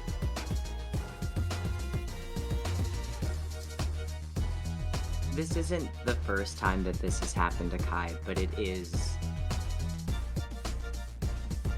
It's not jarring. It would take a lot of dying to get used to it. As Kai is... It feels like being plunged into an ice bath. And pulled out of, like, a sensory deprivation tank at the same time. As he has no idea how much time has passed. He doesn't know that this was a momentary thing outside of the context clues of they are still fighting. And he kind of, like, gasps for air, like he didn't know if there was any in his lungs, as his heart restarts itself. Absolutely, Kai. This is the first time, after all, you've come back from one of the healing ampules, given that you had given your first one to Yuna. And it does feel as if you are gasping for that air. And when you come back up, you can see Bruce had immediately rushed over, and his eyes widen. He had seen what happened before to Meru, but for it to happen to you seems to jolt him. And Mary, is going to see that and say, K Corp's singularity. I'm not sure where you got your hands on their ampules, but... And as she readies another attack, Kai, she is going to use... The Queen Takes the Stage. Pryor knows this one well.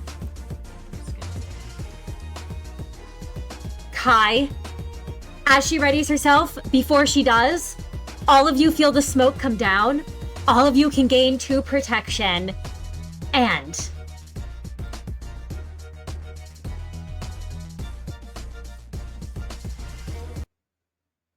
Mary takes up a very familiar stance. This is a stance that, Kai, you might have only seen once in the entire time you were in the web. Prior, you have only seen this a handful of times. And you know that you were the one who helped form it. As Big Sister Mary is going to convert all of her protection into aggravated damage for a total of 21 unclashable ag. The sword is coming at you, Kai.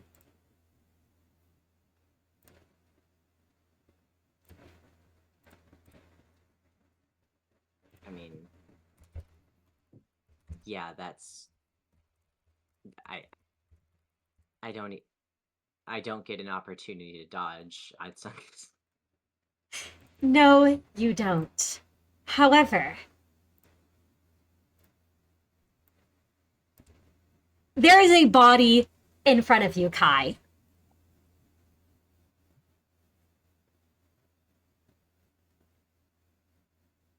And you watch as Mary does, with her additional 5 damage up, the 21 protection converted, a total of 26 aggravated damage to Bruce, killing him outright and slashing through his midsection with the sword so that he is cut in half.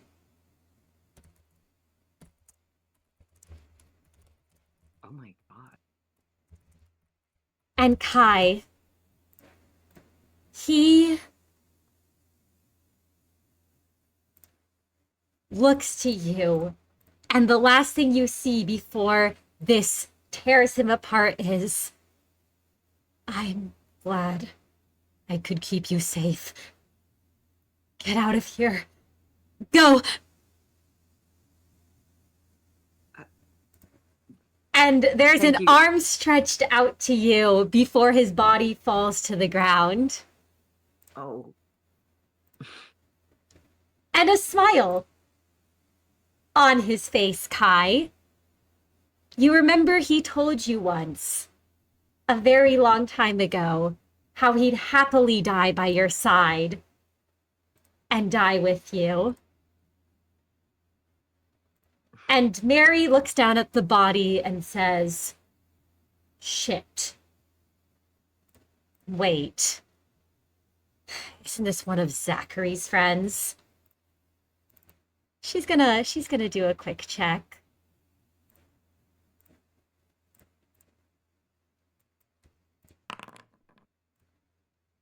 And you all watch as her heel comes down on his head and crushes it into paste in front of you, Kai. And there is disgust on her face.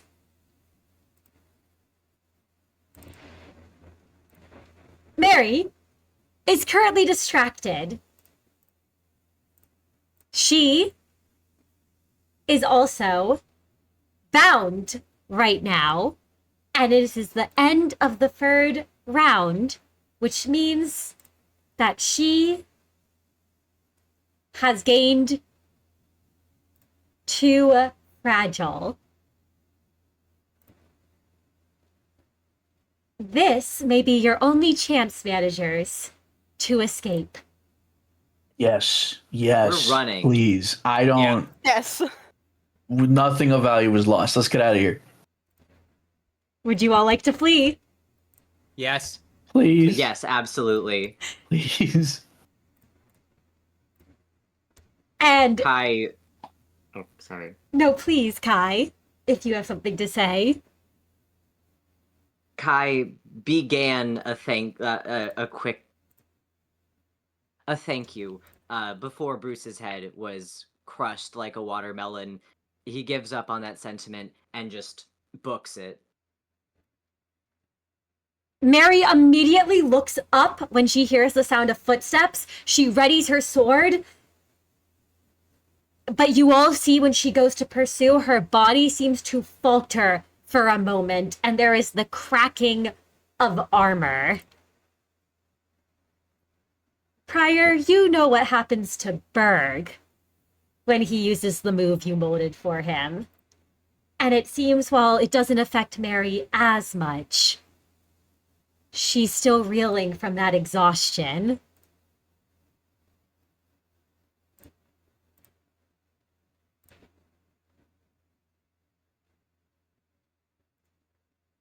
Managers, you have survived the combat encounter.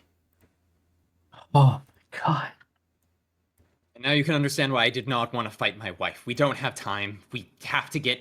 We're almost at the web. We can make it. It's a straight shot. None of the children can interrupt us at this point. We just have to go. And would you all like to go straight for Yeah. the web? Please. Absolutely. Yuna ducks out of the cover to follow you all.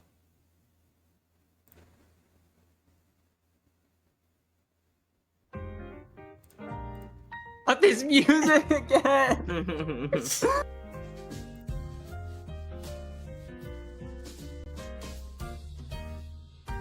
And as you're all running, you've managed to evade Mary's Children of the Web. You all have a moment you can talk to each other as you book it for the web itself.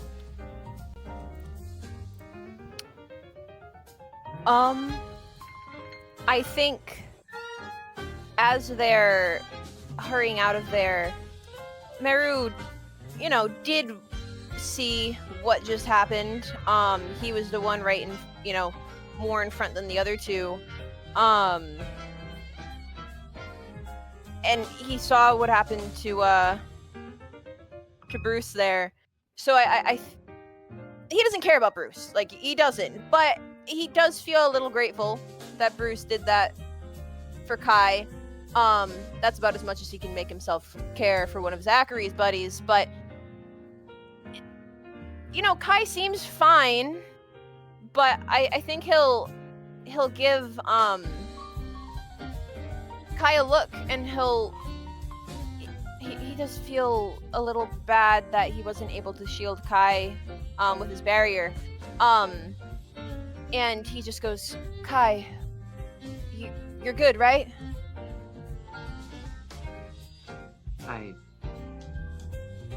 Why, I mean, as good as I can be, why wouldn't... Just making sure, I mean, tough fight and all, everything that just happened, just making sure. Are you... If you're asking about Bruce, that's okay, Meru. Thank you, but he was just someone He wasn't special, just useful. I'm fine. I figured you were. It's always good to double check. I think hearing that from Kai does make him feel a bit of that. I don't know what the right word is that he was feeling towards Kai before with everything that was going on. I think that does lighten a bit.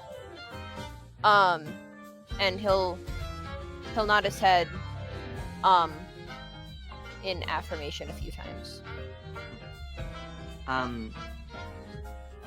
Kai does think back to when Bruce had said in the past that he'd happily die by his side. And he remembers how the voice in his head had known and said that the feeling was not mutual, and he had instead squeezed Bruce's hand rather than say anything back. It was a valiant fight, though.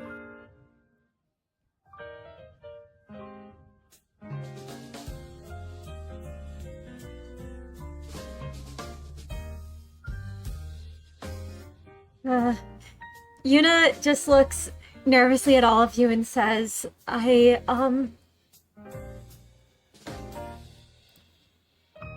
What is it?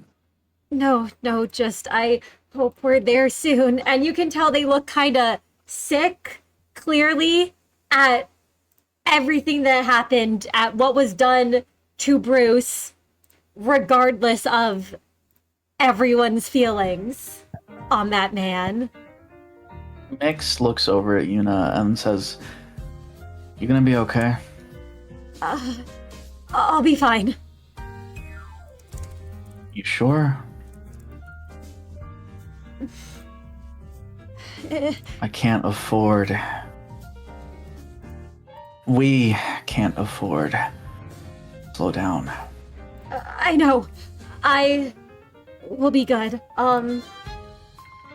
And Yuna just kinda nods their head and clutches the weapon tighter.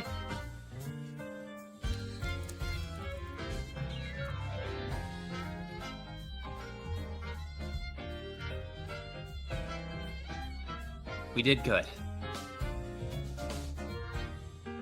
We managed to make it through. We're at the last stop now. But I know the answer, but I have to ask.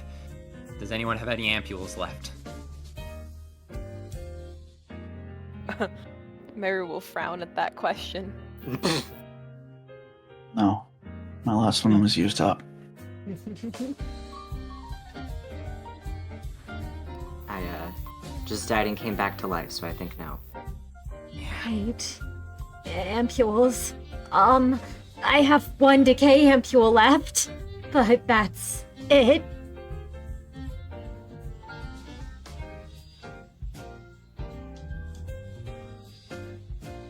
I don't think it will be much help.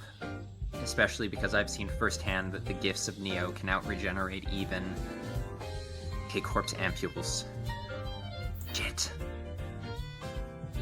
If Abel is even... Abel will be at least, if not stronger, than Mary, given the condition.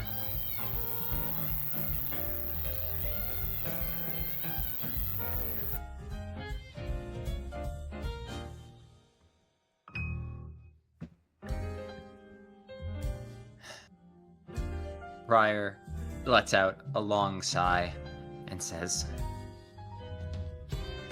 "If only we had more chances. If only... We can't turn back. We're far too deep in. We don't have any resources left. We're getting to a point of no return." Fine,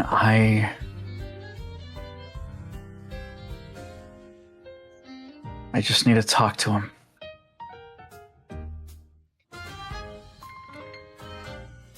And if that doesn't go well, I would like you in one piece, Miix. But it looks like we're just gonna have to try and keep each other alive.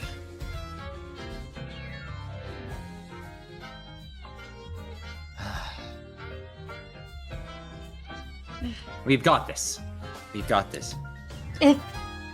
If you all can buy me some time at some point, I can't do it right now, but if I'm in an area, I don't know, somewhere safe, I can probably convert these, it's just gonna take me like if you give me 10 minutes and a place to sit down. I can do that. I can do that once we get to the web. Okay. Thank you. Then I can do it there. At most, I can maybe make 3. At best, it's gonna only be 2. Okay. Well, I'm still fresh, so let's do this. We just need to hope my daughter shows up. And as you say that, Prior, do you lead everyone to where the back door is? Yeah, you all pass in front of this very modern-looking nightclub that kind of stands apart from everything else, both in the fact of its sleek, reinforced design, the very reinforced-looking alloy. It's like if someone took an unbreakable bunker and slapped a bunch of neon on it. It fits more into the sensibilities of W Corp than anything else around. It looks like it could survive a small army marching on it. It is the beating heart of the web, and Prior sees that, sees the front entryway, knows that it is filled with all sorts of things that could kill us instantly, and proceeds to lead you all in a wide half circle around the web to the back. And when you come around to the back,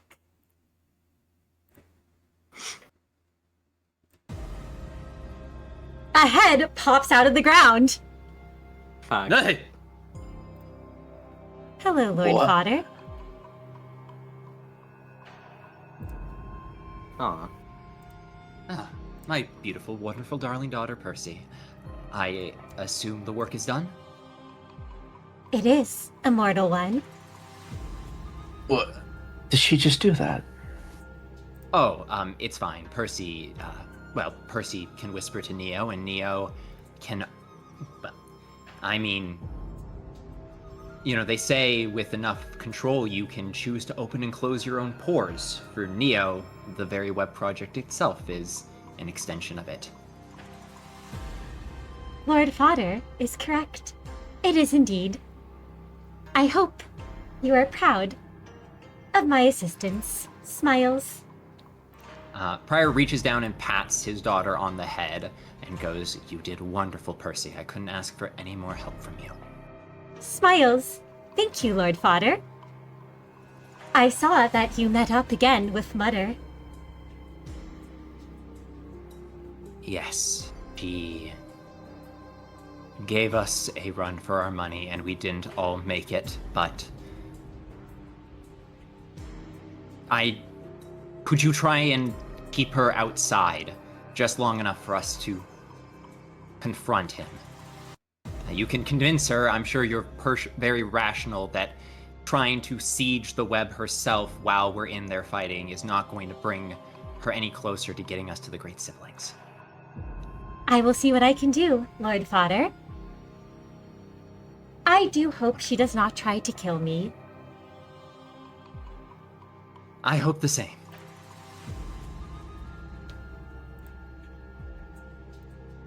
And she then looks to you, Kai, and says, Kai, smiles. I was expecting better for you. Frowns. Though you all managed to best me with the help of Lord Godfather's loyalists, you were of little help. I hope you take my advice in future combat. It would most displease me to learn you died or could not protect Fodder. Frowns.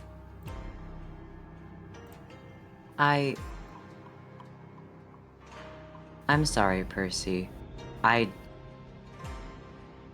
tried to take your advice just earlier, and I think that you would have been a bit more proud of my abilities just then. I am sorry that I let my emotions get in the way in my combat with you, and I promise I will protect your father with all that I can. I certainly hope that is the case, as you were always competent on the battlefield in the past. I am glad you did not perish at my mother's hands. Smiles. Good luck.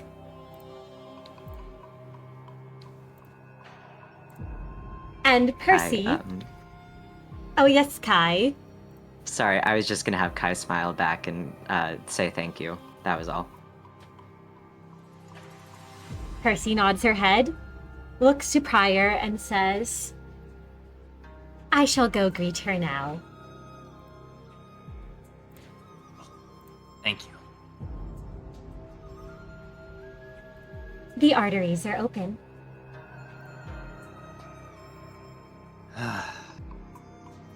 Pryor walks over to what is now a hole in the ground, and you see there's about a foot, maybe closer to 2 or 3 feet, of like cobblestone and dirt before the dirt quickly begins to shift and move until you realize it is flesh. And he goes, "We're right over a vein. It's perfectly safe to jump down. The blood beneath will break your fall."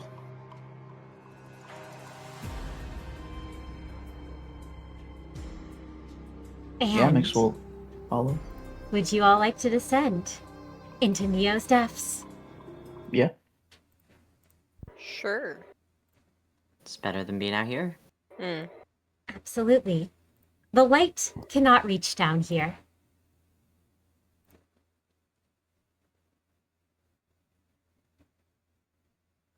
And you all may descend down into the arteries.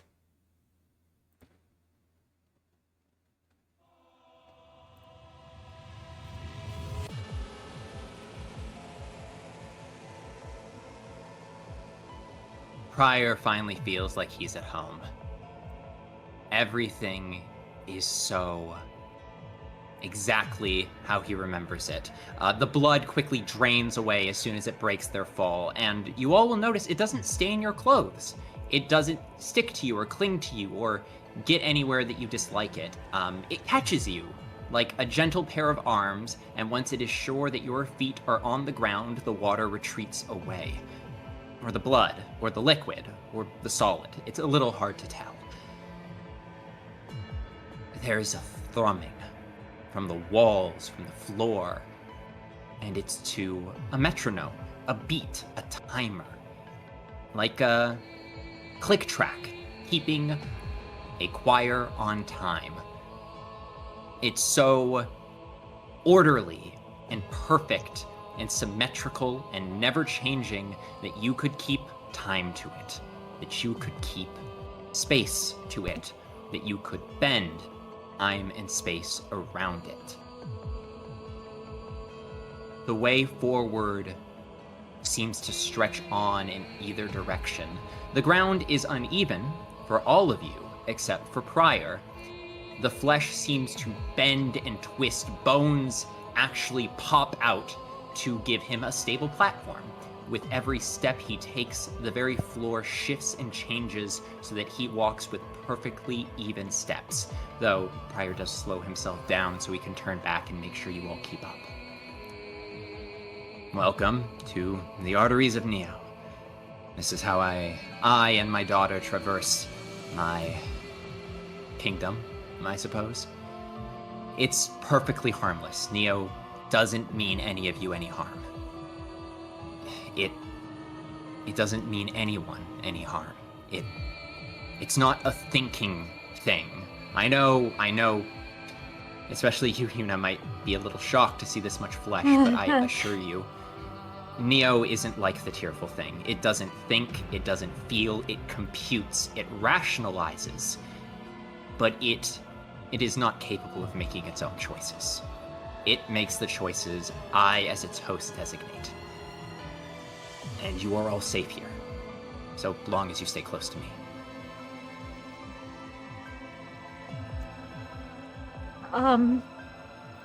Understood. And Yuna's looking nervously around, at all of this, Pryor. This is what the Red Project was really all about. I can't extend any further than Neo can reach underground. It continues to burrow. It's somewhere between a fungus, an algorithm, a spreadsheet, and living blood. The Web Project itself is alive. It is an organism that so long as I protect it and nurture it and bind it to my will, it will save everyone. But it's not going to be of any use to us now. So let's just walk. And managers, do you all have any thoughts as you walk through Neo?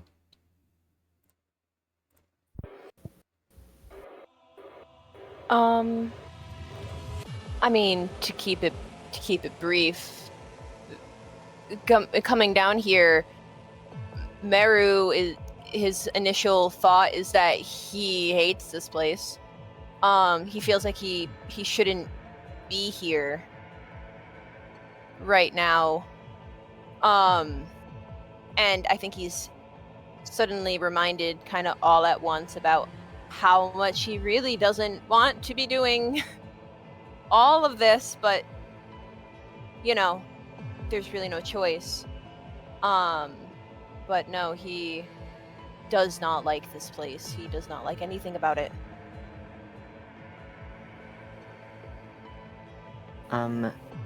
Kai looks around the fleshy tunnels of Neo and feels, correct me if I'm wrong, Pyre, but a vague sense of familiarity? Yes. Yes, a vague sense is a good way of saying it. No, it wasn't somewhere he was given the privilege to see too often. I don't think he's all too much put off, but rather it's comforting to know that they are very likely alone here.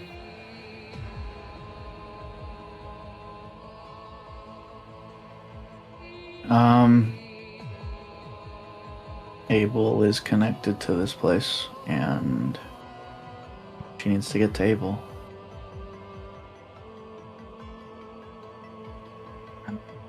This just makes her more desperate to see him again. And Yuna looks incredibly uncomfortable and unnerved walking through here.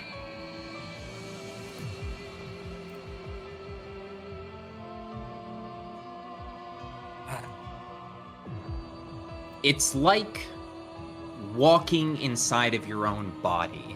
It's this sense of being turned inside out and being able to scratch an itch that is so deep inside of your bone that you think your fingers will never reach it, but your cartilage opens up and you can just rake your nails along the marrow itself. It is so refreshing. Friar continues to walk them beneath the club. You know what? You all will hear the sound of what looks, or what sounds to be mechanical engines, this creaking of metal and wood, sparks of electricity further on down the line. And as you walk closer to directly beneath the club, you will see a giant metal stake has been driven into the wall. It appears to connect somewhere above the tunnel. And from the stake, blood gushes out in a torrent. And as it does, it pours into a giant water wheel made of metal that turns endlessly. Rows upon rows of these water wheels and spikes line the walls as energy and electricity snake up through wires, like their own little veins, connecting back to the surface, powering the entire project. And don't worry, again, it can't feel pain. It's a bioorganism, it's a computer, it's a tool. And Pryor will actually reach out, and almost as if he forgets that everyone else is there, he runs his hand underneath the stream of blood, and he's going to drink some. Yuna looks a bit disgusted at that. He goes, I don't suggest any of you do this, but This is life itself. It's a part of me. And I do believe that there is an effect when Prior is able to drink source blood from Neo, isn't there? That there is, Prior. You are able to heal to full health and full sanity. If you have already expended a use of Curse of Neo, Undying, you are able to refresh that use.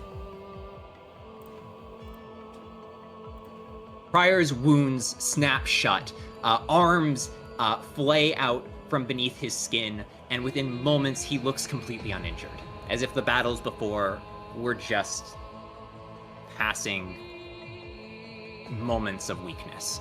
He almost looks younger as he wipes his chin, and the blood, rather than spilling or staying on his face, sits as a perfect sphere in his hand and jumps off of it to rejoin the torrent of blood gushing through the water wheel.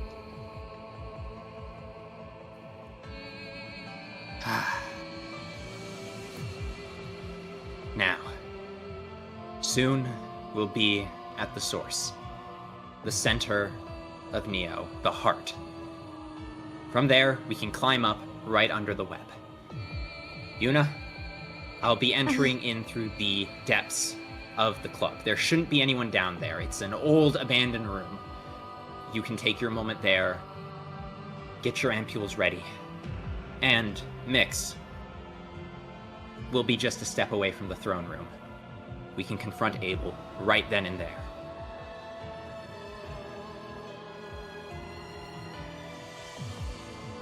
Got it. I have the decay ampule ready, so... Good. One more room, and I'm just going to warn you, you might... It won't hurt you, but you might find yourself dazed for a moment. It will pass.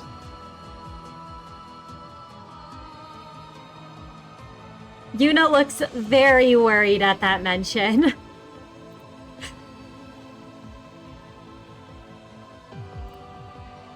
Prior will push through to the final chamber. The entire chamber shakes with each beat of the metronome, and from the walls you all can swear you hear a choir of voices singing in harmony, chanting one name. His name. Welcoming him back home. And as the choir chants, I believe this, managers, is where I will need all of you and Yuna to give me a challenge 999 sanity check, reduced by 1 for each time you have directly interacted with Neo.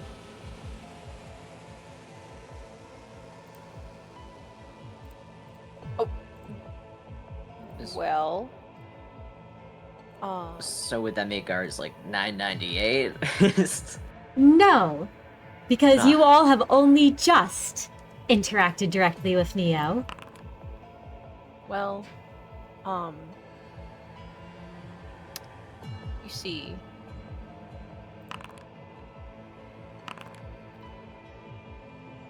So close.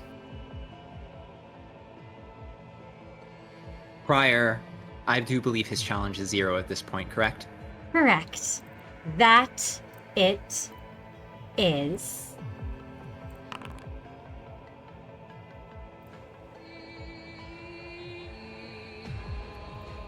As they enter the final chamber, the wall opens up, and all of you feel your blood and bones seize. It's some kind of primordial response. It's biological, it's ancient, it's conceptual. As arms open into arms, open into arms, open into space, the wall opens up in a direction that doesn't have a name and turns into a shape that doesn't have a description that fits any human tongue. It is a lotus blooming upon a lotus, blooming upon a lotus, blooming upon a lotus, blooming upon a corpse, blooming upon life, blooming upon a choir. Souls, or the closest equivalent to it, scream, and yet they don't make a sound. From a single spinning center, and the sound of mechanical keys clicking away, a arm extends, offering Prior what he had long since left behind. Prior is shown the last thing he left in Neo. He is shown his own real heart, not the facsimile molded out of his own organs inside of him, but his human beating heart, which had been safely stored in the depths of Neo, connecting him to the ancient machine. And yet, Neo asks for more. He feels the back of his head open up like a flower, and his gray matter become exposed to the air. And if I am reading this right, Cinna, this is where you have something to say based on what you've told me. That I do, Prior. Prior, let me put the choice before you. In simple terms, as you are a man who deals in the absolutes of good and evil, right and wrong, black and white, you will understand that there's no corner shooting, there's no backdoor or third option. This is a choice between eternity. Two kinds, mind you. You may accept Neo's offer, remove your brain from your skull, and rejoin it with your heart deep in the gears of Neo, and reestablish your claim of flesh over the relic. By doing so, you will finally and forever be a part of the device, gifted its strength and ability to grow beyond what you currently are, though it'll be a long journey back to what you once were, and Abel will share in the fruits of the awoken machine gifted your spirit. You will immediately gain 10 points to distribute how you choose among your stats and skills, and access to all the Act 0 Neo skills and defenses. You will lose access to your ego gifts and ego gear, as Neo rejects its harmony with your flesh. Over time, you might be able to consume power to gain access to Act 1, Act 2, and even the mythical, unreachable Act 3. Or, you may return your heart you left behind to your body and sever your connection with perfection. You will lose access to your core passive. You will maintain your longevity and current curses of Neo, but gain no more. You will, however, no longer be prevented from wielding ego above Hay, as Neo's song no longer damages your mind too greatly to form resonance. Abel, too, will be affected by this choice, as you will weaken the machine's strongest core. Though I will also warn you, you will be giving up control over Neo, and this might have consequences beyond your understanding, as Neo will be free for the first time ever of a host. What would you like to do?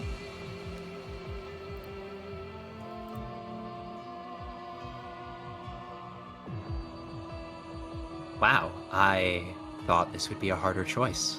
I didn't think I'd have the answer. Prior reaches out, one hand to his brain, the other hand to his heart. And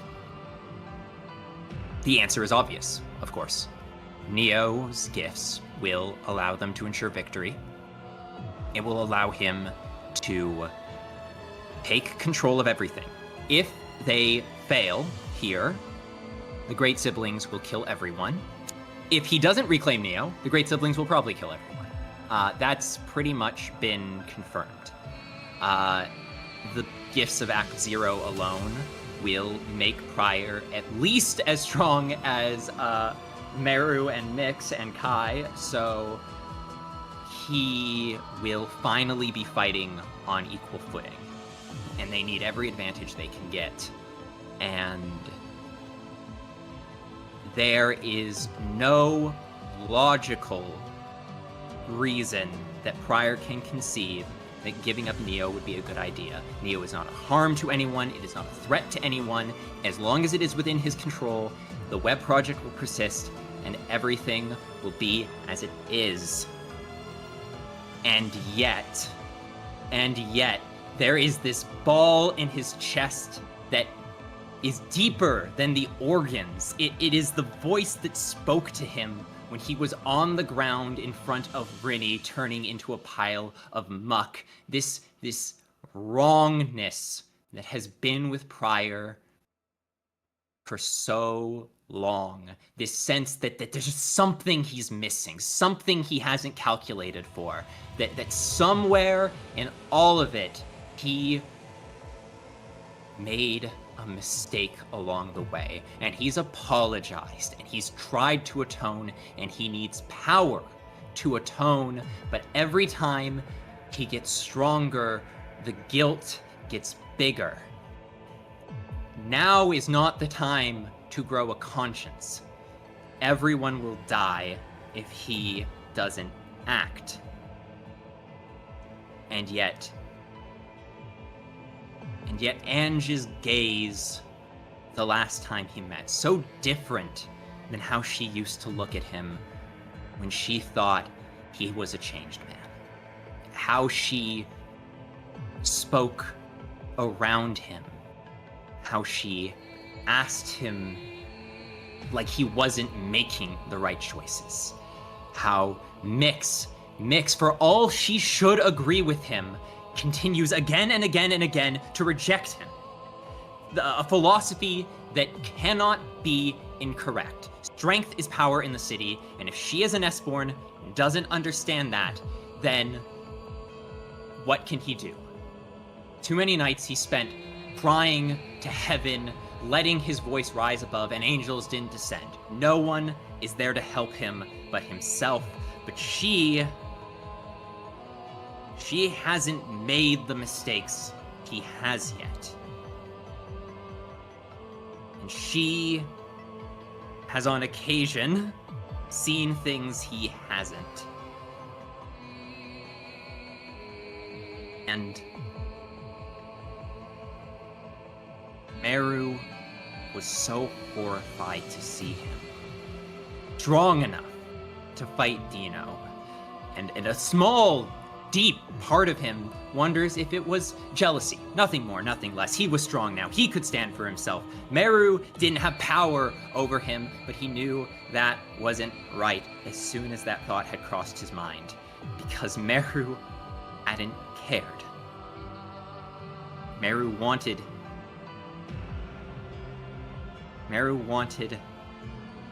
to know the Prior that he thought had changed, and he had asked him, unlike everyone else who just assumed and assured him that he hadn't changed, that he didn't want Prior to go back to being that man.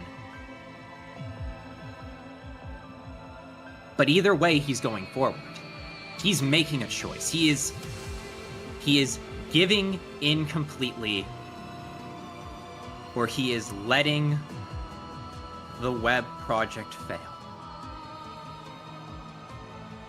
And as all these thoughts race through his head, he snatches his organ, grips it tight enough that it might break, and Prior tears his heart from the hand of Neo.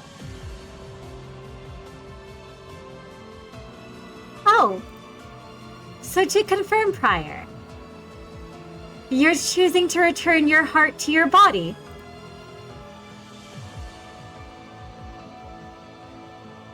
Yes, Prior thinks that everyone else is looking at him, waiting for him to finally make the right choice. And despite everything he's done and all these apologies, he needs to... He will never have another chance to prove he has changed. And he trusts everyone else who says he doesn't need Neo. In this moment, Prior feels that he's making the wrong choice, but he makes it anyway because this one time he can be a changed man. This one time he has people who are waiting for him to make a different choice. And so he's going to make it. He tears his heart from the hand of Neo. Absolutely. Oh. From this point on, Neo is still a part of you. But make no mistake, it is no longer you. It is an NPC, it is under my control, and it will do as a machine does. It reacts with innumerable, unknowable, ancient calculations. At its heart, it roils liquid, perhaps its own, perhaps that which was stolen from ancient rivers far below, and long ago, or perhaps long from now, brought back in a closed loop. It seeks through what was, what could be, what should be, and what is, all to try and solve an insolvable equation. For how can it make 1 = 0? For how can it change itself that you will not reject it when you already have, and will not get the choice to choose it again? The arteries begin to calcify, the skin growing leathery, then stone like around you as it retreats into infinite math, solving, resolving, then quieting just the sound of a faint hum of a distant melody you no longer remember. Prior, while all your memories remain, you no longer have a perfect memory going forward. You can no longer call on the chorus for information, and you cannot consume essence for Neo from your own body remotely. We will discuss your new core passive later. And would Cool. you all... Yeah, I assume everyone wakes up.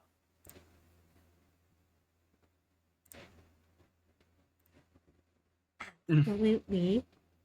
All right. You all. Well, I can't describe Neo anymore. It's an NPC. Prior stares at the stone wall as I'm sure everyone. He hears that everyone's bodies have come back under their control, and he just turns on his heel, holding his own heart in his hand, and he places it against his chest. And I imagine his skin absorbs it. It does. Cool. He's got that back now. He turns to Meru, Miix, and Kai, and Yuna, and he says, Abel will be significantly weaker now that Neo has gone into calculating a paradox. We should keep moving.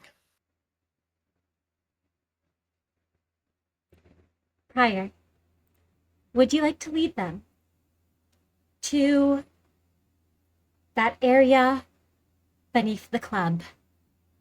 Yep, nothing else for him to say. Absolutely. And as you all proceed forward,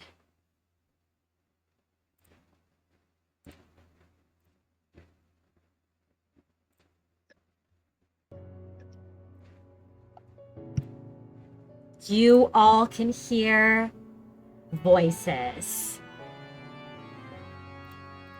Oh, Would you all like to stop before entering the room? Yeah, Prior holds up a hand to stop and then makes a gesture for them to be quiet. You all see that the sound of Vienna's voice is carrying. You're not quite close enough to make it out, but you do hear Rini's... Wait, Vienna, I thought I heard as she looks around and then shakes her head and looks back and says, "No, never mind. I'm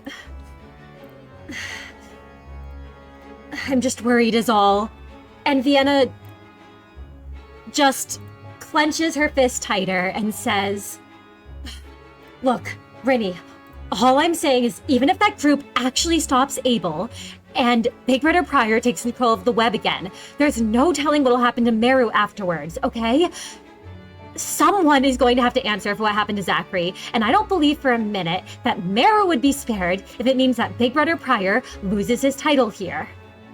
You know that man as well as I do. No, you know him better than I do, Rini. What he's capable of, the things he's done to those who threatened his throne. But if I can get Meru out of here, then Abel can deal with the rest of them, I'm sure. I trust him too. The blame can be put on Big Brother Pryor instead, and that way Meru can get out of here and just go live his life, and we can live ours. We can forget all about today. But I can't walk away knowing that Meru is walking into certain death. He's my brother. I can't do that. I told you that if I ever saw him again, I wouldn't be able to just leave. But he refused to stay away, as always, so now I have to find a way to fix this mess he made.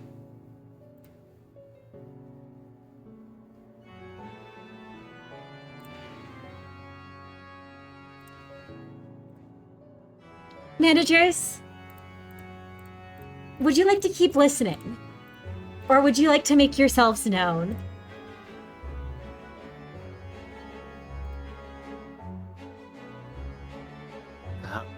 Pryor, That's kind of Pryor's looking back and forth, he's not sure if he's not sure if this is a private conversation they shouldn't be listening to. He's I don't think this is a private conversation.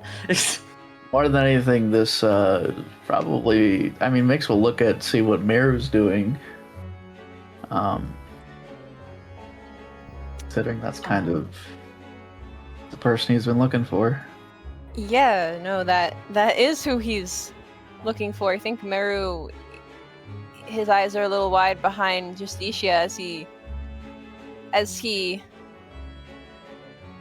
listens. And he's a bit unsure about what he's hearing, but I think he can tell that Vienna is a bit bothered.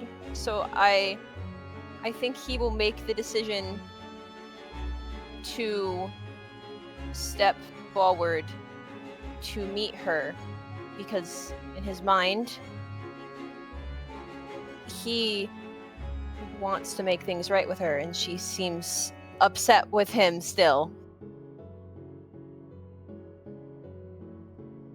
As you step forward, Meru, and make yourself known, coming out from the arteries and into this buried room, Rini instantly whirls around and gets in front of Vienna, her hands out in a defensive position, but Vienna just puts a hand on her shoulder, steps to her side and says, "Meru, what are you doing here?"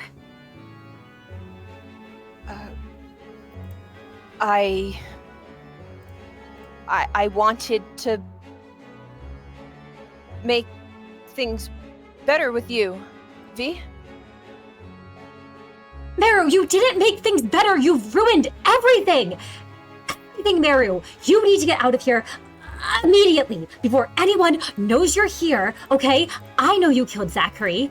I know that Big Sister Mary knows you killed Zachary, and I know that it's not going to take very long for word to start spreading around that that is the case. This mess is all your fault. I think as Vienna yells at him, there's something gnawing at the back of Meru's head. He's not 100% sure what it is. He definitely feels bad. Sort of like how he felt after he killed Zachary. He's been waiting to go away. But he expected Vienna to be mad. He expected her to still be saying things like this.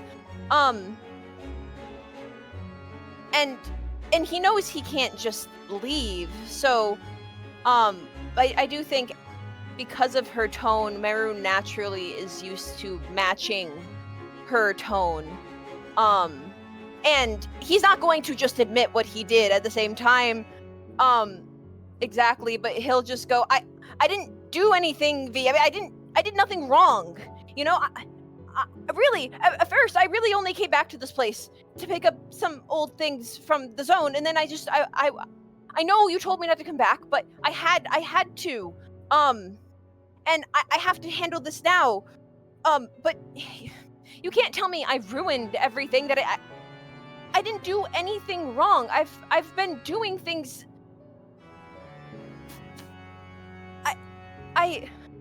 No, Meru, you... Regardless of how you feel about that man, regardless of any feelings I have about that man, you killed a big brother of the middle.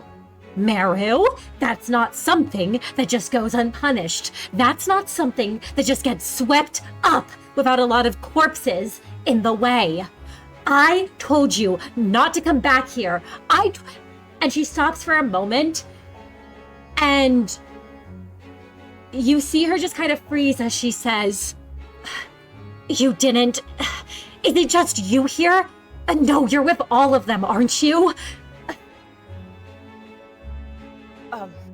We have business here, to finish. Listen, V, I can't just leave. I have nowhere I would even go, first of all. And you don't even need to be here, really. You don't. Listen, I'm not trying to piss you off, but I need to finish things here. I can't leave, so you just gotta let me keep doing what I'm doing. We can talk after we are handling things. Oh, I can leave if you leave, Meru. I had a good thing going on here, okay? It wouldn't have been much longer before I could have gotten out of this place.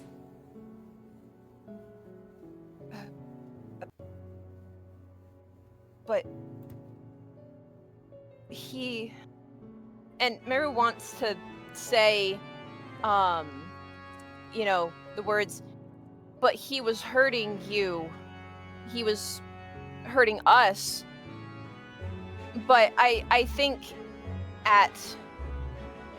for the length of time Vienna's been yelling at him, he expected her to be angry, but because he doesn't exactly have the answers on what he is going to do, he does, uncharacteristically to the managers at least, shrink back a little bit.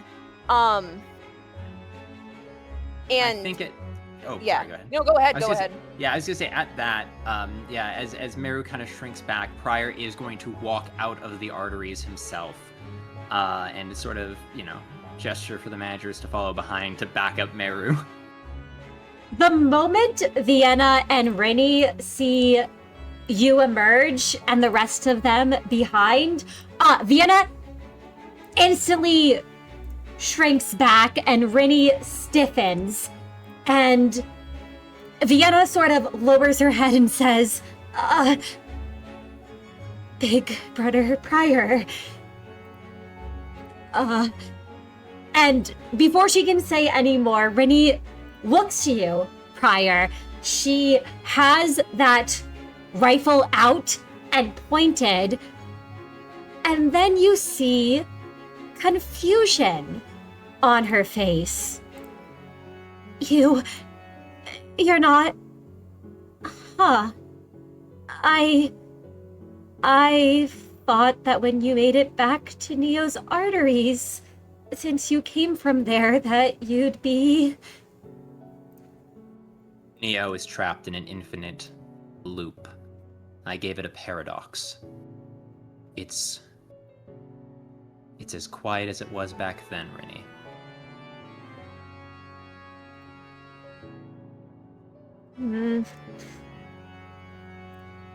She doesn't look as if she believes you, but she knows that is the truth.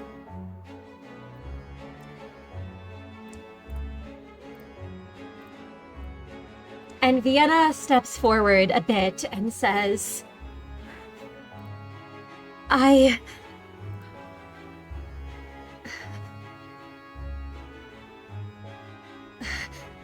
Please, all of you, turn back here. Don't go to that throne room. I have spoken out of turn, Big Brother, and I know that you are Abel's sister, Kate Leonis. But I beg of you both to leave, to just leave this place and go now.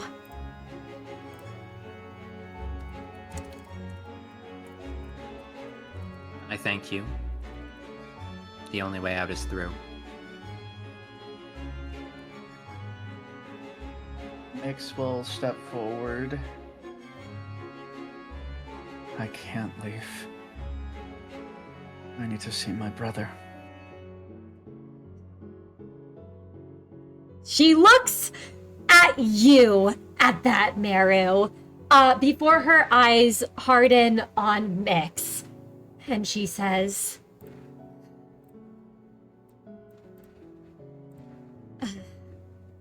all of you, the three of you, and you, she looks back at Kai, just letting this all happen.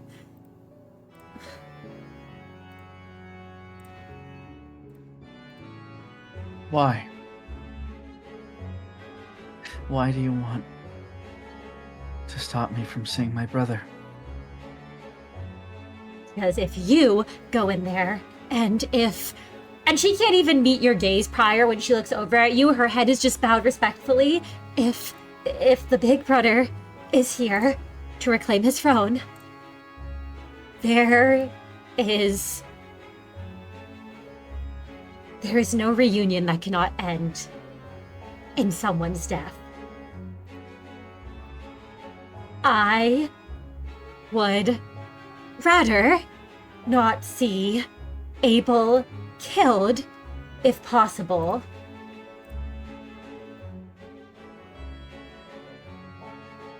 You. And Miix's eyes widen at that. You care for him.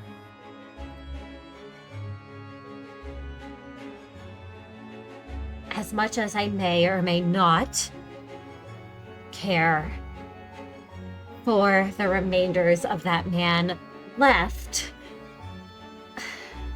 I cannot allow my brother to die at his hands.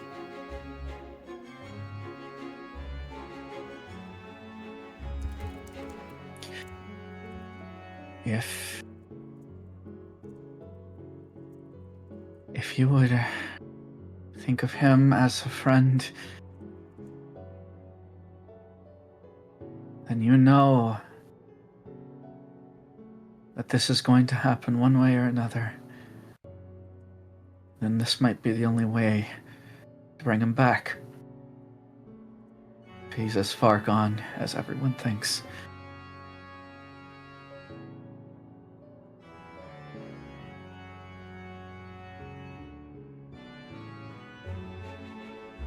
She has a doubtful look on her face. And her hand just clenches into a fist as she says,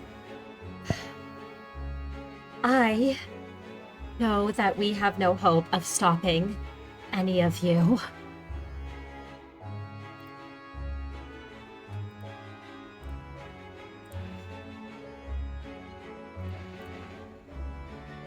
I'll do whatever ensures your survival. And then, Meru, once this is over and she looks back at you, I am leaving. I am leaving, and I don't want you to come find me again.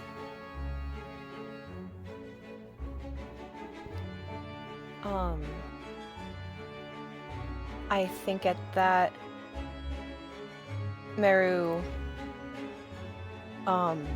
lets out a bit of a shaky breath, and his prosthetic hand will squeeze down on his opposite wrist, right where the red cloth that Reddy gave him is tied.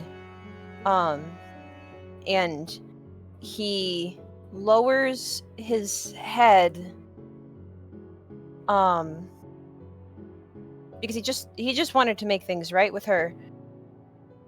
He knew Zachary was the problem, and he got rid of the problem. And all I guess he can do is hope that once he proves that he can smooth everything over, then maybe she'll be a bit more willing to talk. She's just worried that everything's going to go wrong, and he can understand that. He gets like that too. But he just needs to prove that he can do it. So, he won't not in agreement, but he also won't try and say anything against her there.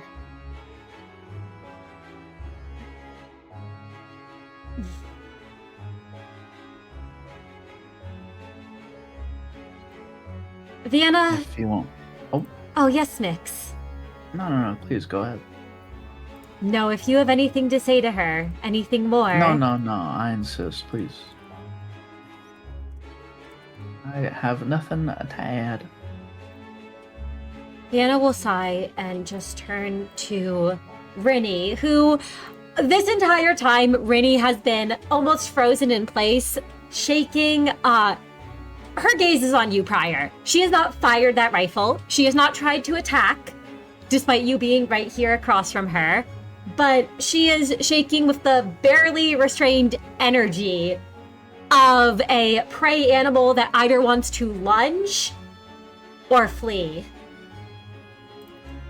And Vienna moves closer to Rini, puts her hands on her shoulders and says,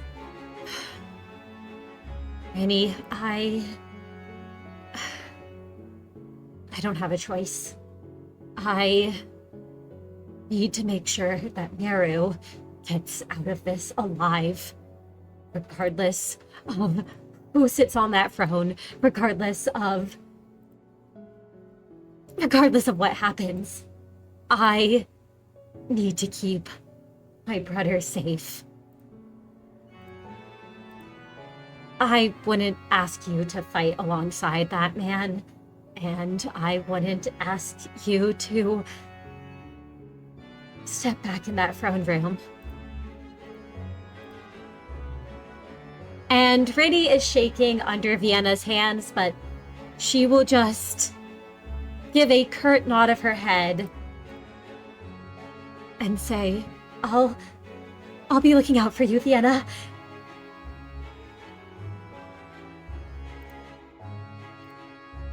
And it looks, there's a moment between the two of them. You all see this lingering touch as Vienna seems reluctant to let go of Rini before she releases her, and Rini cautiously moves back as if expecting you all to try to stop her from leaving. Prior has no such compunction. And in that case, Rini will dart off into the shadows of the web.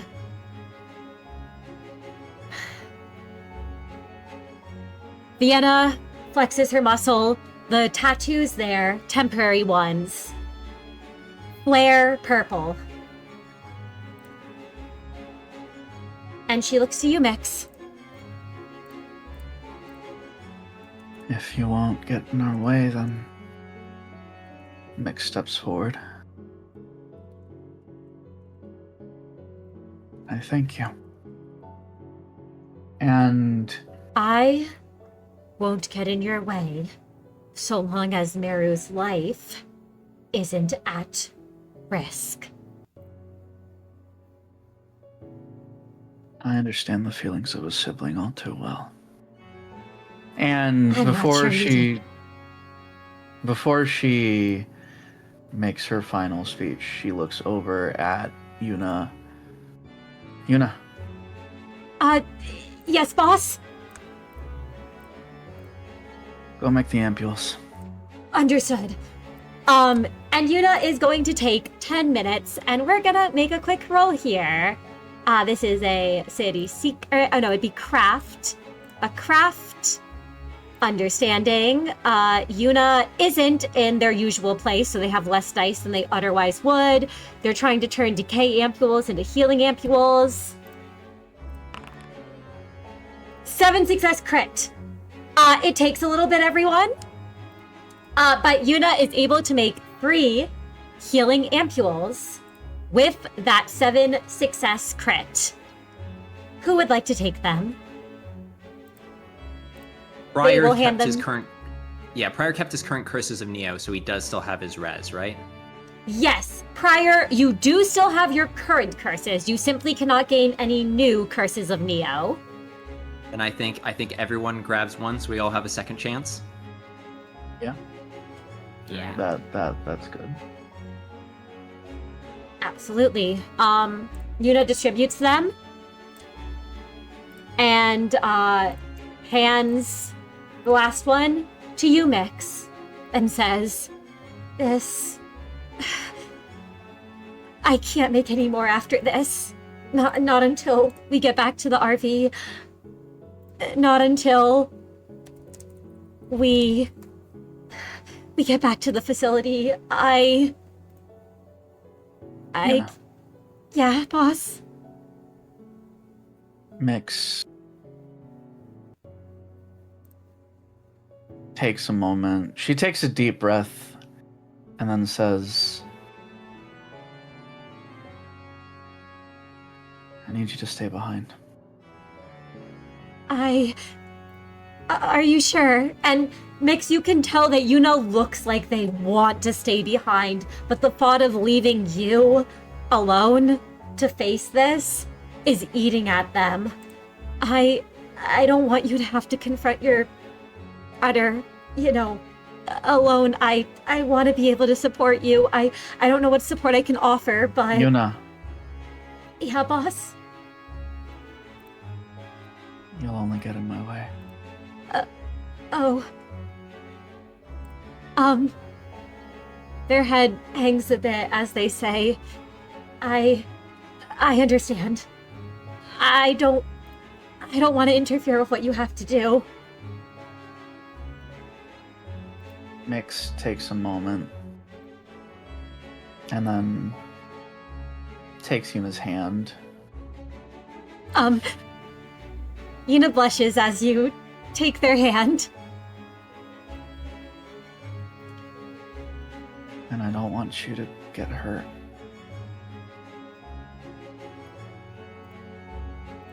Thanks, boss. She squeezes your Here. hand. I don't want you to get hurt either.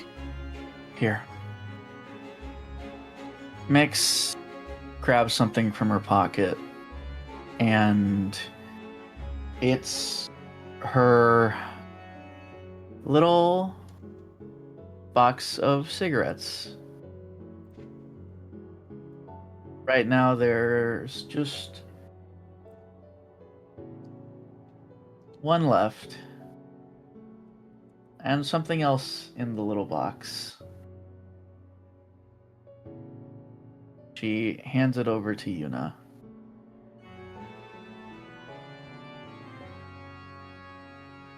Here. There's figure it might slip out. Well, depending on how things go. So just save it for me until I come back.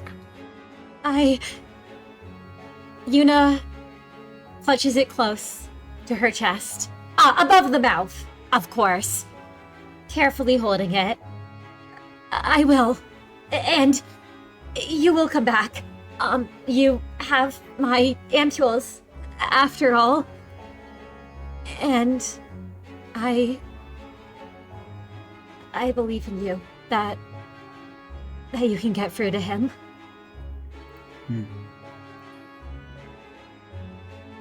You did it once before for me. Yeah. If anything happens, well,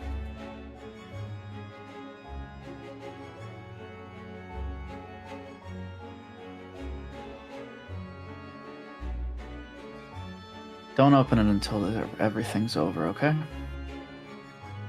Okay, boss. All right. Go. And Yuna will find a safe place to be. Managers, you had Yuna on standby. Yuna, however, for this combat will not be able to be called in. The emergency ampules will still deploy. However, you all will be unable to actually call them in if things take a turn where you need them.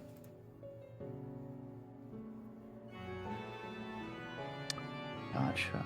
All right. Well, I guess Miix will step forward. This time, she is the one that's leading.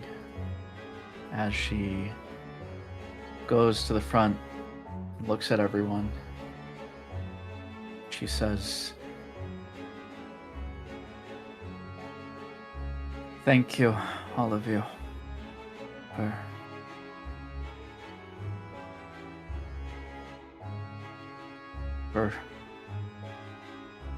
She seems to lose her confidence for a moment. She tries to think of doing one of Pryor's big speeches, but she decides instead to just speak from the heart.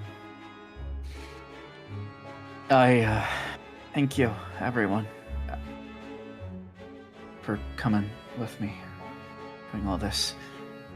I know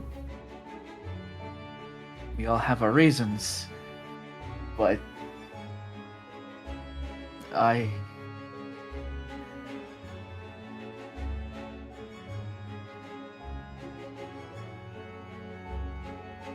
more grateful than you could ever know.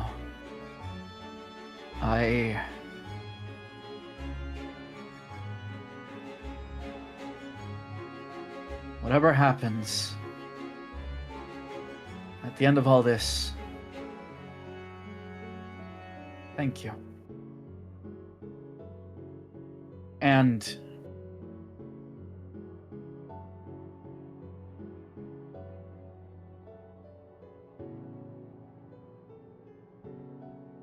please come out of this alive, all of you.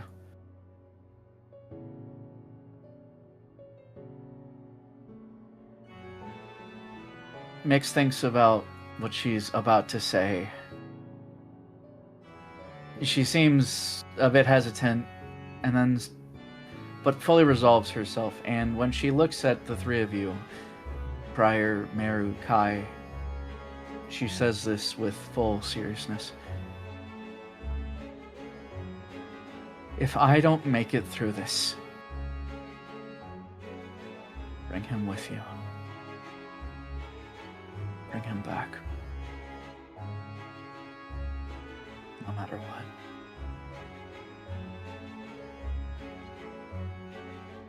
And Miix.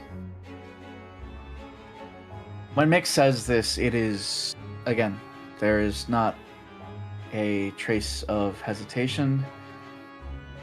This is her being fully serious. If she dies, whatever happens, You need to bring Abel back. Fire nods his head, quietly agreeing, understanding Miix's resolve.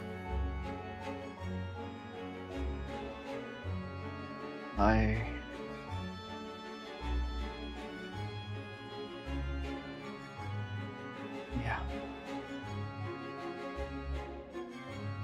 Miix looks at Meru and Kai.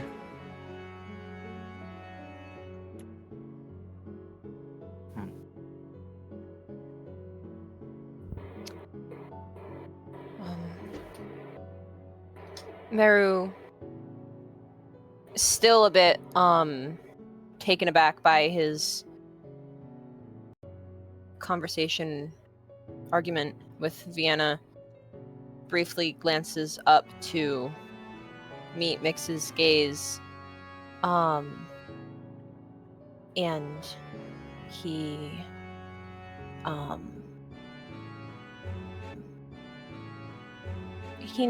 he nods his head, not in a way that he wants to think about that necessarily, but he just goes, "We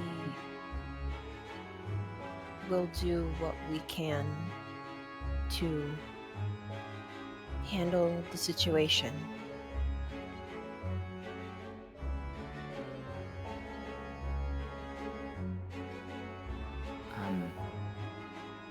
Kai will also acknowledge what Miix is saying without trying to draw too much attention to the "if I die" part. Not that that's successful. But he'll say, regardless of what happens, we will do our best to set out what we came here to do. And part of that is trying to help Abel in whatever way we can.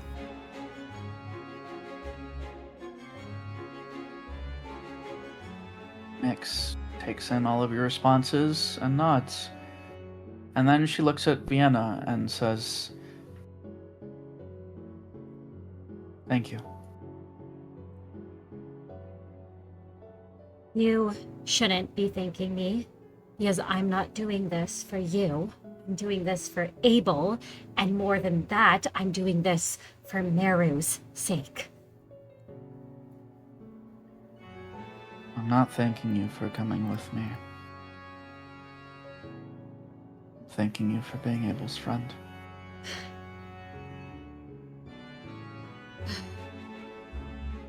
Well,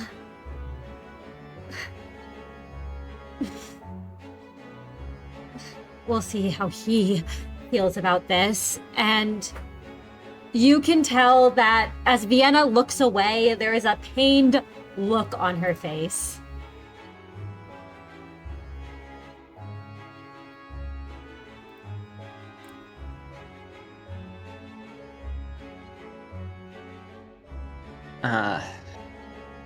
Prior hasn't said much, but he does look over at Miix and say, "I believe better choices are possible. I think you might be able to get through to him. And if you can get him off the throne and away from this place,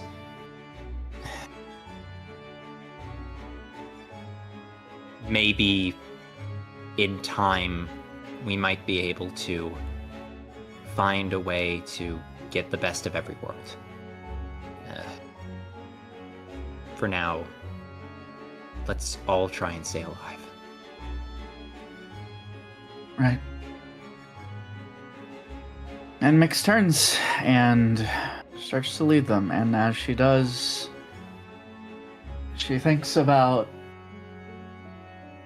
everything that's led up to this moment, not just what's happened here, but everything. Vienna might have said that this is all Meru's fault, but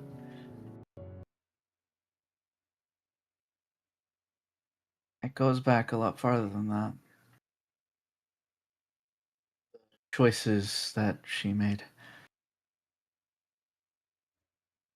Things she did, the things she saw.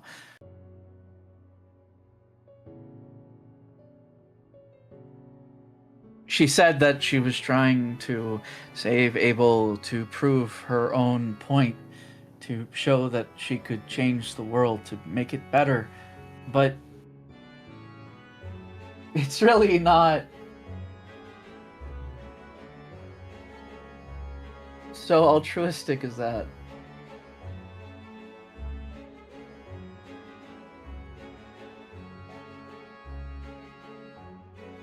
She just wants her brother back, and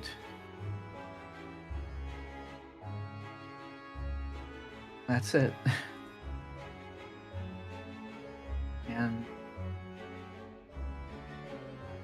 whatever happens, as long as Abel comes back, then she'll be satisfied with that. She doesn't want to die, but she's prepared to. And so she'll lead everyone forward. Absolutely. Potentially for the last time.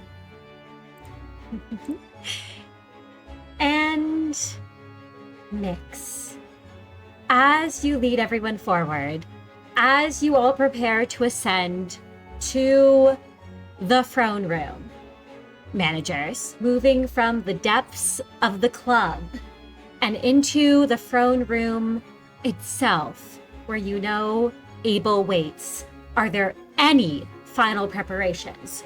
Once you enter that room, I cannot promise that you will get a chance to do anything else.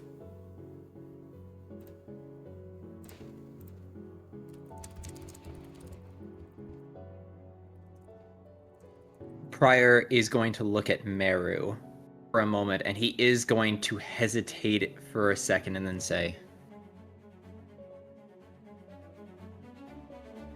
no matter how this fight goes,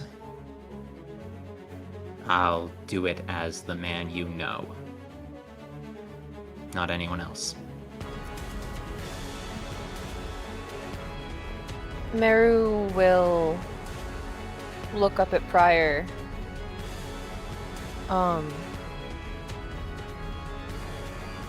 And he'll stare at him for a second, and then slowly nod his head, and he'll just say, I'm glad to hear that you made your decision. Thank you.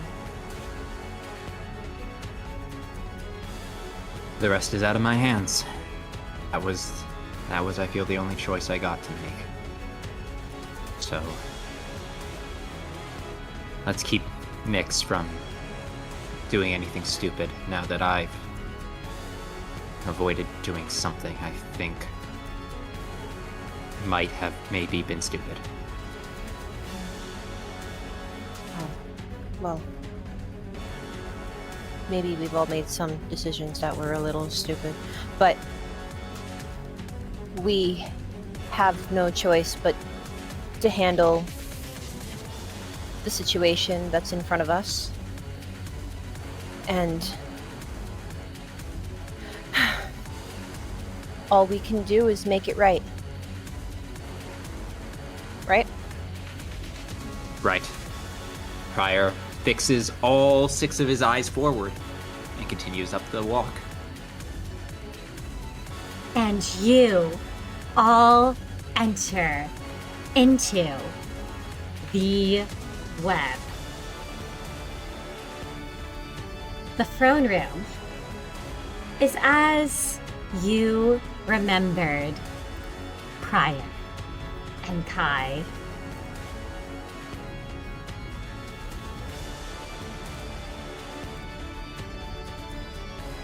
But the club is devoid of people.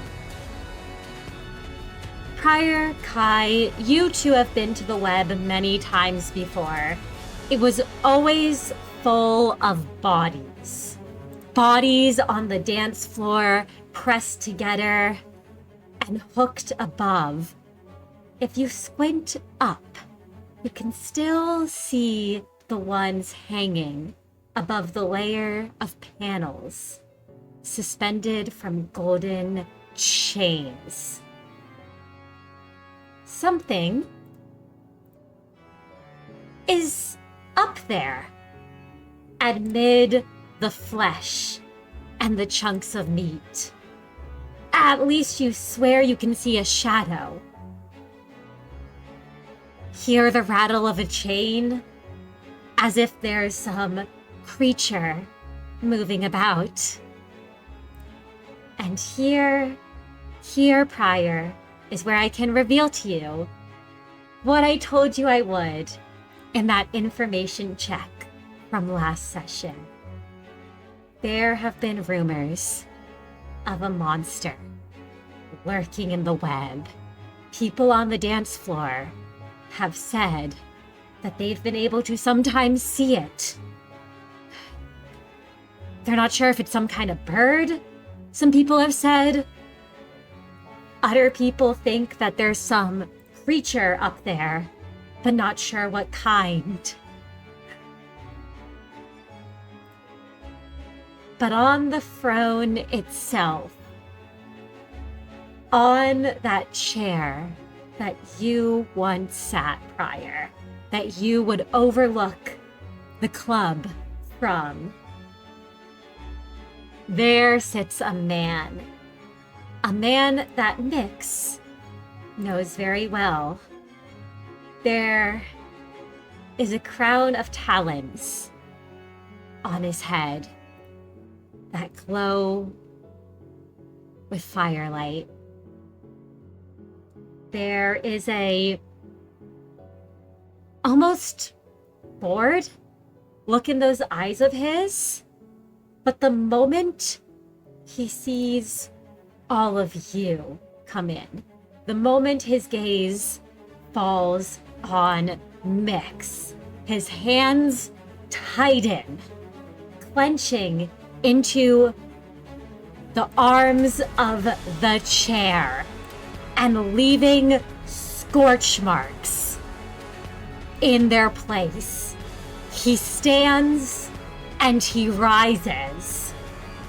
And here, managers, here is where I think we should call a close to this session.